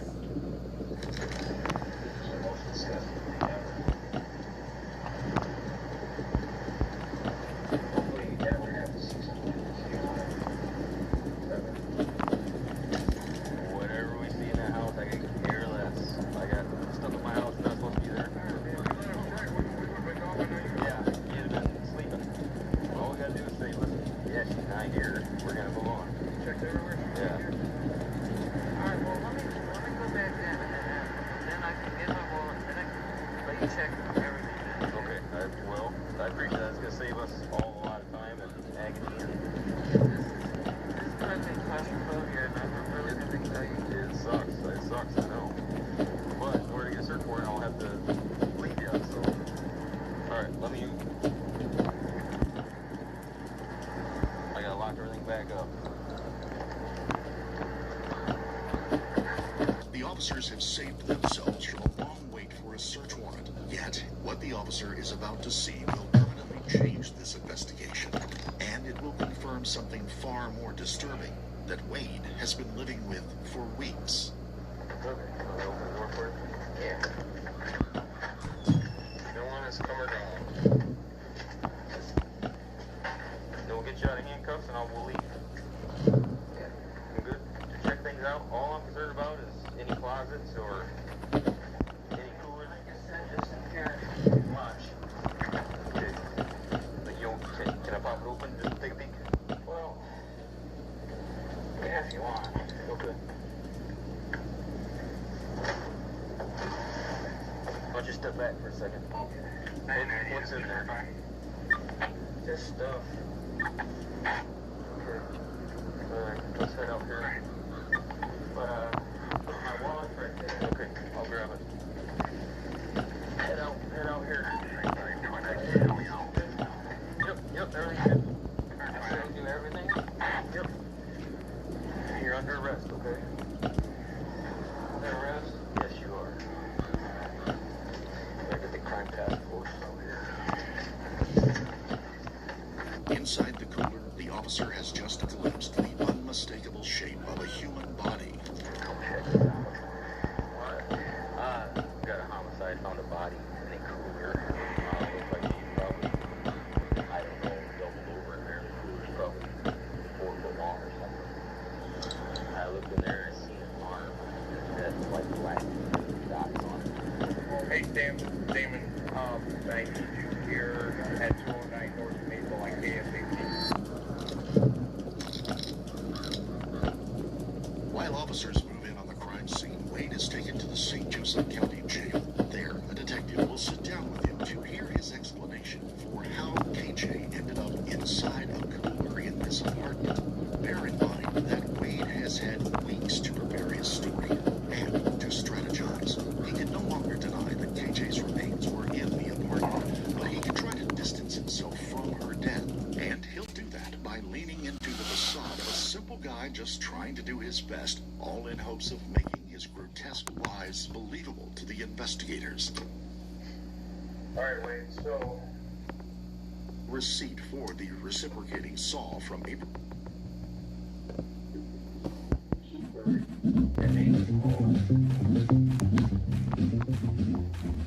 Fucking loud.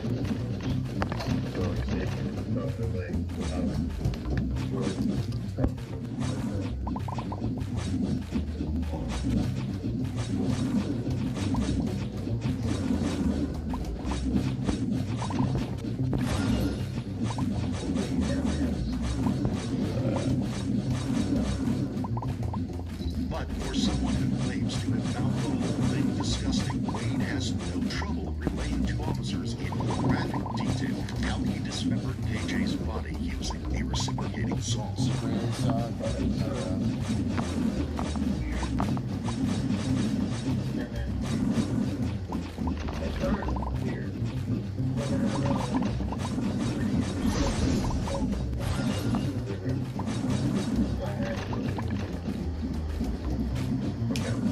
admit how he brought her there.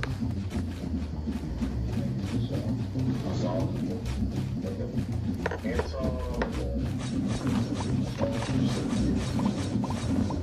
During the search of the house, police will find a receipt for the person in assault from April 17, suggesting that KJ had been in prison for more than a month. Wade's comment about wanting to see KJ's body offers detectives yet another glimpse into the twisted workings of his mind. This was not the first woman to fear Wade. Another girlfriend said she believes she escaped with her life, and if she hadn't left when she did, she might have ended up in that cooler too. If I would have did things when I did, that would have been, that's terrifying. With his version of events now laid out, officers prepare to turn the tables as evidence that directly contradicts his story.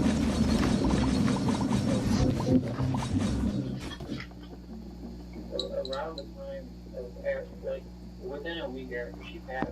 Okay. Where did you tell them happened to Kelly?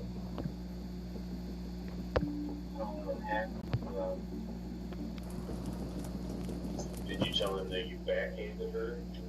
Something happened and she passed away? Backhanded her?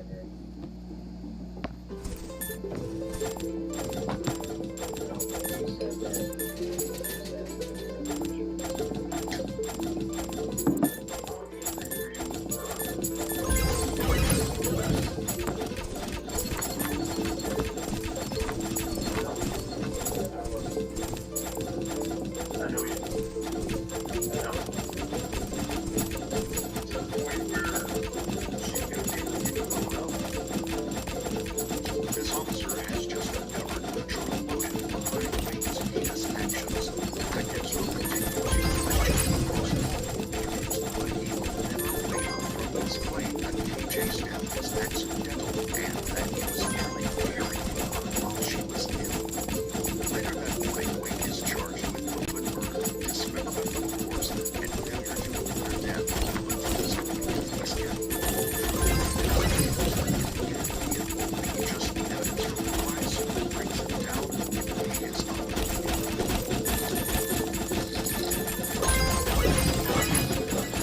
While Wade sits in the St. Joseph's County Jail awaiting his hearing, he begins boasting to his cellmates. But even for these hardened criminals, what he reveals is so grisly, so disturbing, that they can't stay silent. First to come forward was an acquaintance of KJ's own sister, Lisa Seaman. By sheer coincidence, he shared a cell with Wade at the county jail.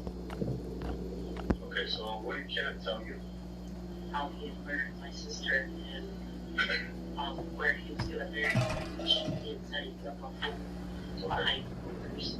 But that's just the beginning. Soon afterwards, a man named Daniel Kiefer finds himself unlucky enough to share a cell with Wade while he's in custody. After hearing Wade's story, he's too afraid to sleep and reports what he's heard to the authorities. He's right to be afraid. What Daniel doesn't know at the time of this interview is that he's about to become Wade's next victim. Dude, this guy is... well, let me just put it to you like this. He's a serial killer. Okay. Okay. He told us that he physically had this girl down on the bed with a white ribbon around her neck, watching the clock for 5 minutes until she was dead. And he brought her back to life. And when he did, the torture that he put her through before he had choked her out with this white ribbon, he gave us detail on this ribbon and this paracord that he used, and oh, it's gross. It's disgusting. And you said he brought her back? What do you mean by that? He gave her CPR. He was giving her CPR and brought her back. At that time, he said that she went blue, and he said he got on his phone because the next day, when she was already brain dead. When he started strangling her? After she become brain dead. Okay. because she couldn't talk, she couldn't walk, anything. He said that he bought a torch lighter from Dollar General. The Sturgis out to buy, he said, the pediatric center. And he said he burned her tongue, the tip of her tongue, both of her, and her. And I said, wow. I said, that's gruesome, dude. I said, what did you do after that? He says, I said, are you serious, dude?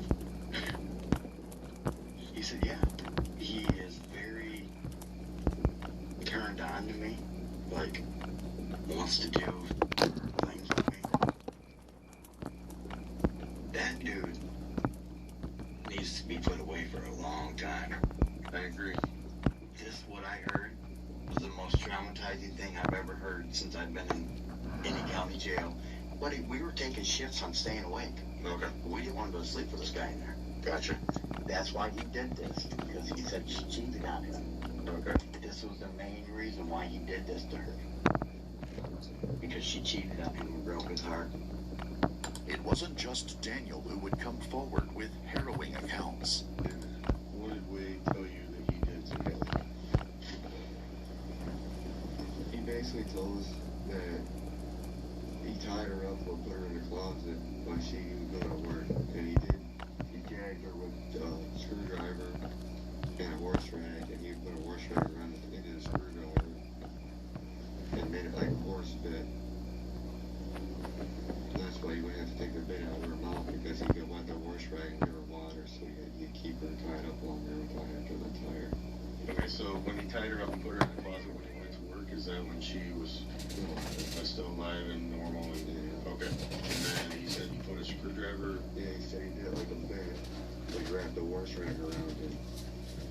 And what was the purpose of that? So she couldn't get on the screen. Like I said, he did the horse rag so he could put water on it, so she could suck water out of the work, so she would be dehydrated. The turtle just came up and just was just staring at me.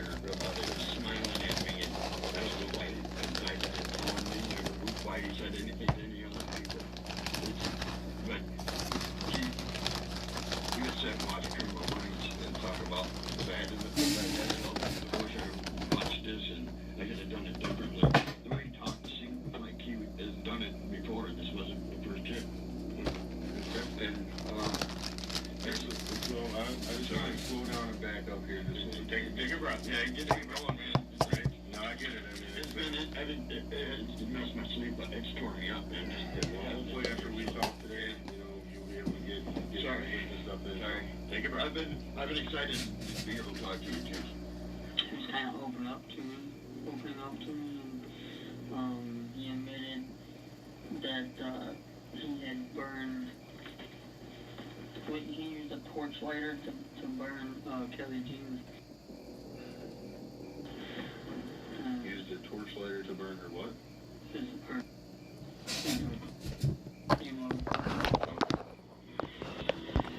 And I asked why, and he was just like, he didn't tell me right away. But eventually he told me that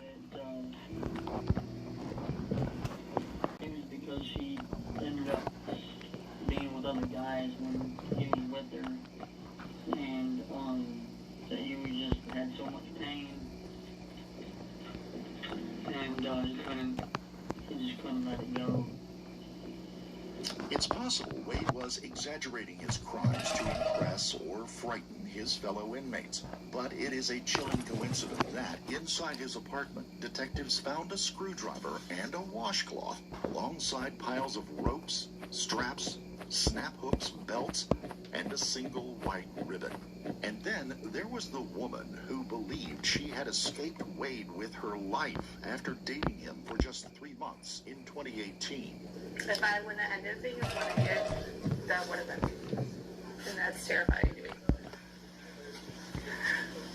Been together for a few years, and it's constantly like, I'm not being attentive enough, or I'm not... Shut up, faggot. So what happened that ended your guys' relationship? Okay, so, my kids had just started school again, and I needed to be home with them, and so I couldn't do whatever he was asking me to do, like pick him up or something. And he ended up showing up here. Here at this house? Yeah. So he showed up at my house, and he wanted to go to Kalamazoo. Because that's where he was from, and he wanted to go home because they were dealing with some issue, like they needed, I don't know, he felt like he needed to be there. But I had my kids and I could not take him. And he started to fight out here, and I finally was like, okay, just get in the car, like, I'll take you, just to get you away from me. And my kids were in the back seat, and he was in the front seat with me. And we were driving towards Kalamazoo, and he realized that I was going to leave him there. And he said something, and I just put my hand across. I didn't even touch him. I just was like, stop. Like, just stop. My kids are right there. Like, you're freaking out. And he told me that he would break my fucking arm if I ever did that again. And I didn't even touch him. Just kind of did it like, hey. Yeah. Like, and so my daughter was she's a diabetic, and she started, I didn't know at the time, but she was like, Mom, my sugar's going low. But she was just faking it to get back home. And smart girl. So we turned back around, and I'm like, okay, Jody's going low, don't say anything else. Like, I need to get her taken care of. Let me just get us back to home. And so I got us back here, my kids got in the house, I got away from him out of the car, and he's like, just get back in the car and take me, and I'm like, no, I'm not getting back in the car, and I put like a bicycle and a chair between us, and I wouldn't let him get close enough. And he's like, no, I'm not gonna hurt you, just come here, let's just figure this out. And I was like, no, you need to find like somewhere else to go, somewhere, like, get away from me. I don't want anything to do with you. And he ended up finding a ride from the Love Inc. place down here on 134th right here. Okay.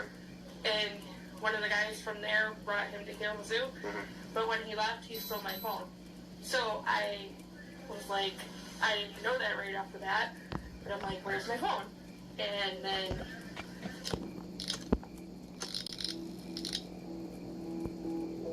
as it will turn out, Wade has one final horrific act left in him. After learning that his cellmates have reported his confessions to the authorities, he hatches a plan for revenge. After lying in wait for an opportunity, he physically overwhelms his fellow inmate, Daniel Kiefer, and sexually assaults him. The attack is only discovered when Daniel is treated by medics at the jail. The assault leads to additional charges. During Wade's sentencing, Daniel testifies via Zoom. He describes Wade in no uncertain terms. A monster. A psychiatric investigation finds Wade Allen competent to stand trial. He waits until the day before his trial to enter a no-contest plea to reduced charges of second-degree murder, attempted dismemberment of a body, and third-degree sexual conduct. In June of 2023, Wade Allen was sentenced to 37 to 60 years for the murder of Kelly Jen Warner Miller, with an additional consecutive sentence for criminal.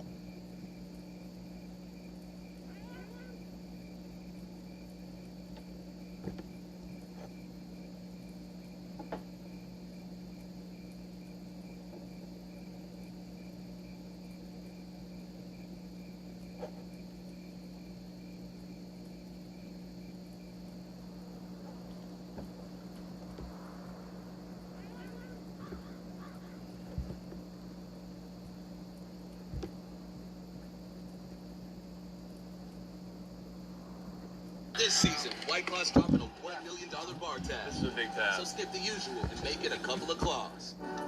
Spectrum is helping build America with 100%. Let's meet the Midwest and the Southeast. It's ladies first here. It's her second time here in New York. Make love for Miss Undefeated Shelly Bloomberg. Yes. Guys, make love for Shelly.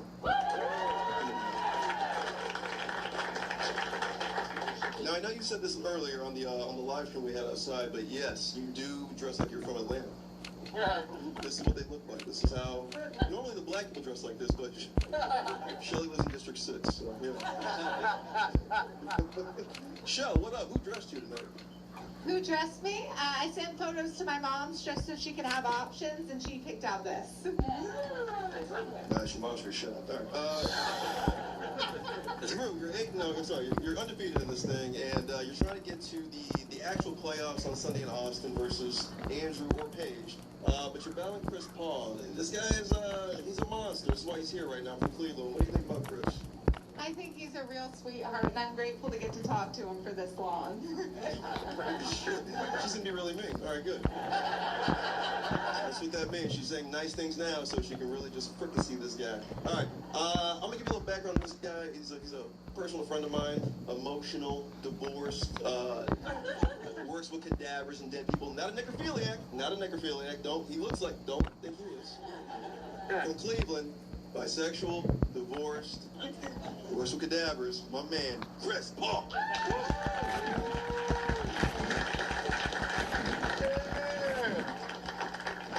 I let him know, Chris. I let him know you're cool.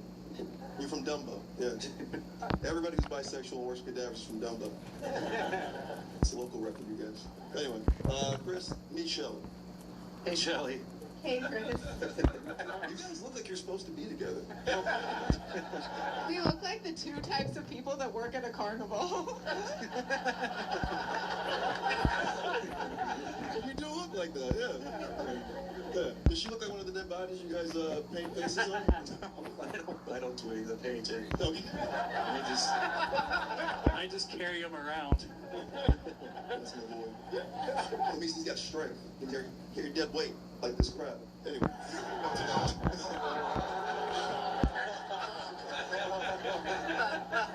I know it's 4 p.m. You should fucking get into it, everybody. Then we'll have this man shout the N-word. Get into it by booing Moses real hard. Anyway. All right. Chris, Shelly, we got to do this thing. This is 1 round, this is 5 jokes. This is for a chance to compete later tonight, the championship round, to go to Austin. Who wants to go first? I'll go first. You're a gentleman. Which is not. What the fuck was that? Still out of breath from walking out here. Those Kegels don't lie. All right, we ready for this? Now look, this is the roast battle. This is the roast battle. You're fine. All right, listen, you're right. I was being a sexist misogynist. You guys are being racist now, so hey. Look what you just fucking fell into, audience. Your fault. All right, 1 round, 5 jokes. This is for a chance to be in the championship. We do a thing before every battle. It's a chant. It's not. Sorry, you toots. It goes. Battle. Battle. Come on. Battle. Come on. Battle. Yeah. Ladies and gentlemen, first battle of the playoff plan. This is Chris. This is Shelly. Let's roast! Let's hear it for Shelly. I appreciate her being here. This is a lot of time We need to she go could grab be that spending guy. farting on cakes to sell on the internet. It's really nice to have her here, especially ahead of the holidays. This is really Shelly's time to shine. This is when she gets to go home and make all the young people in her family feel uncomfortable with long, wet mouth kisses. Thank you. Chris, you have skinny tweaker arms and a fat guy torso, but perky little titties. You're like if someone built Frankenstein's monster from gas station clerks. I hate fire. One more time for Shelly. And also, let's have a moment of silence for the clown she murdered and skinned to wear today. It's really nice. Oh my god, I'm so sorry. I was scared of interrupting you right in the middle of your animorph into a rat. Oh gosh. Chris transports dead bodies for money, but fucking them, that's just for fun, baby. He has to clock out before he has sex with the corpses. Thank you, lady blah blah. I hope your pen is as eloquent when you're writing to men on death row that you're trying to get married to.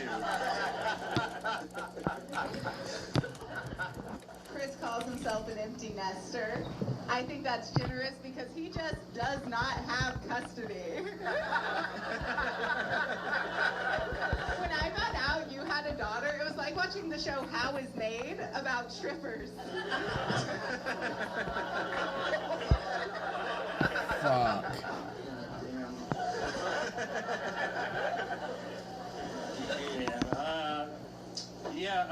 Let's hear it for my opponent, that wall at Claire's with all the shit on it. You're like Harley Quinn if the Joker were Ronald McDonald.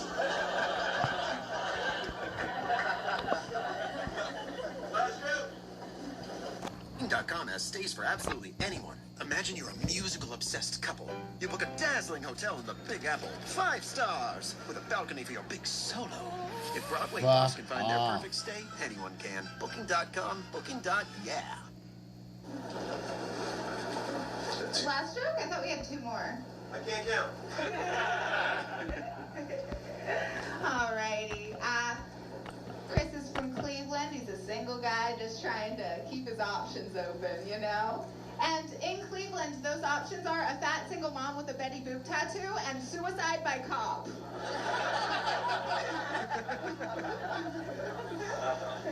Oh man, yeah.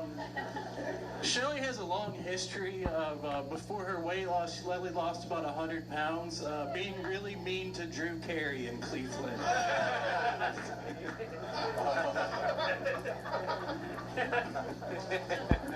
Oh my god, I love this battle. This battle feels like a line cook lingering next to a hostess stand. So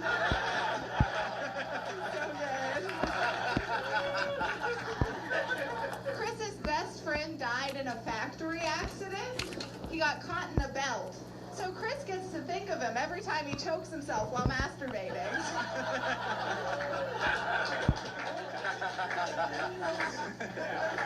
Thank you, Bride of Chuck E. Cheese.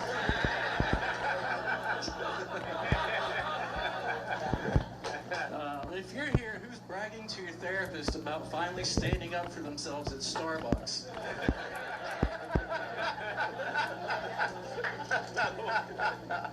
Was that all of our jokes? Are we going? Yeah?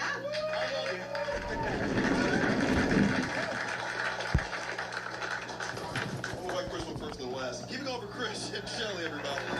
Shelley and Chris, first battle of the night, 4 p.m. in New York. We don't know what's going on. Make it, hey, one more big round of applause.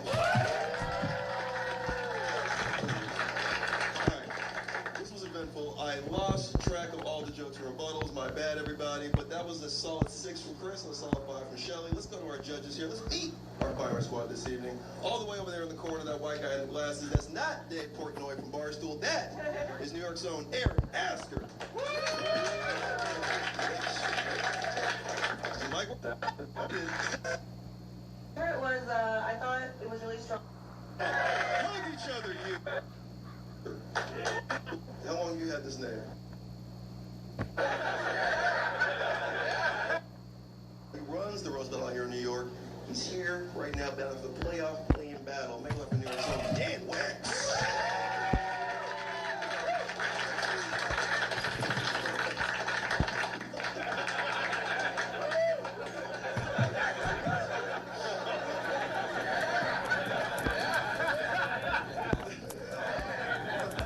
What's up?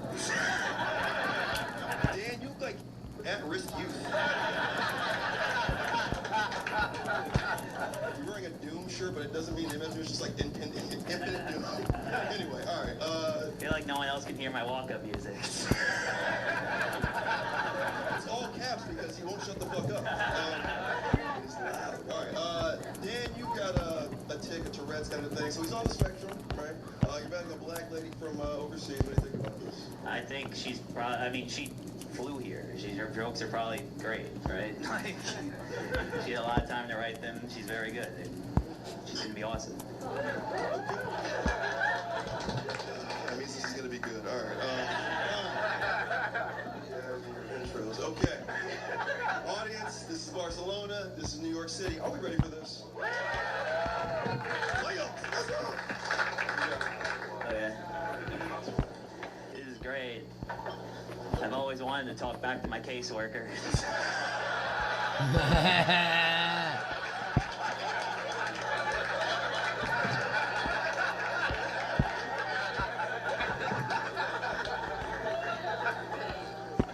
Dark, but Esther tried and failed to kill herself 3 times. Yeah, and I am sick of these unqualified DEI hires who cannot do the job of a white person.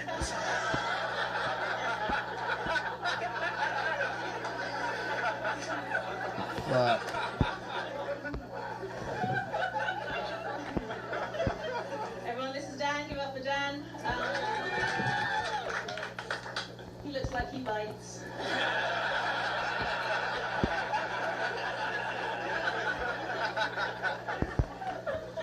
Dan's a software engineer, but apparently not a very good one because he's still buffering.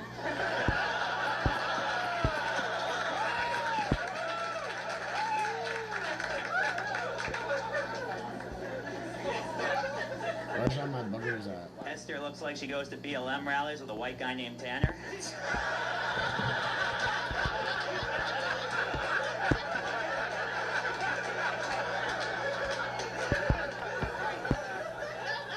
She's Black Power in the streets, but Kenny Power's in the sheets.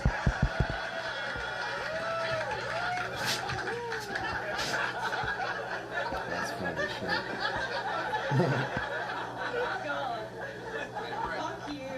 Fuck you. Got her. Little Nicky with a ticky. Dan's lived in Bushwick for 8 years, and that's the closest he's been to Bush in that time. Dan, you look like before you do a... You say, go, go, gadget erection.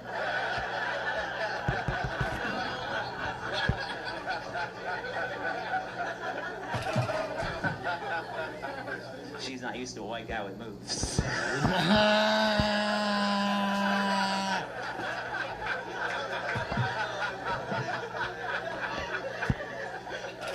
Esther is African and told me she gave up on dating.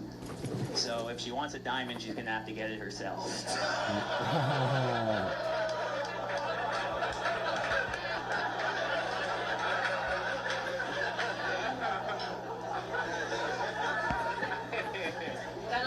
Can't believe you've been single for so long with someone that vibrates at that much. You think, make a woman come.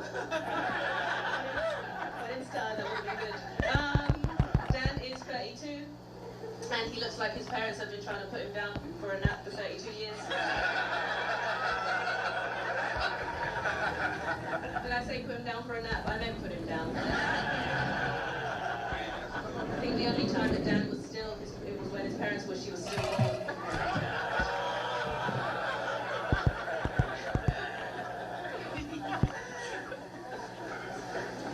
Speaking of born, Esther froze her eggs, so they could also be cold and alone.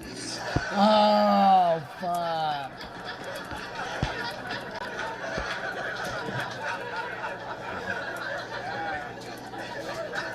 Fuck. Dan identifies as straight, but he wants hooked up with a trans woman. I thought you autistics were good at maths. If there's one penis in the room, that's another penis in the room. You're fucking bro. She's allowed to say that she is queer. Yes, Esther is a queer African woman, so she eats pussy but not clits.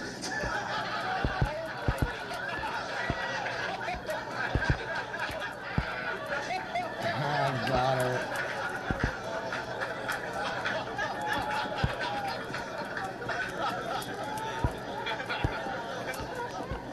Yes, I am a queer woman, and that's why, even though I sound like Top Boy, I know that you're a bottom girl. Dan is a vegetarian. He's been a vegetarian for a while now. The last time he had meat was that trans woman. Dan is,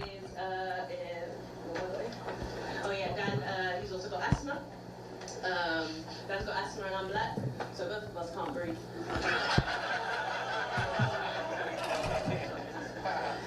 rant about the Tanner thing? Oh, just get up here.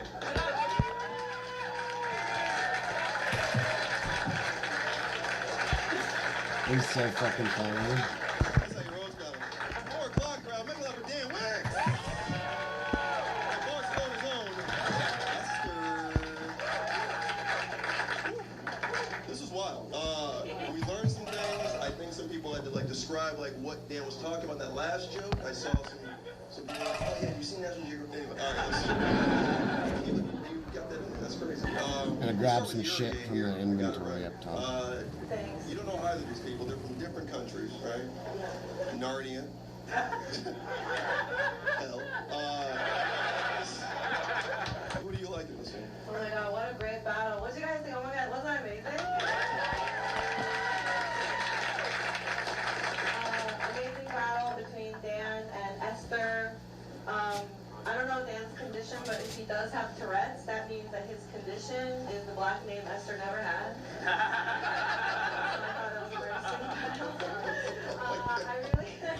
I really loved still buffering Esther. So many great comebacks as well, but I feel like Dan took it. He had so many more pops, but congratulations, it was a great battle. Yes, he's about to pop a fucking wheel. This guy can't. He won't stop. All right, Asker, you know this guy very well. You don't know Esther. What do you think about this guy? Absolute great battle. Absolute bangers and mash. Pure legends. Yes. That was great seeing Dan battle his nurse. Yeah, the only thing Dan is more scared of than black people is the vacuum cleaner, guys. Something out of his thunder vest. I love this. It was absolute haymakers back and forth. You were both fucking swinging for the fences every time, but I think Dan had the edge by a lot, actually. All right. It's 2 for Dan. Yeah. So yeah, it's just like in America, a white man's beating this black woman. So JP, shut up! What the fuck? This is New York City. Like it doesn't happen every fucking day on your corner. Chill out, everybody. What is this crowd?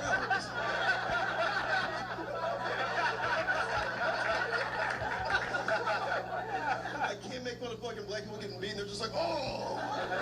It just tells me you guys want to be black people. Anyway, JP, go ahead. Brian just called whatever Dan has.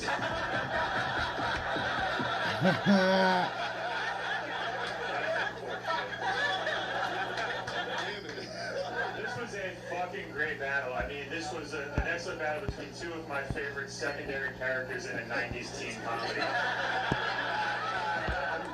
I feel like nobody at this school ever even notices me. I don't notice you, Eva, bro. Really fucking good. The whole thing, I mean, Esther, everything you said was funny. Every joke was good. I love that you called him the cigarette word. That was fun. English word, but it was just like Dan came to play. Like when they were setting up this battle, they're like, Dan, we got you an opponent. She, and he's like, say no more. She will feel my wrath. I think you won that one solidly, but great fucking battle. Good job. Moving on, we battle Shelley Moore a little later in the show, Mr. Dan Wicks. Also, battling Chris Paul later in the show, Miss Esther. Hug each other, you two. Come on. Battle.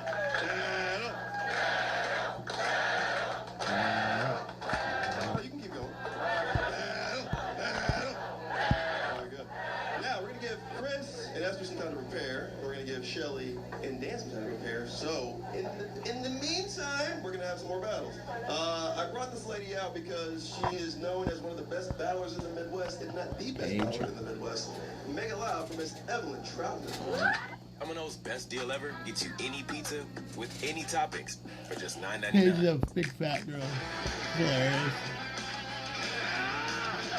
What the fuck, dude? In the Midwest. Evelyn Troutman.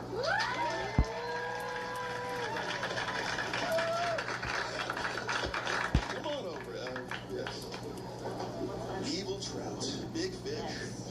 Good to see you. All right. Is this your first time in New York City? It is. Is it? Guys, make a loud.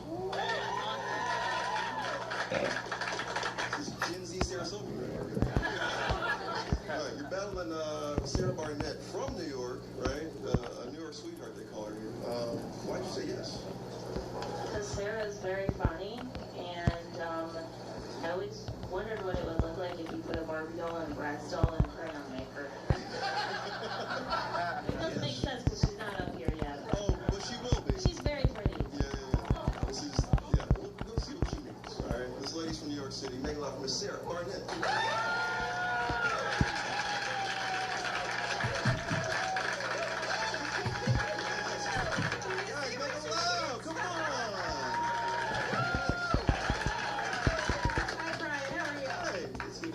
Thank you for having me. Do you know Evelyn? I do know Evelyn. Okay. She's actually sleeping on my air mattress this weekend. Very cool. I just love it. I love a Sex in the City and the L Word remake. This is fun. If you had Showtime. All right. Sarah, why'd you say yes to Evil over here? Same thing. I think she is so funny and she's so nice. I'm so excited to do this. Yeah? Yeah. All right. Are we ready, everybody? This is New York, Chicago, first city, second city. Mean Girls, Daria. Are we ready? All right. Back in the room. Bad up. Who's going first? All right, Sarah's going first. Blonde, brunette, let's go. Alright, guys, winner of this battle gets the last appointment at Planned Parenthood. Okay, this is really important. So, Evelyn has 8 diagnosed mental illnesses. Yeah, in the psych ward they called her the Epstein Files because she's never getting released. Yeah, 8 diagnosed mental illnesses. So her pussy may not have grip, but her socks sure do.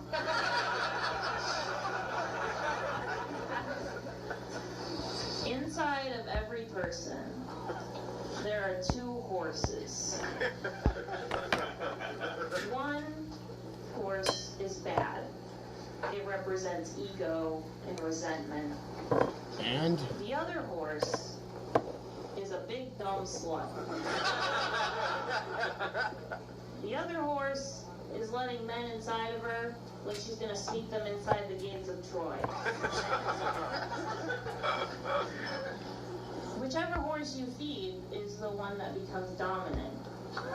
You can feed the evil horse, you can feed the other horse, or you can starve both and become Sarah. Alright, you guys actually, you mind if I do an impression? Can I do an impression? Okay, I'm gonna do the impression and then I'm gonna tell you guys, what it is. Okay,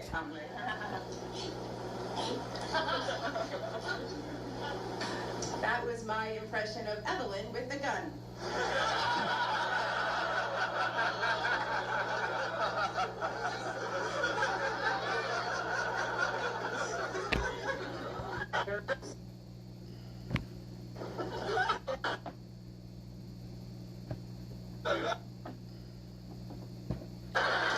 I don't want to hear them.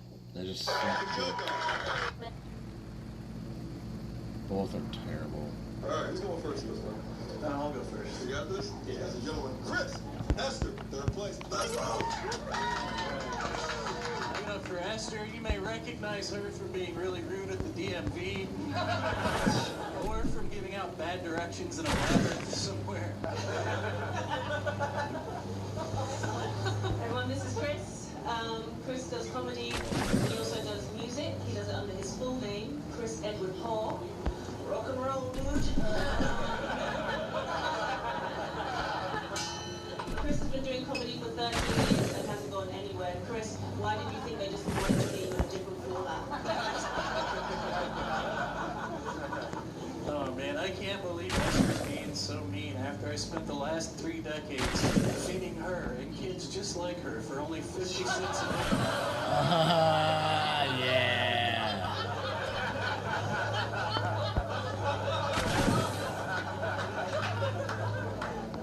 Esther won't tell anyone how old she is, but she identifies as pansexual, so she's under 40 and super annoying.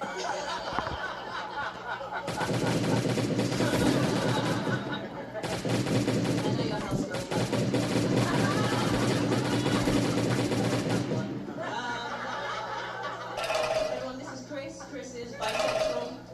Gee, thanks, Chris. There goes the stereotype that we're all hot.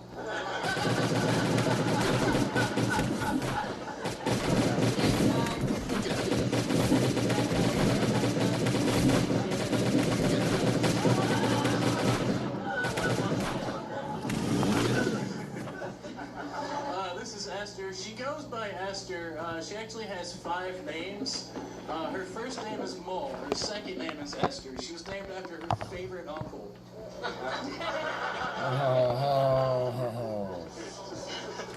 Go ahead, take your time. Alright, give it up for Millhouse on Meth. What the fuck? Chris is,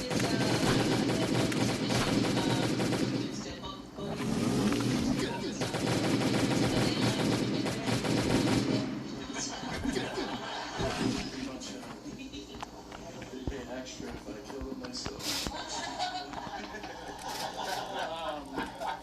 Esther is from South London, but she was actually conceived in Birmingham, Alabama, which as far as I know, like having sex with Esther's mom is the worst thing that ever happened to a black guy in Alabama. The sex was non-violent, but he turned his hose on her anyways.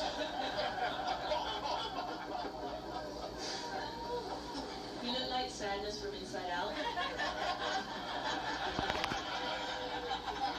If she regretted transitioning. So yeah, Chris works with dead bodies all day, so he's got a really, zen approach to life and death, which is why it's crazy to me that you haven't accepted the death of that hairline. Every year it gets worse. Fun fact about Esther, she shares a hometown with David Bowie. Fun fact about David Bowie, he's married more black women than Esther's dad.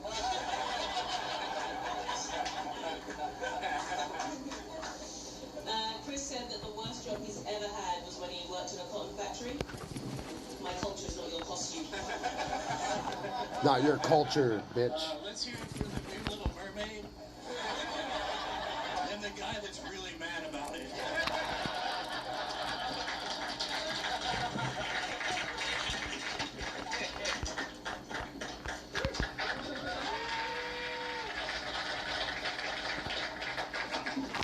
What's up, Lance? Chris, everybody. You guys forget everything you know each other. That was, this is good, right? Back, though. Make love is back, man. You guys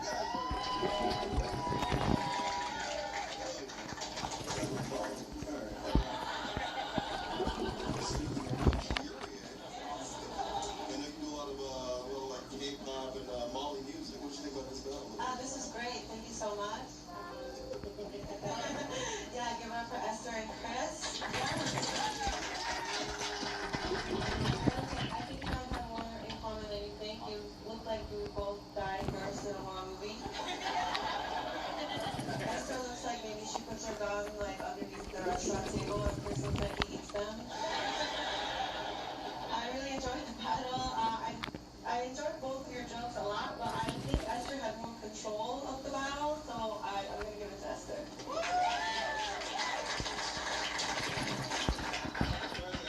This crowd, they don't want to hear about black trauma. So you guys, water hoses and civil rights era. This is a progressive crowd that doesn't want to think about those times. They just want to get back to their homes, or back when they get hurt. They go back and watch Cheers or MASH or something.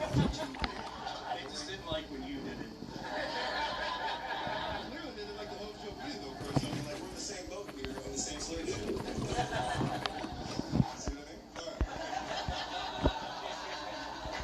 I said, my close friend calls me like, what is slavery? What are they talking about? God. Anyway, all right. Let's just get to JP here. What we learned about roast battle tonight is that you'll never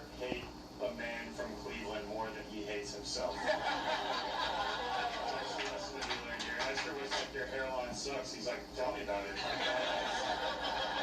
on and on. I don't know how much time you spent in America, but that's a region of the country that got hit pretty hard by the opioid crisis. And it's just tough sledding over there. Chris was fortunate in that. This is another really close battle. I mean, the tattoos tell the only like nurses have that tattoo pattern. You know what I mean? Like a nurse that you see on Tinder with like really thin lips and a mean dog. That tattoo sleeve. You'll see. Really, really close battle. I think I give the slightest edge to Chris. It was going to go either way. Before I go to Eric Astor, I just got to shout out my girl, Rachel Dolezal. She had a birthday. That's the white people you like? Like Rachel Dolezal, that's our black person. All right, Eric Astor. First off, I want to say, Chris, don't listen to Brian. You stay true to your dirty racist heart. This is a great battle. I liked it. It's very back and forth. It's fun to see Scary Spice versus Doesn't Cook with Spice.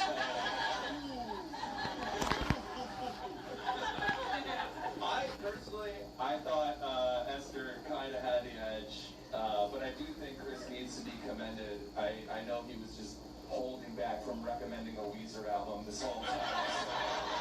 So give it up for both of them. Who I will this Esther.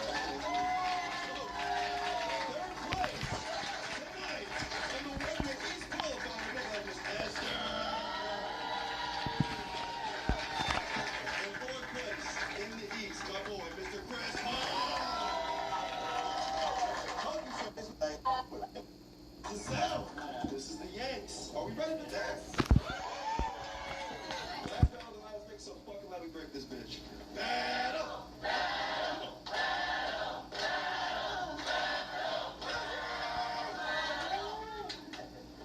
Alrighty. This is a fun battle between Dan and the twin he ate in the womb. Dan grew up chinless and Catholic. Where did the priest rest his bowls?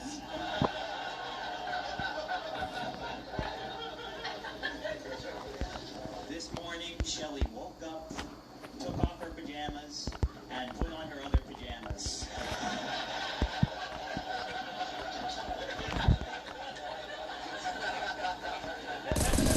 These are her nice pajamas. Usually she saves them for her husband.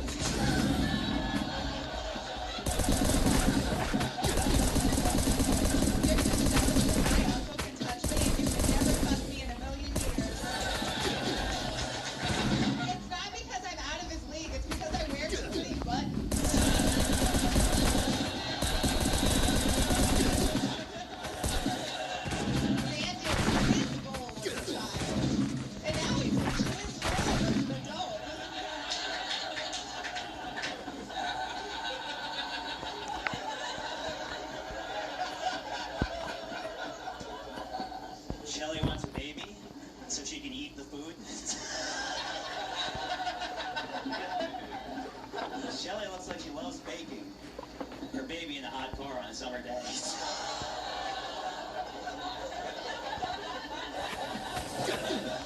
Oh, hush.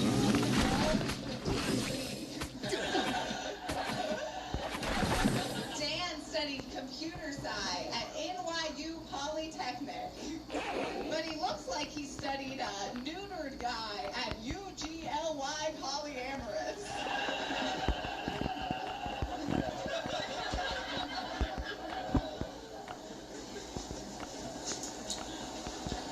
Shelley drinks wine out of a sippy cup. Drinks wine out of a sippy cup? Because one time she got roofied with Flintstones vitamins. But they don't talk about how the first 5 minutes of a roofie and it feels amazing. Alright. Dan's Italian and has Tourette's. So he's yelling motherfucker when he wants to be fucking his mother.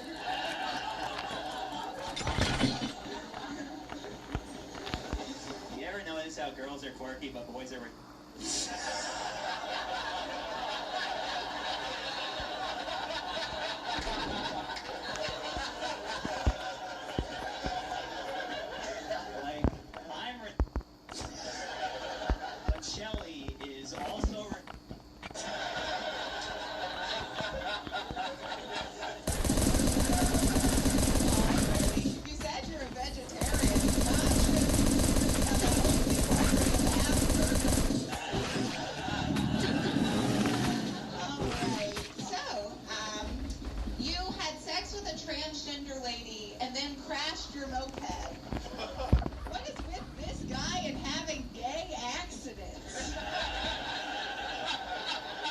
Fuck.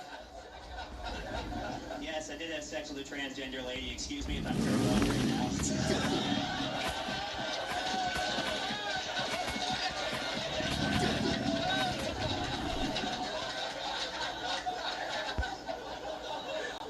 Shelly got boobs in the 3rd grade.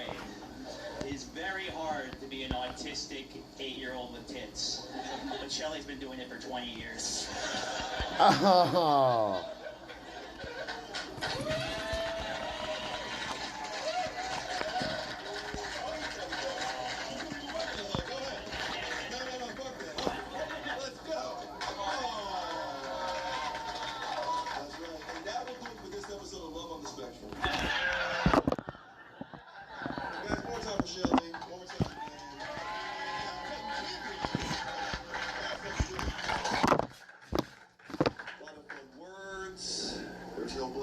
So the crowd was cool with it. Let's start with my judges over. My firing squad, JP McDade. One of the best roast battles to ever do it. Check JP McDade out on Paramount Plus, season 2. That guy's a monster. All right, go ahead. Get Paramount Plus, everybody.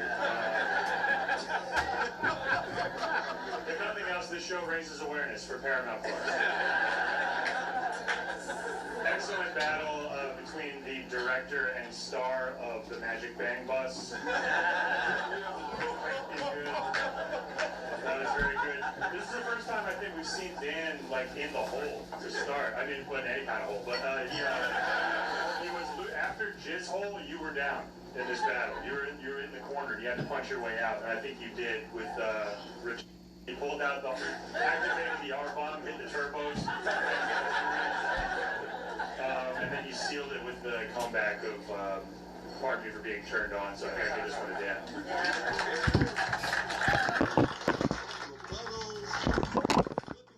A lot of stuff here. Yuri, what do you think about this? Amazing battle. You both have Pixar energy. Shelly, you look like a toy from Andy's room and Dan's Sid's room.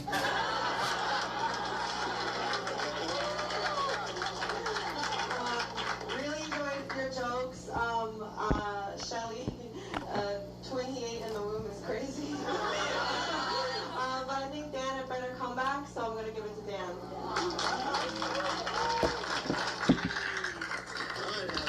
You knew what happened up here.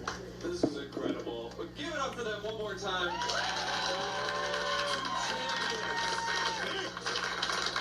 An incredible battle between the 2 worst hairstyles I've ever seen in my...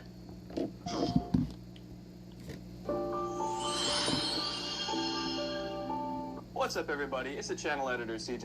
Link.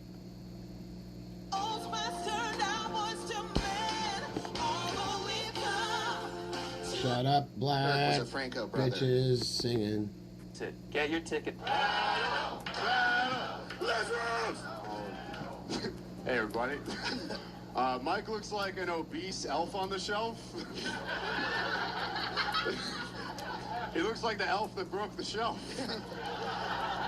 Mike is the body of the man that molested his face. I don't know how I'd get up on a shelf. That's a lot of work. Dude, if you close your eyes, you sound like a shitty soda impression. It's wild. All right, Ralphie May, spike your drink. AJ looks like if Charlie Kirk was a Franco brother. He's got the face of Dave and the allegations of James. Mike looks like a mall cop that brings his own gun.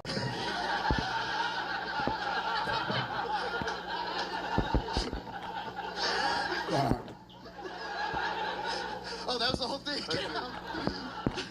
Someone's got to protect the food court. It's gonna be me. Oh man. AJ's mom died of cancer after he lost all of her chemo money in crypto.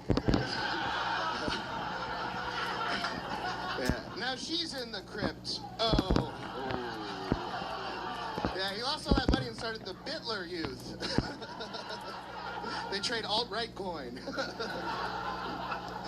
All right, if we're doing mom jokes, here we go. Let's go. Okay, Mike used to compete in vaping competitions. That's real. He told me that over the phone.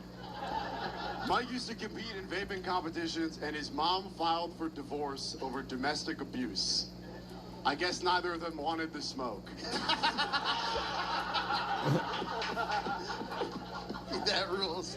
Thank you, 30 seconds to come. AJ looks like a date rape Labubu. Nice vlog, nice vlog. Looks like he roofies girls with beer pong shots. Island! Mike, you look like a pool boy for an above-ground pool. Lifeguard!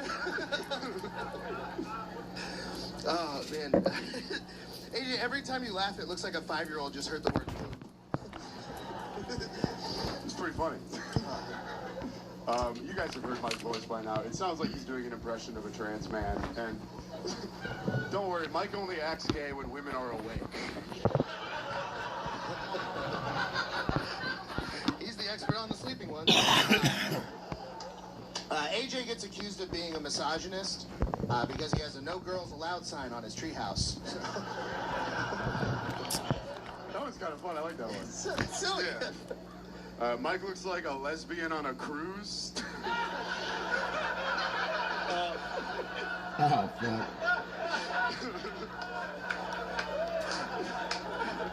Yeah, me and the lady are gonna scissor. Oh man, AJ's voice sounds like it sits on the board of gentrification.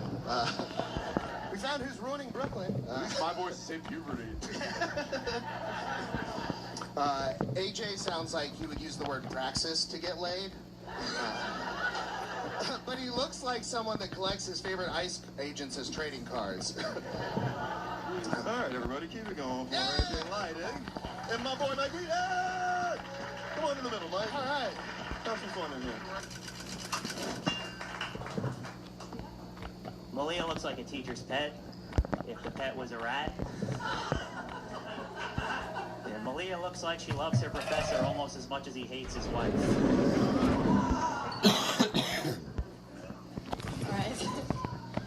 Alright. This feels kind of fucked up. Before we start, can I ask, can he ethically consent to this?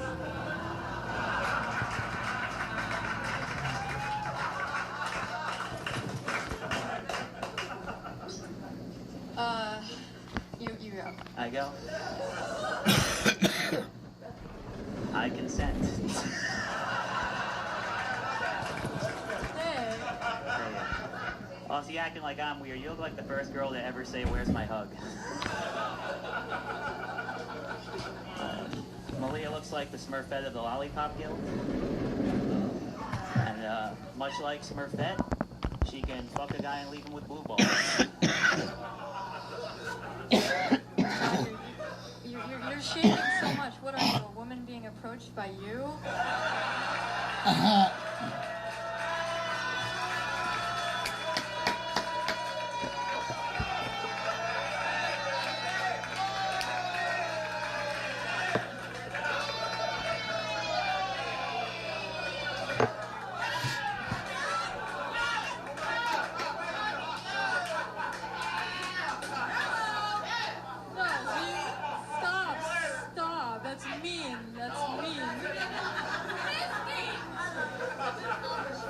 Thank you.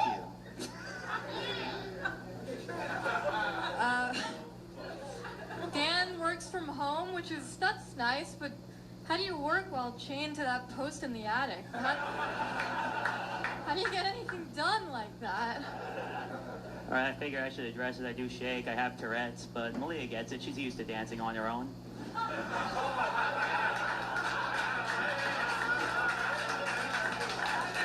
Alright. I'm winning you back. You guys are forgetting about Tommy. Alright, anyway, Malia looks like she killed her sister in the womb and still talks to her to this day.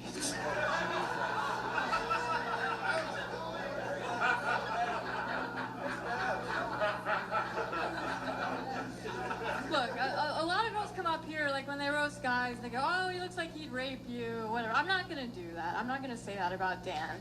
Actually, I think Dan looks more like he'd roofie you and then just get jealous you were sitting so still.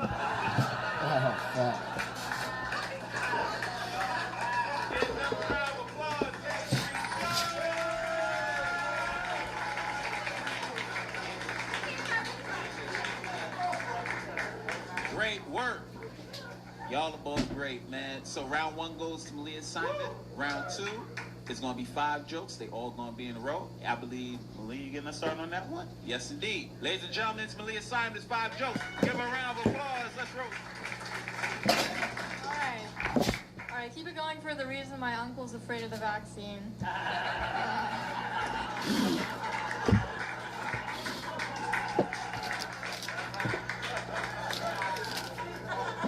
When I met Dan, I was like, maybe there's something to that. I guess maybe, you never know, you know?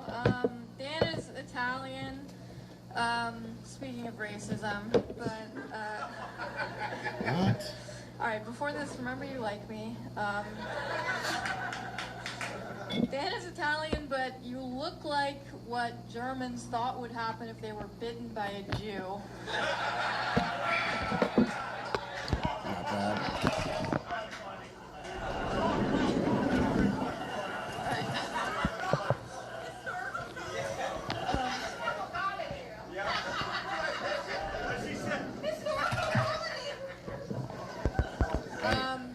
Dan's upbringing was stable, he says, unlike any chair within 15 feet of him.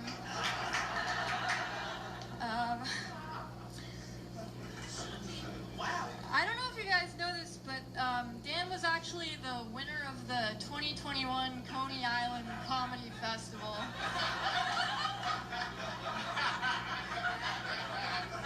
But I have to ask, like, is that like how you were the winner of the Olympics?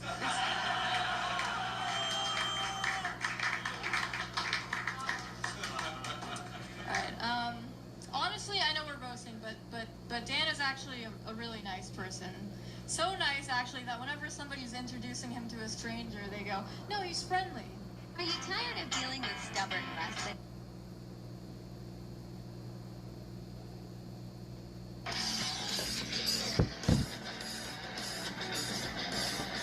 Back like we never left. This is Roast Battle League Weekly, RBL Weekly to be exact.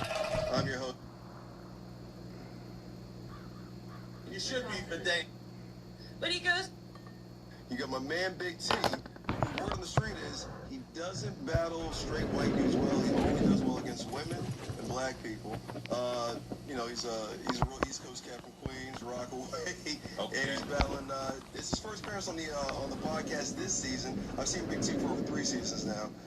He made a big splash last season. Hasn't done much this season. He's battling Butterbean Butterfluco. Yeah. Well, Amy Butterfluco is what she kind of looks like, or was it Amy? That's a girl? That's Big T. He looks like Joey Buttafuoco, but the girl's battle is Charity Gregory. She's 4-2. This is her second appearance on the podcast. Let's take a look. Ladies and gentlemen, Charity's going to get us started. It's round 1, 3 jokes, tit for tat. Give a round of applause. Let's roll. Yes, talent stuff, son. Is it? Oh, wow. All right, so this is Tommy, but he goes by the name Big T because someone already took the name Humpty and Dumpty.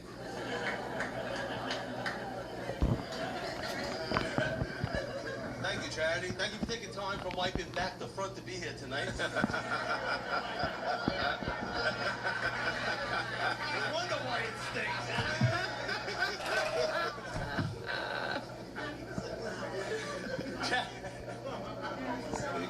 You should be bideting anyway, but whatever. Charity likes to say all our exes are trans, when in reality they cut their dick off because they couldn't get the rancid smell of a pussy off of it. Oh, you take a whip and be the judge of that one. Come on. So growing up, Tommy got slapped around a lot because the whole neighborhood thought he was a ball of fresh mozzarella. New York. Maybe that's not too accurate though, because like at least mozzarella is shredded. Your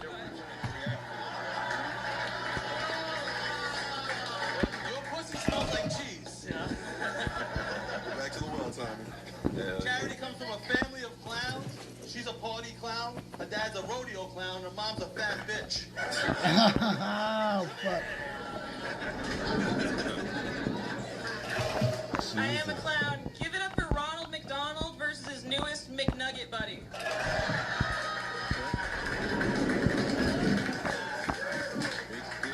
Big T's father died from a heart attack, so neither Big T nor his father's heart can get a good pump on. me for being here tonight. Instead of wishing my urine was seltzer so I could piss in your fucking face to be here tonight. Clown joke. That's what clowns do. As a clown, Charity says she likes to eat a Jack in the Box. Not the restaurant. Her ex-Jack's new pussy. New cunt smell. You pull the fucking plastic off the clit. Oh, fuck. That was like, going to round 2. Porn. That was like roast porn. Oh, we got more rounds. Time is gonna get it started. Y'all give them a round of applause, ladies and gentlemen. Let's go. In New York, they always do 3 rounds. Okay. They go to a burnout. I asked Charity if she was Spanish, would she still be a clown? She said yes. She'd be John Wayne gay. See?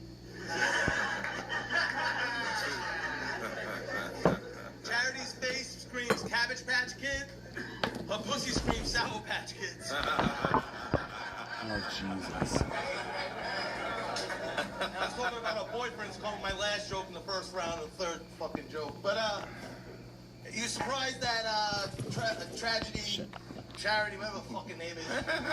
Tragedy? Better luck with the gentleman, you know? With parents being clowns, a dad teaching them balloon tricks, and a mom teaching how to juggle balls.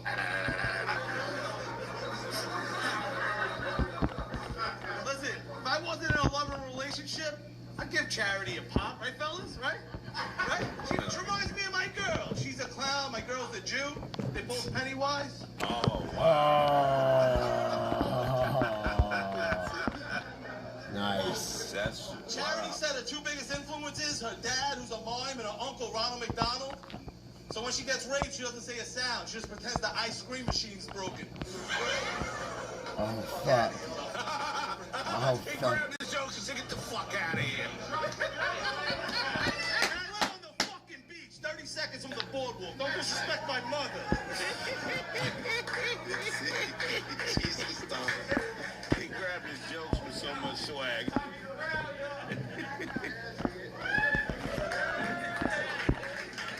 Slip my tongue joint.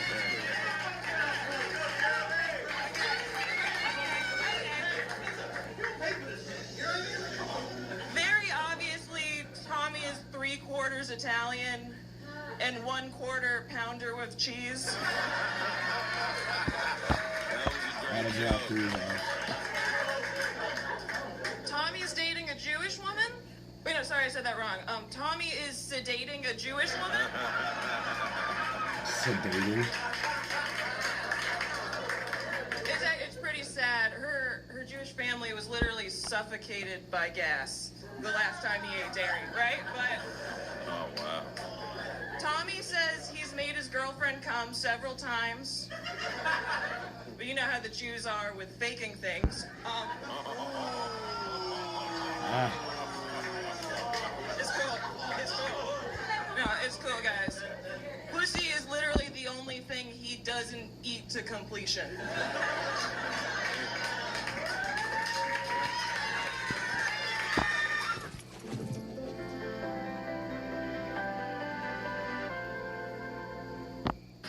It was 20 years in the making, but I did it. Shut up. Brand Global makes it to where you can't. Shut up, bitch. Tommy Coward. Hey, funny. Part of London. This cat you're gonna love, man. King Grinnell, he's undefeated this season. He's Jamaican. He's all kinds of stuff. He's a mutt, but he's undefeated. He's a boxer. He's been in all 3 seasons of Rose Battle. He was an MVP, Cancer MVP a couple seasons ago. He's battling a guy who's got a debut on here, Josh Bethania. I hope I said it right, Josh. 4-1. Let's go to the UK. It's Kim versus Josh. I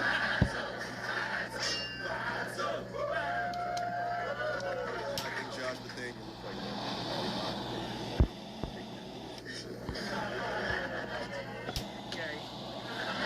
Gay.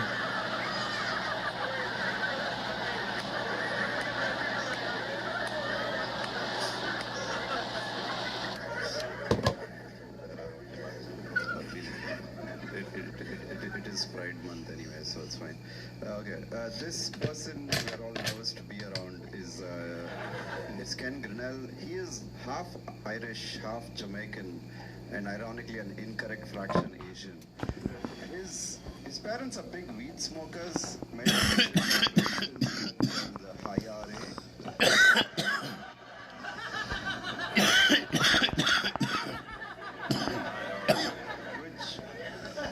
which like dad showed zero resistance in having 19 children. Animation only went up like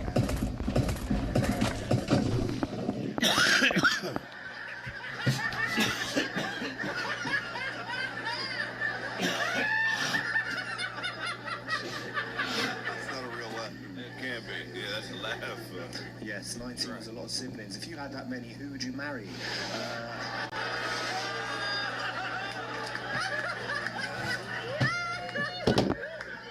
I can't even listen to it because the fucking idiots in the front can't stop fucking crying like a bitch laughing. Alicia is Hindu, her hero is Gandhi. Alicia is bitch.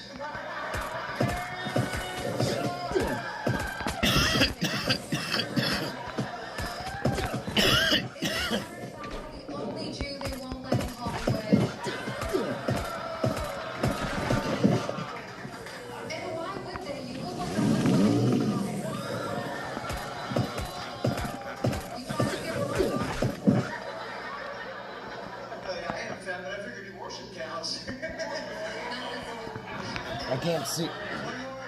Are you on YouTube or are you on? She looks like the genie that comes out when her stepbrother runs a bottle of lotion.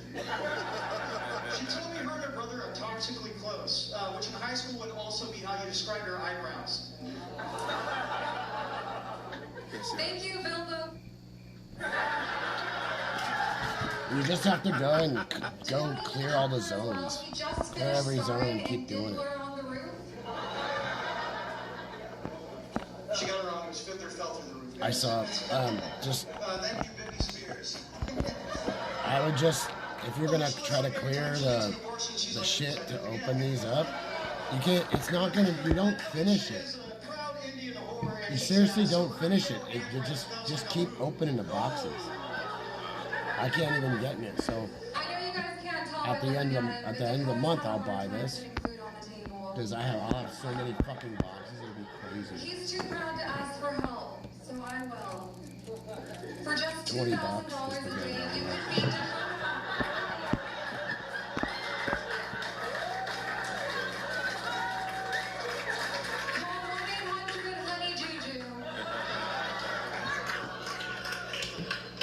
Alicia's been perpetually single. Alicia's dad.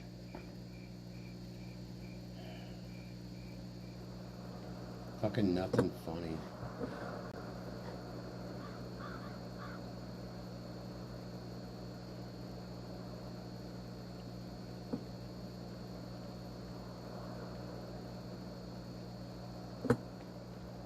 Any pizza, any toppings, for just $9.99? Sheesh, I'm getting all kinds of ideas. Booking.com has all kinds of steaks, for those who love family resorts, and for those who do not. I forgot my drone. There we go. Find exactly what you're booking for. Booking.com, booking.yeah.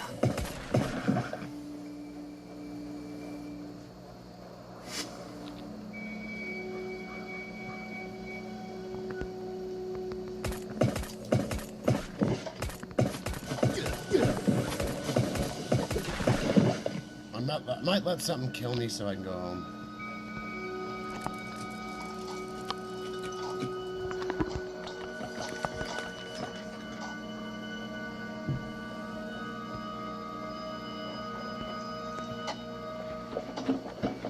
My name is Baltasar Bushka Tenesaka, the only ice gatherer on Chimborazo.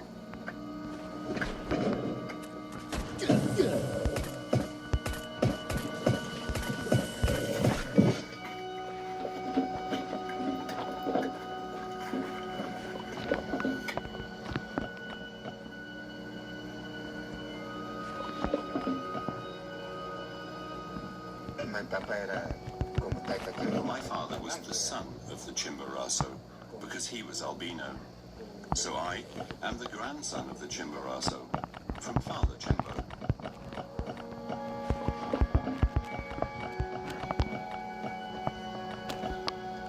centuries, the native South Americans have climbed up to the glaciers of the Chimborazo, Ecuador's highest volcano, to gather ice.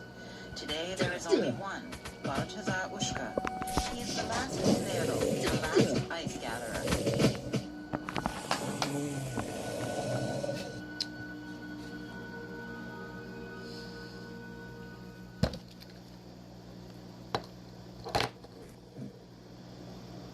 Need my drone. The small village of Cuatro Esquinas lies on the gentle northern slopes of the Chimborazo. This is where Baltazar Ushka lives with his wife, children, and grandchildren. Together they run a small farm.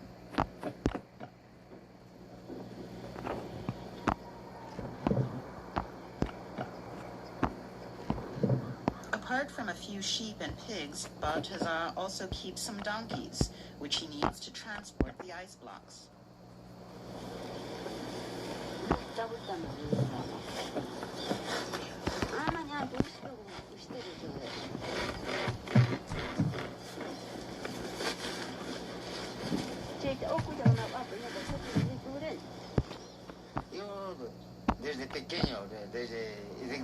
When I was young, 15 years old, I helped my mother and father with their work.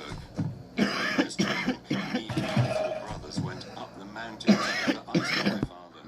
So I have been working in the ice mines of the Chimborazo since childhood. There is much poverty here, and as I have no other work, I thank God that I can work as an ice gatherer on Chimborazo. I do this work to feed my wife and children.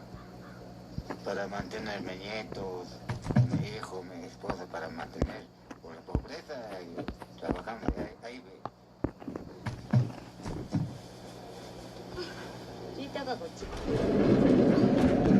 Everyone must help to make Inside ends right meet. here just itches It's like a on your moderate nose. life, and the little income that Baltazar gets from selling the ice blocks at the market isn't enough to noticeably change the situation.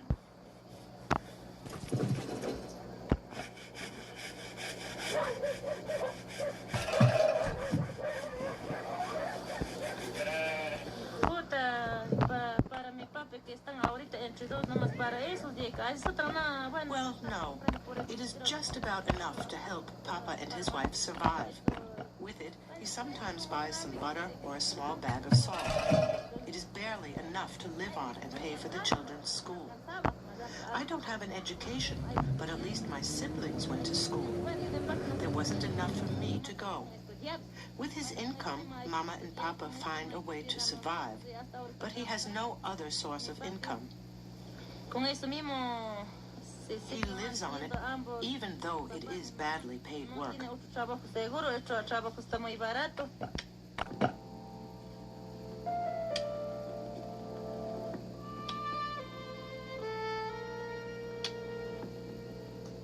The earth at the foot of the Chimborazo is very fertile. This is the last. If you look up what I'm watching, is called "The Last Man Harvesting Ice from the Chimborazo Volcano." Last erupted. It's like the only but the time. cooled Yeah, lava so flow from there's some. previous eruptions This shit's pretty still cool. enriches the earth with minerals.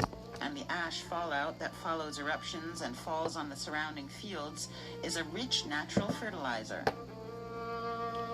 Crazy nitrates and shit and sulfates.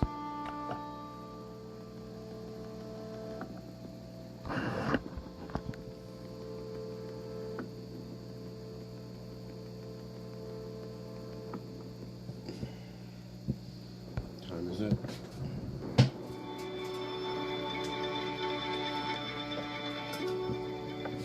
Ecuador, the land of volcanoes, 55 in all, 18 of which are active. Over 200 years ago, a German explorer and scientist coined the term road of volcanoes to describe the volcano chains along the Andes mountain range, which include the Tungurahua and the Chimborazo. The entire Andes mountain range is a zone of immense tectonic activity. Here, 2 gigantic plates of the Earth's crust, the South American plate and the Nazca plate, are pushing together at a speed of 7 centimeters per annum. Just under 40 kilometers north of the Chimborazo, at the foot of the Tungurahua, the landscape is wild and craggy, shaped by rock slides and constant new eruptions of molten rock. Early spring 2011 was the last time this active volcano erupted. That is gorgeous. Faced by this constant threat, many local farmers work as voluntary volcano observers for the Ecuadorian Office for Civil Protection. They pretty much watch the mountain round the clock and report any noticeable noises or changes to the authorities. Luis Egas is one of the approximately 40 volcano watchers from the Baños region. Within the zone, we are all in direct contact with one another. If there is a disturbance, we are very important because we are the eyes of the volcano. Los ojos del volcán. Nosotros vemos, sentimos y en el momento dado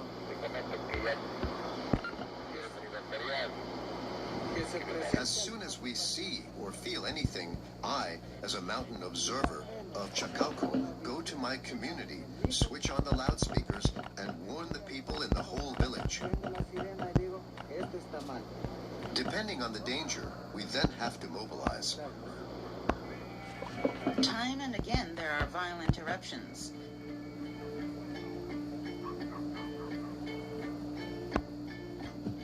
In 1999, 2006, and 2008, several villages were destroyed by rock slides, lava flow, and ash fall. Thousands of villagers had to be temporarily relocated. And in April 2011, several villages had to be evacuated too.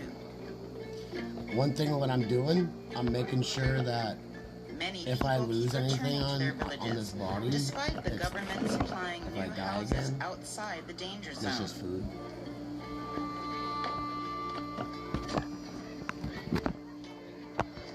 Bottom of my screen, but my button has including Famix and Angelica Egas, Luis's parents. Alright, so let's go up in this bitch. We got that, we got those.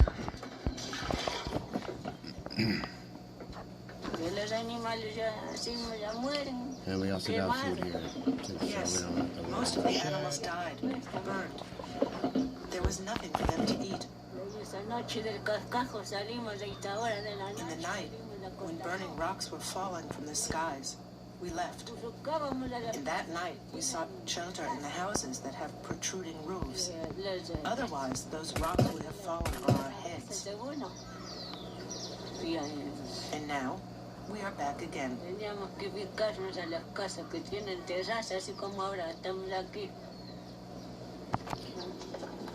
She said more and that bitch didn't translate it. What the fuck? That shit's always annoying when they do that.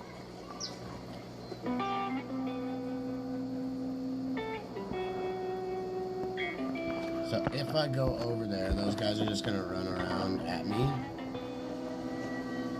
Yeah. This is one of the things that's a bitch with this. So when you already open this thing up, you can't like do this when you get down there. The volcano presents no So threat. They live off it as best they can. Once a week, every Thursday, the old ice gatherer takes his donkeys and begins the exhausting climb to the ice mines. To see push that? off some glacier So ice. I literally now It used just to be good business. lost some food. Oh no! I don't give a fuck. I got rations and shit. Now I just got more armor and all my shit just chilling there. So we just gotta grab our drone again. Because always, when you die, it goes back and sits there. It feels like I got a fucking frog in my throat.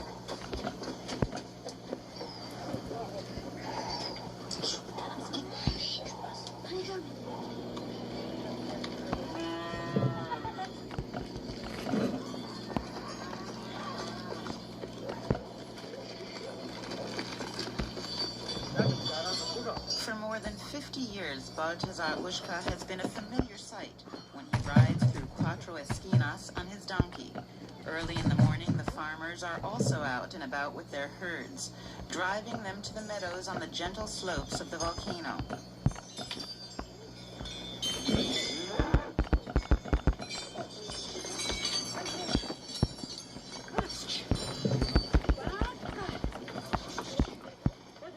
pretty sure you're supposed to use that one all the time. The village lies And at a when you height get of to the higher 3,400 level, meters. Baltazar takes a good end 4 game. hours for the 1,400 So it's always meter been climb end to the game in glacier. this fucking thing The since high it started. altitude doesn't seem to bother him, despite his 68 years of age.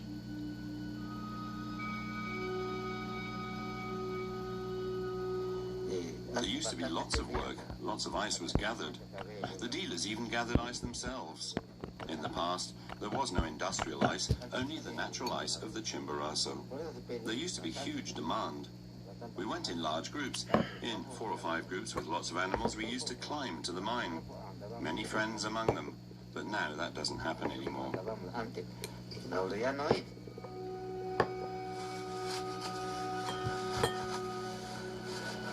This shit's cool.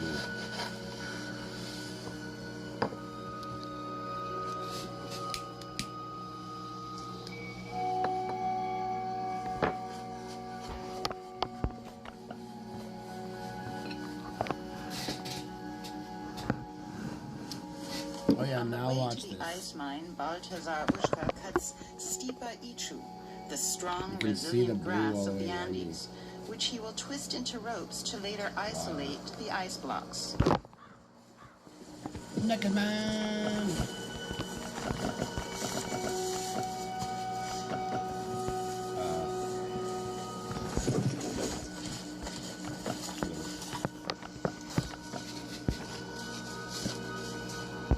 So let's do this.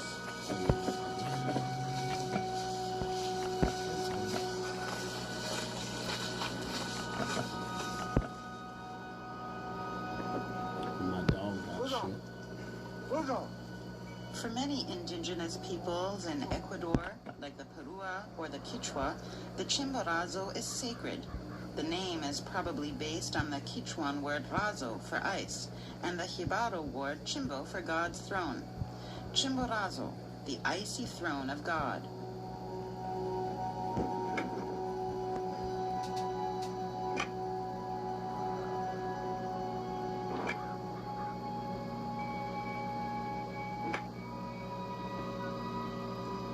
At a height of 4,800 meters, where the glacier begins, is the ice mine. With an iron bar, Baltazar breaks off big blocks of ice, which he then breaks up with an axe. He works without a break, because it is cold and the weather can change at any minute. Once, he says, one of his donkeys froze to death.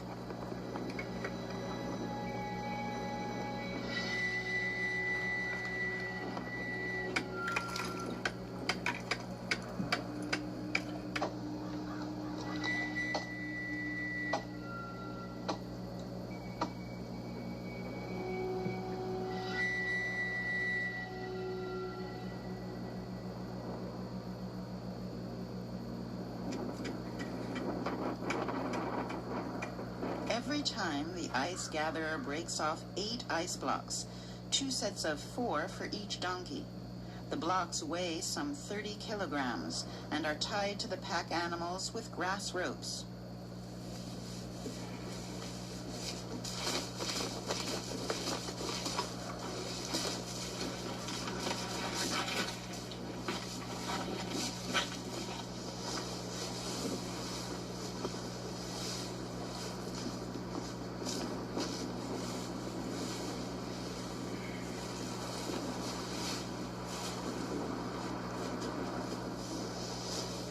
The tradition of ice gathering dates back to the Spanish conquerors, not just in Ecuador, but in other Latin American countries.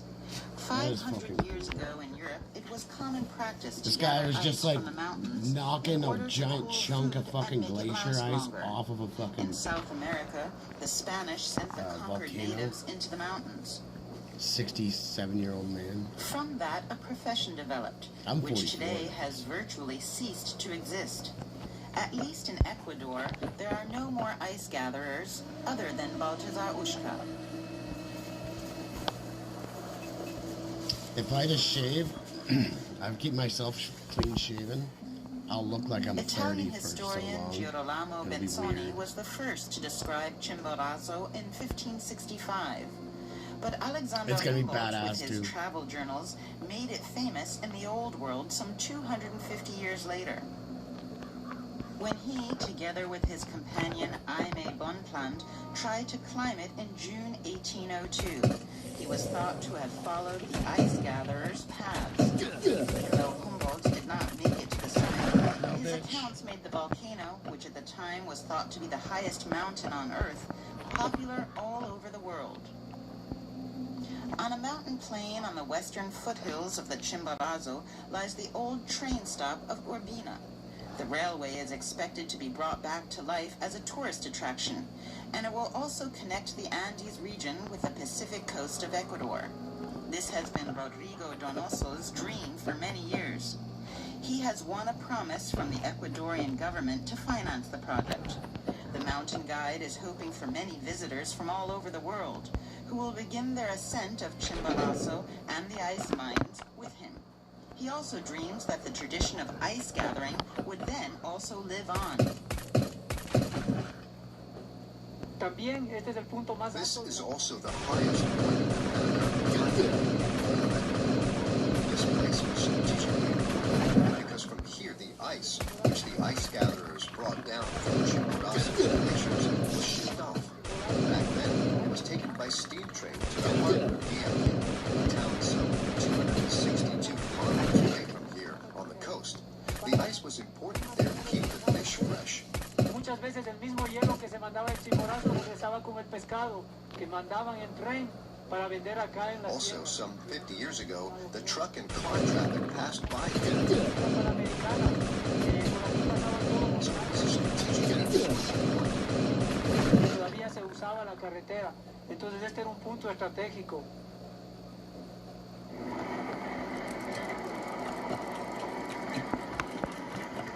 I love that I can do this now. Because I couldn't do this shit before. I was so fucking mad. At my drone. I didn't have a drone and shit, and I was just stuck there.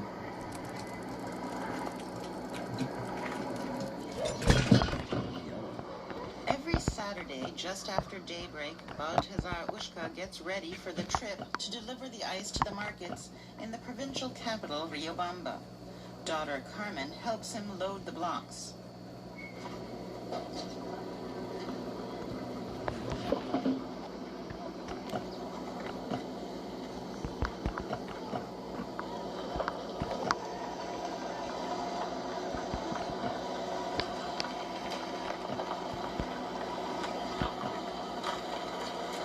That's my extra, so I'm gonna use that on those guys over here, so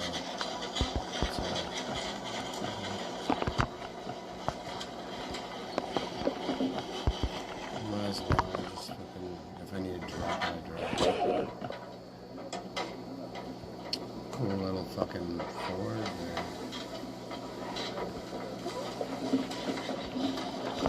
Baltazar has to pay his brother Juan 45 cents for driving the ice blocks.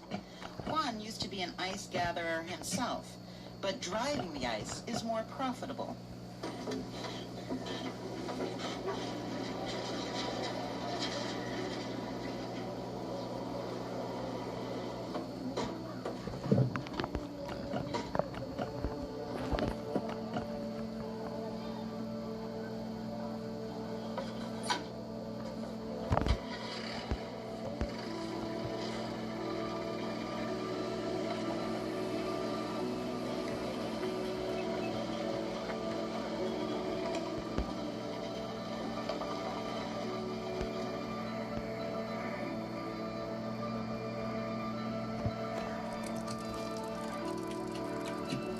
So there's no, hey, landmine.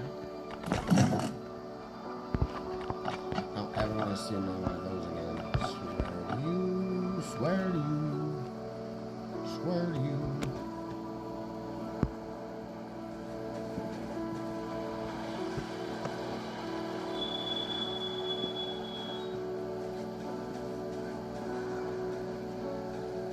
Ecuador is awesome.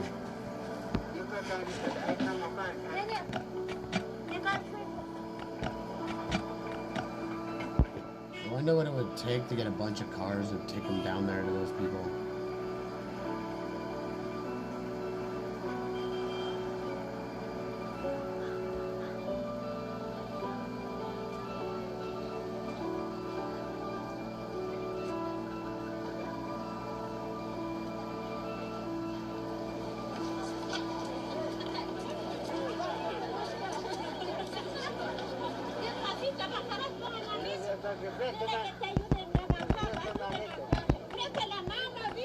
Come on, give him a hand.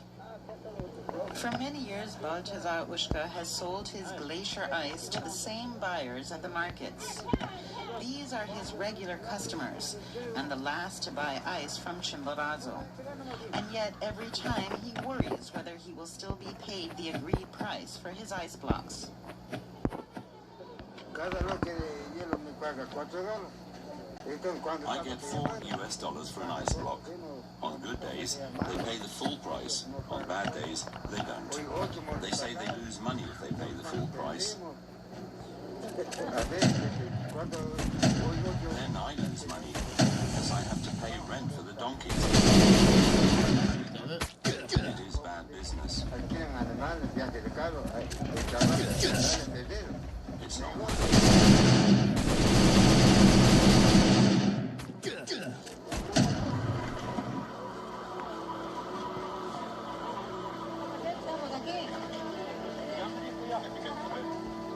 See if any of those ones spawn out.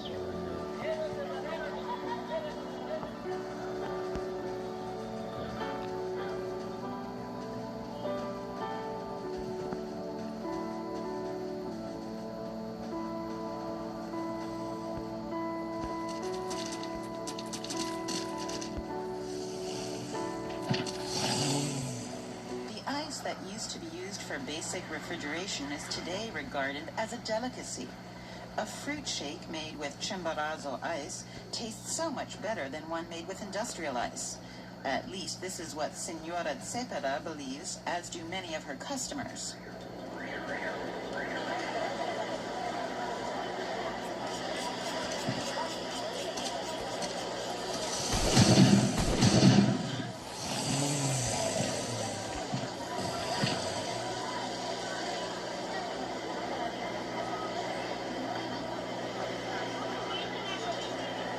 Rodrigo Donoso also believes in the potential selling power of Chimborazo ice. If nothing else, his friend Baltazar Ushka has become somewhat famous as the last ice gatherer.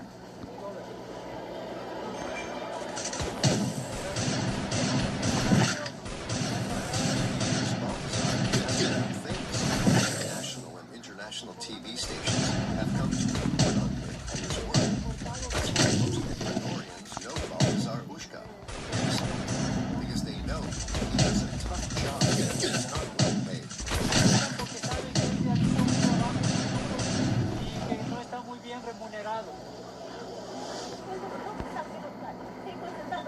The 8 blocks of ice have been delivered. Baltazar is satisfied. He has earned $32 for 1.5 days' work. When things go well, he can manage to make $128 a month, which isn't even half of an average monthly pay packet in Ecuador.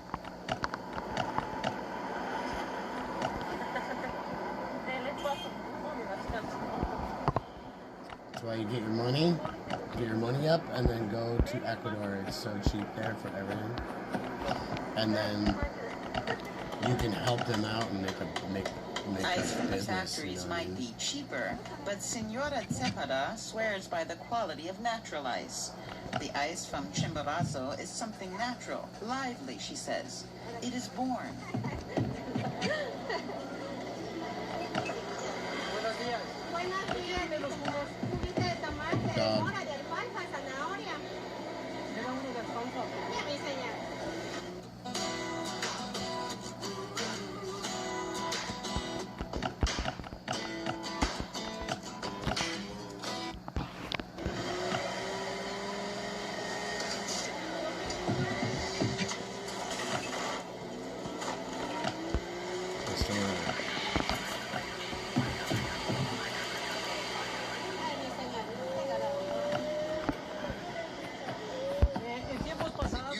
Widespread tradition to gather ice in the mountains, and it happened on lots of peaks.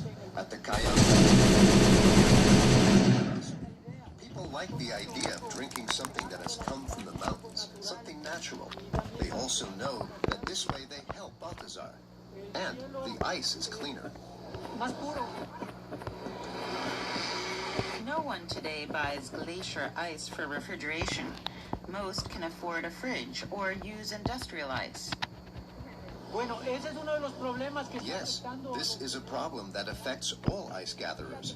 We used to have 3 ice gatherers, the Ushka brothers, but people preferred to buy industrial ice and not the ice from the Hilleros, the Ushka brothers. That is also why Gregorio and Juan pulled out of the ice business. para que Gregorio y Juan se hayan retirado del negocio del hielo.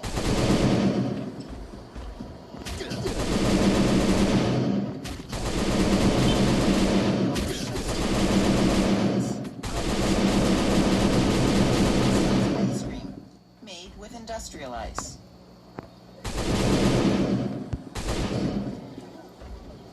Ah, motherfucker! Ah, motherfucker! Ah, motherfucker!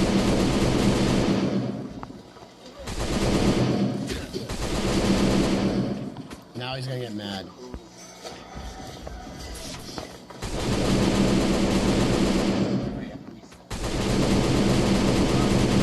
It's been about 2 years now that I haven't had to climb. Different work. Ice cream. In the town, because there is industrial ice fridge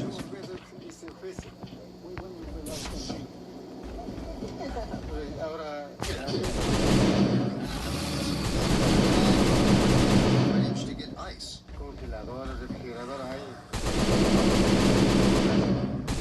why there is no longer any demand for ice from the Chimborazo.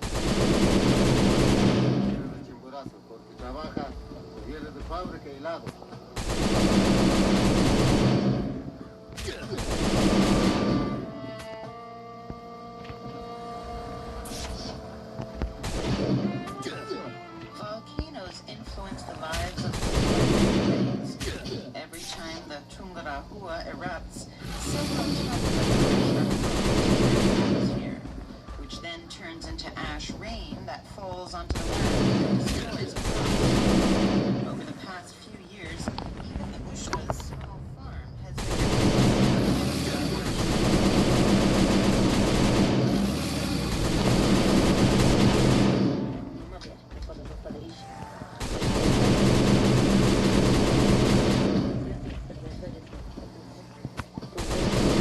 ash rains from the anything to eat. Teabag, motherfucker. Oh, The I should grass take a piss in in his shape face. so that it doesn't dry out and we can feed them. Así mismo, y hay hierbas que vienen secando para cuis, así mismo, las sacudiendo sabíamos cosas. That's why I pulled all that stuff out of there, because all these doors shut. Recently, there was such a big eruption that all the plants were covered in ash, and it even rained Let's see what we got stones. here today. So we had to shake the ash off the plants. I even used a stick to knock the ash off all our plants. We're gonna take this because we need those grates. Para construir, pero teníamos un varita para sacudir. Let's see what we got. We probably got oil That's too. how I did it. Living within You the got area resin of an here. active volcano is a constant threat to the already meager Some existence bricks, of the dude. Where farmers. at? Bricks, dude. Most of them, like Carmen Ushka, have very little land, and the crops that these small areas produce is just enough for their Cool. daily needs. We need a couple more pipe. I can't wait to make the pipe that I need, because it's a pipe rolling machine we get. So, and some chipboard and iron sheets to shoot. So, we got a dilemma over here.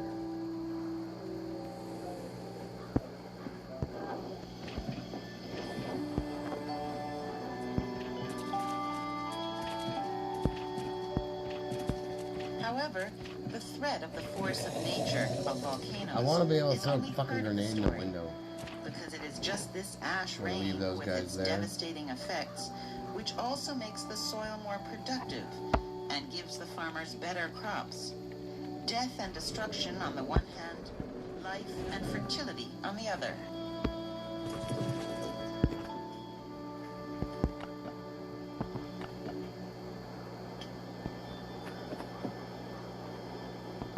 La ceniza que cae también es... The clouds of ash are part of nature, and they can bring advantages. Recently, the trees were full of lice that damages the fruit. Aumenta la producción. Limpia los parásitos, se puede decir, del suelo. Then the ash rain came and killed them all. We grow tamarillo and maize here. Lo que nosotros cultivamos aumenta. After the ash rain has fertilized the land, everything grows and flourishes better, and we have better crops. Sólida y más eficaz. Nature's fertilizer. Solid straight nitrate out of a fucking volcano.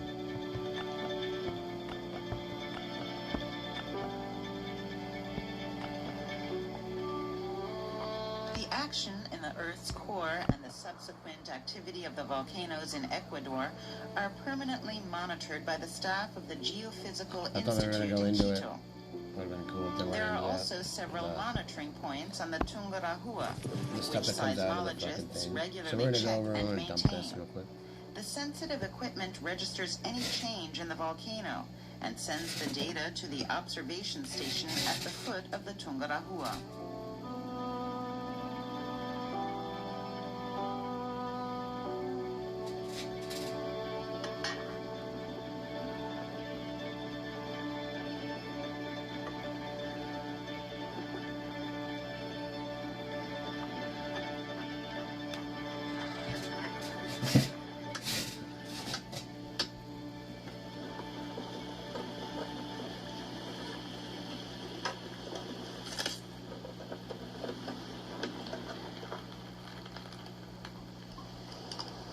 Oscar Víctor Tango aquí de móvil, ¿me copió? Llámate adelante. Sí, ¿me podrías constatar si los datos de la FM están llegando correctamente aquí de Juive? The scientists each spend a week at the observation station before being replaced by their colleagues from Quito. The analysis of the data doesn't just serve scientific purposes, but it is also part of a government early warning system. Should there be an imminent eruption, the Ministry for Civil Protection is alerted, which in serious cases can order an evacuation, which is usually carried out by the military.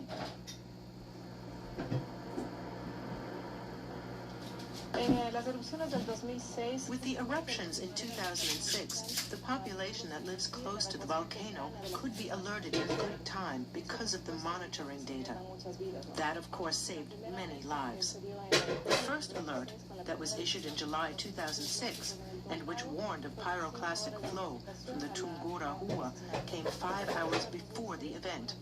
In August 2006, with a bigger eruption, the alert was issued 12 hours earlier. This head start was used to relocate people from the endangered areas in time, and so there was no loss of life.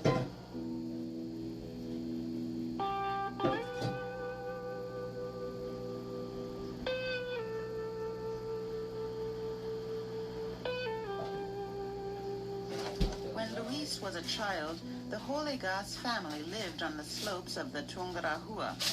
Luis still farms the small fields and the tamarillo orchard. This is where he experienced the large eruption of 1999, together with his parents and siblings. Fue mi primera casa. Acá en esta casa. This was my first home. I was born in this house. This is where I grew up. This house brings back many memories. A lot reminds me of my childhood, the most precious time that you have. My TV went off and shit. I was like, what the fuck? My monitor over there. When the volcano erupted in 1999, we were here at this height. This brings back bad memories, because the eruption happened unexpectedly, something we never wanted to have happen. Me trae recuerdos un poco no gratos porque era algo I must say, I was mainly curious. So I always put all my shit back in here. The stuff I'm using.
Wonder where I can get another.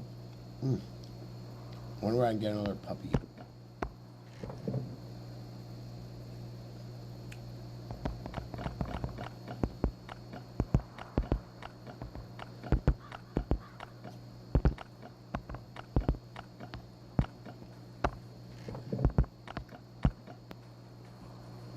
I'm gonna need one more for a raid. I'm hoping this helps my throat. Just be like, chill out, throat.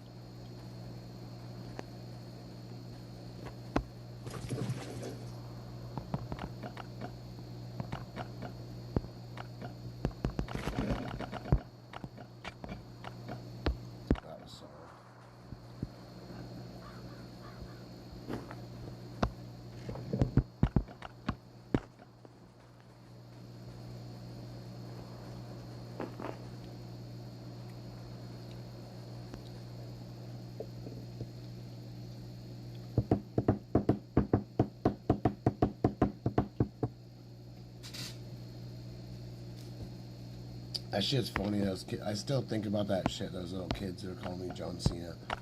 Oh, you look like John Cena. I'm like, what? I'm like, thanks.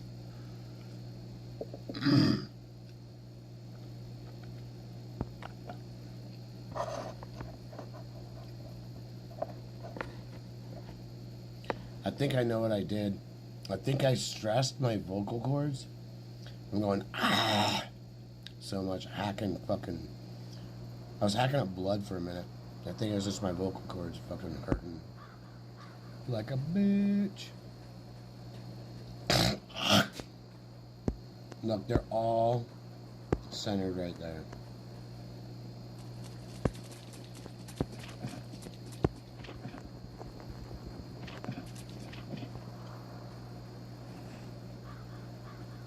So I don't think we're gonna go in there. If you fuck up that way over there, call it. So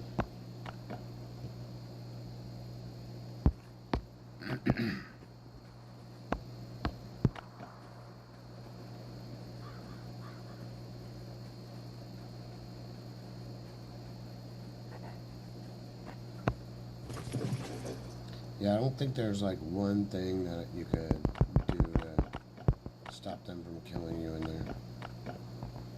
So kind of not okay, right?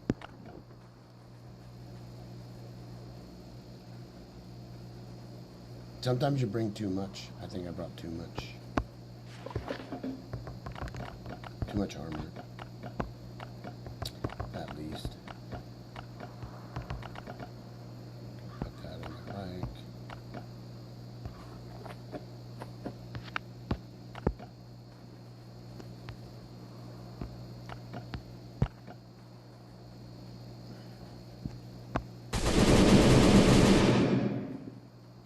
Piss your neighbors off. Turn that fucker up.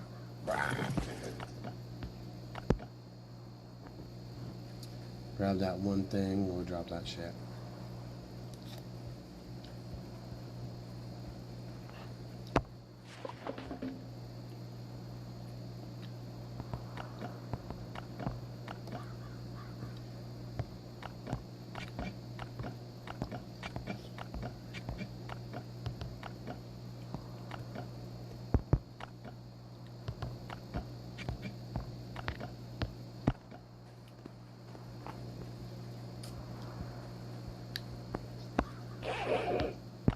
Yeah, this one, oh, I sent that bitch.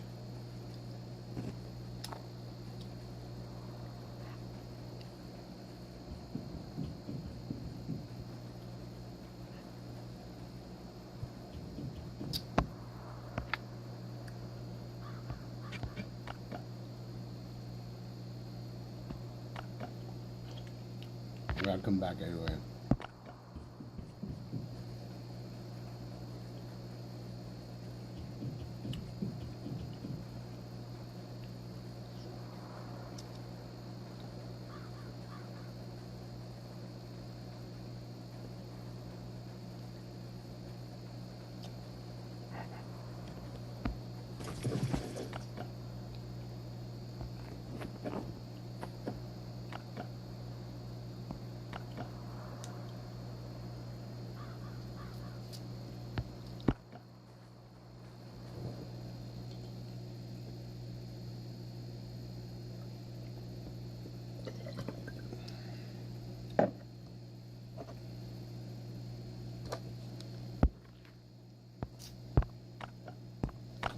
Still going. Without food. 6 minutes. It is many years ago now, and I was younger then and didn't know how it would all end. Al mismo tiempo curiosidad hablando por mí, porque estamos hablando de hace 10 años, 11 The años whole atrás. community was relocated and taken to a safe place. Y no saber qué es lo que va a suceder o cómo terminaría esto. Nos evacuamos totalmente toda la población hacia un sitio seguro. Every day feels the same. One man wants more. I need an adventure. So Ken goes to Expedia, the one place you go to go places. So if I book my flight now, but my stay later... Book now or add later. You still save. Thanks, voice in the sky. The more Ken travels, the more he saves. Bundling flights, stays, and cars. Good horsey. He even got this rental with his reward.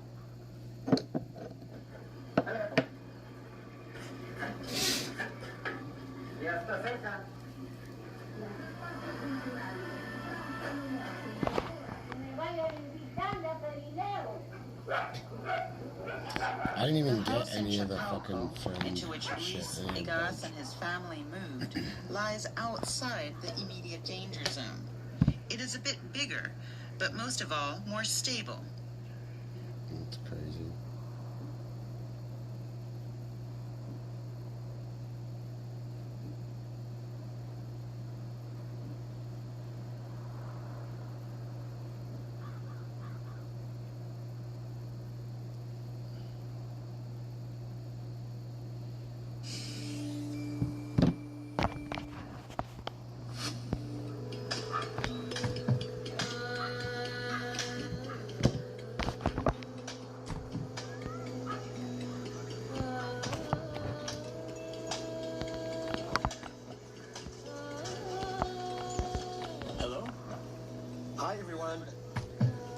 This morning, we're going fishing in the lagoon with Ldoe, his son, and 2 of his cousins.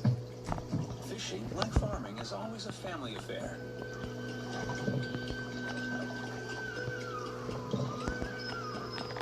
We're going a few kilometers away to the swamps.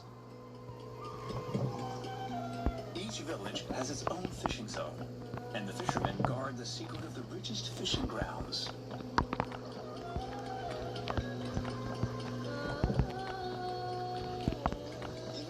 You know, Mark, all the canals here are fed by fresh water.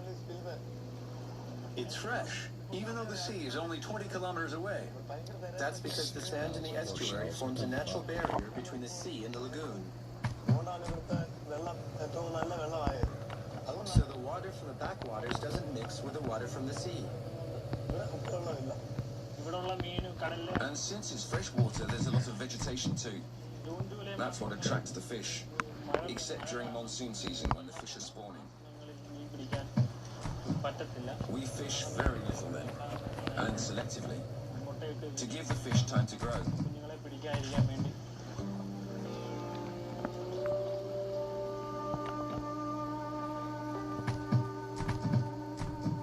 I just looked at it like, duh. You see the vegetation over there? That's where all the fish are.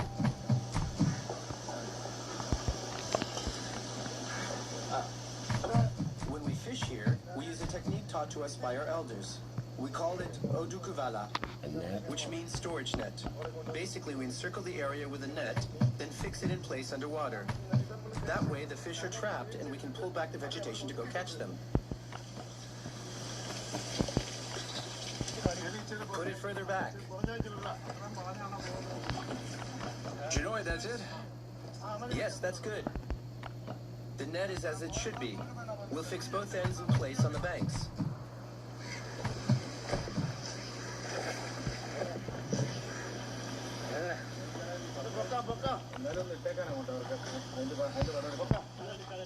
Pull the net in.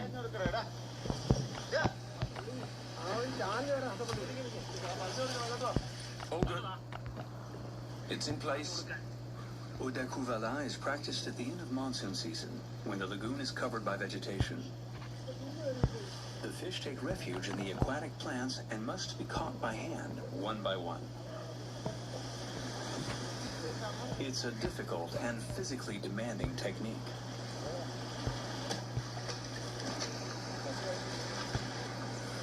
So I gotta go one more. I've got one. 2, 3 more. Forget it, it's too far away already. 6. Oh, 6 part. There are other bigger ones.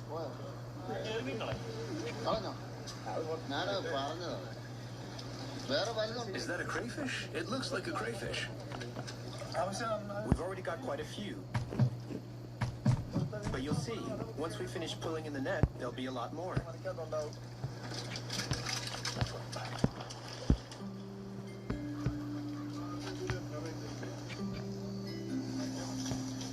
Oh, this one makes these.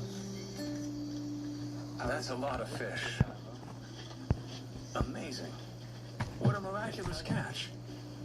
Ldoe is happy. The fishing was good. The fish are carefully sorted. The best catches will be sold at the market, and the rest will be used to feed his family.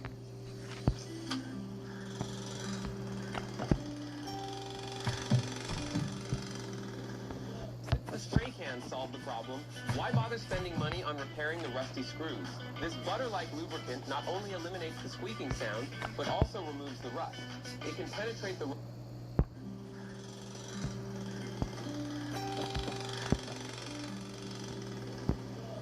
Early in the morning, we set off for Shonganassery, some 20 kilometers from Ldoe's home. For once, we're traveling not by boat, but by tuk-tuk. This is where the big fish market is held. Buyers flock from all the biggest cities in Kerala. Look out! Look out! Come on, we're almost there. Make way, please. Step aside. Coming through. Rajesh, what price did you say this type of fish would fetch? €4. Okay, and how much for these? 60 cents. 60 cents. See that man there, counting banknotes? He's the sales manager. He's the one who sets the general price for the fish. Since the prices are fixed, the fishermen don't compete with one another, and everyone is guaranteed a fair price. Here, come quickly. Do you want this fish? Which one? Which one do you want? Come on. Do you want this one? That's great. You're a great salesman.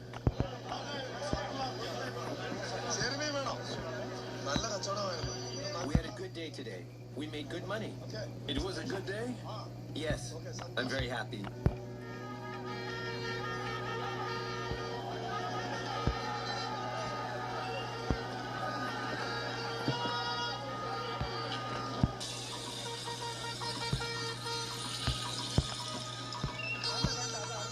The noise of the market is suddenly overwhelmed by the shrill sound of whistles. Further out on the river, the helmsmen hammer out the cadence, followed by the sound of oars striking the gunwales. The snakeboat race has already begun, bringing with it the fervor of the audience. In a few moments, Satish will set off to the sound of Vinci Patu, the boatmen's anthem.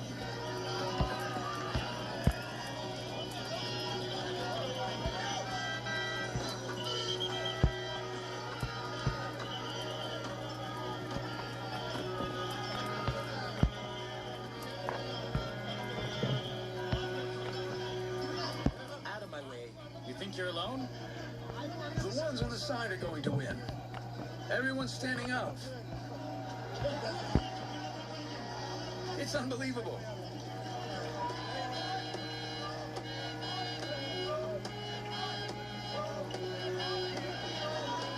Here they come. They're rowing really hard. Shit is like...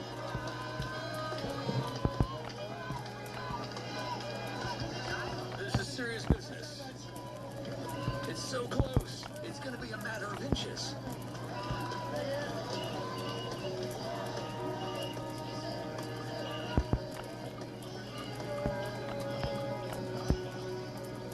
Satish didn't win the race, but never mind. Next year, as they have for the last 400 years, the snake boats will set off once again, and he'll have another chance to win.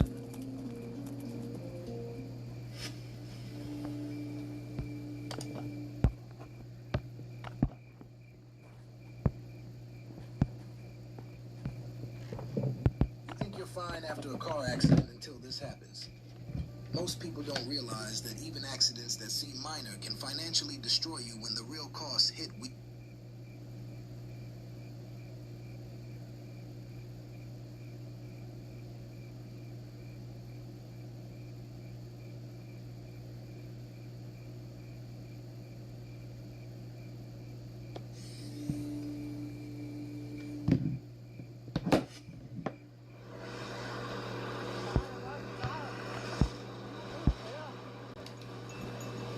To 10,000 fishermen are estimated to work on the lake today. Before the dam was built, there were only a few hundred of them. They come from Fayum, the Delta, or Middle Egypt. Hardly any are from around here. Many of them live in temporary camps, on islets or along the shores. They stay 3 to 6 months before returning to visit their families a few weeks, and then coming back. The creation of the lake has not only changed the lives of these fishermen, it has also radically altered those of countless types of fish. Some have adapted and multiplied, while others have dwindled.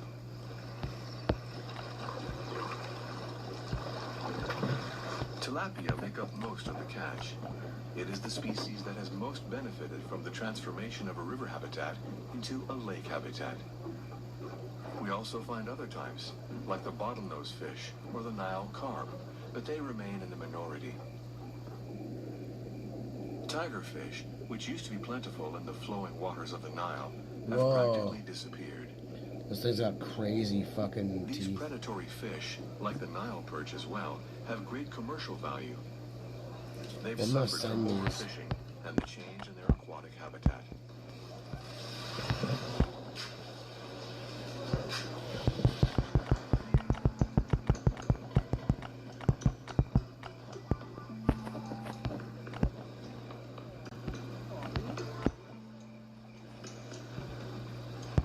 Fishermen work in the cores, but some also cast their nets in the deep waters in the middle of the lake at sundown.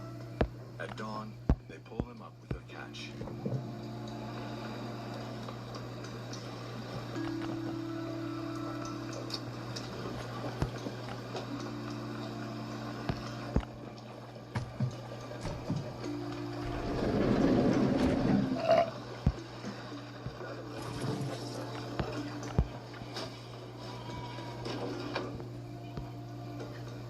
These fish are dried, salted, and sold exclusively in Egypt.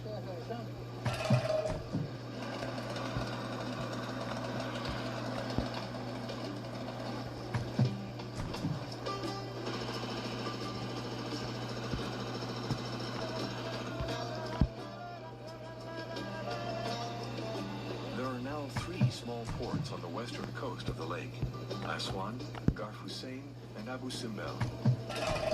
Fishermen come to deliver their catch or stock up on ice.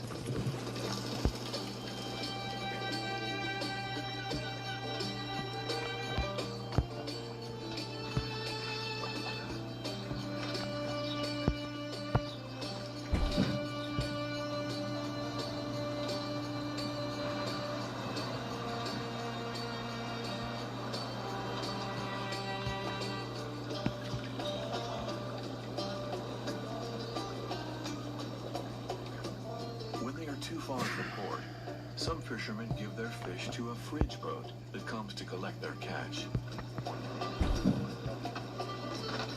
After an auspicious period in the 1980s, the number of fish caught today falls short of what was expected.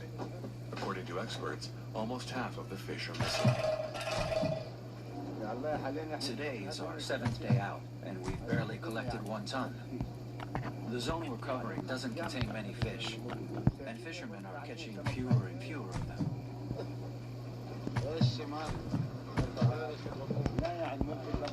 Before, the fish were a lot bigger. But now fishermen are using nets with finer mesh to catch smaller fish. That has obviously caused a reduction in fish.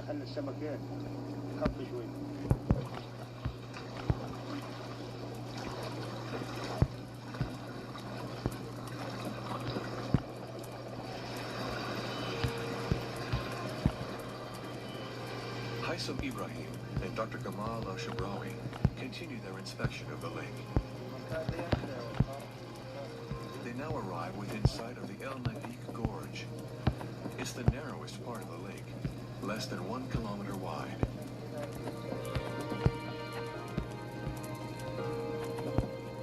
Egyptian engineers had originally planned that they would build the dam here. But they then realized that most of the water would be in Sudan and not in Egypt. For this reason, they built the high dam in Aswan.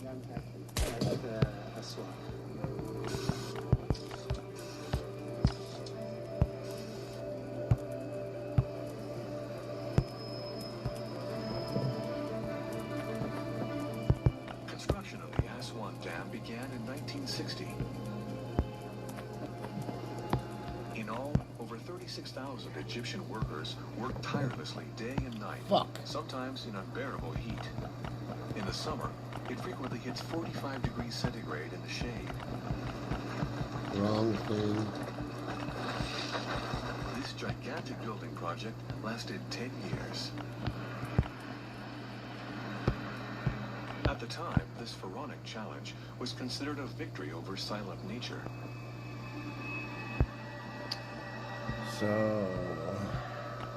A victory that allowed Egypt to achieve energy independence. With 2.1 gigawatts of power, equivalent to a nuclear reactor, the hydroelectric plant has brought light to cities and villages. New industries have developed along the Nile.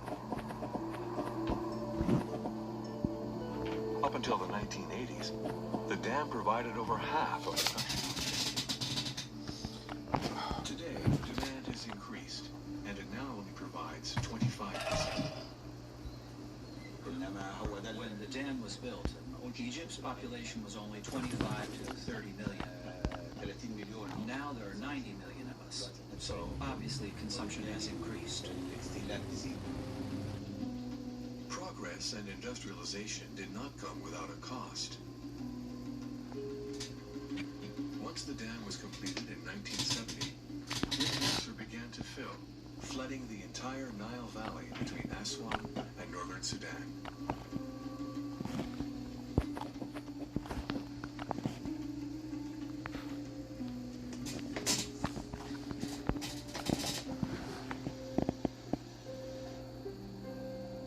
An entire region, Nubia and its ancestral culture, was engulfed beneath the waters like a modern-day Atlantis.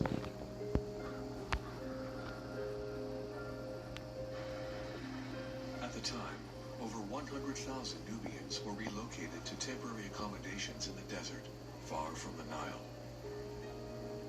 Hundreds of thousands of date palms, their resource and treasure, disappeared forever.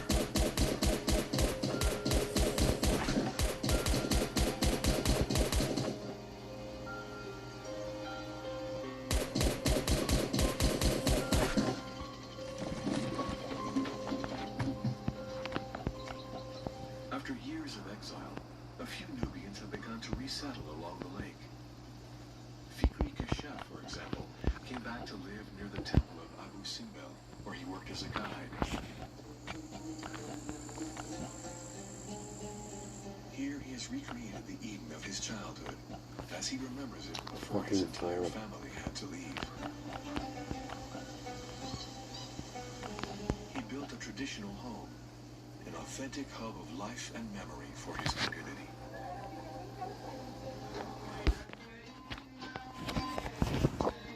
What'd I fucking send?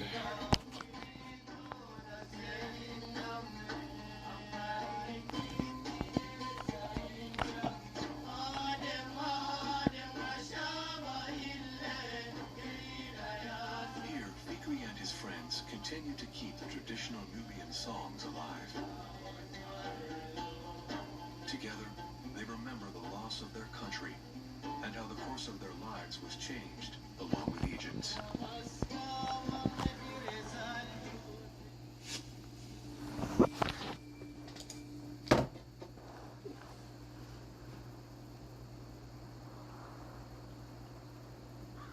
If you think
Fucking foreign shit hurts.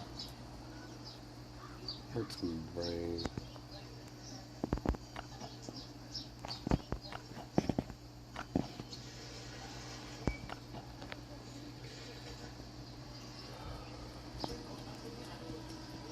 Oh.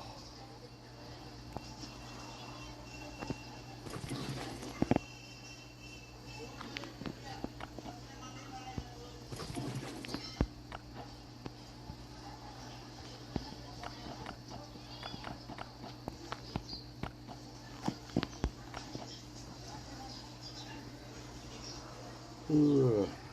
I think I'm gonna call it. I'm tired.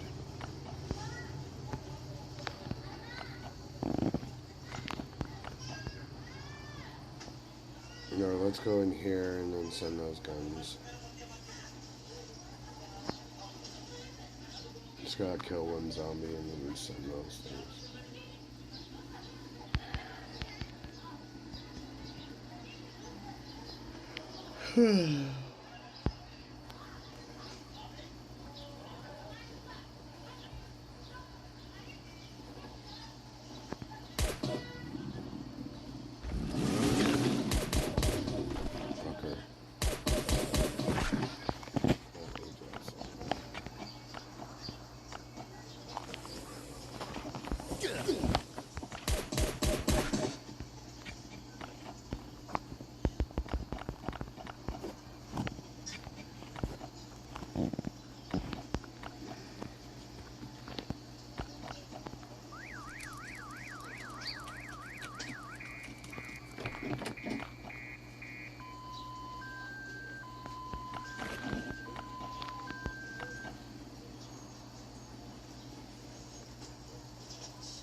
Okay, so now they're good.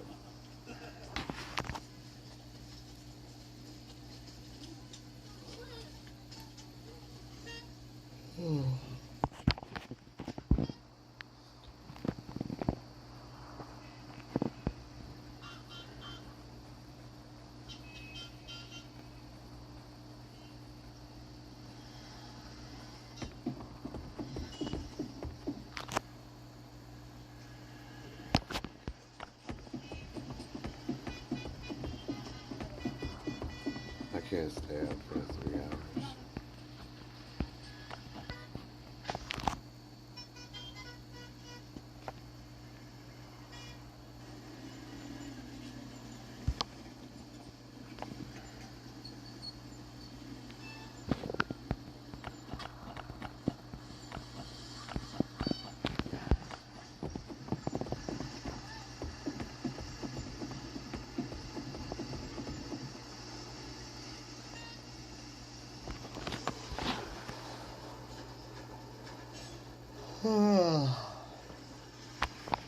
Fuck.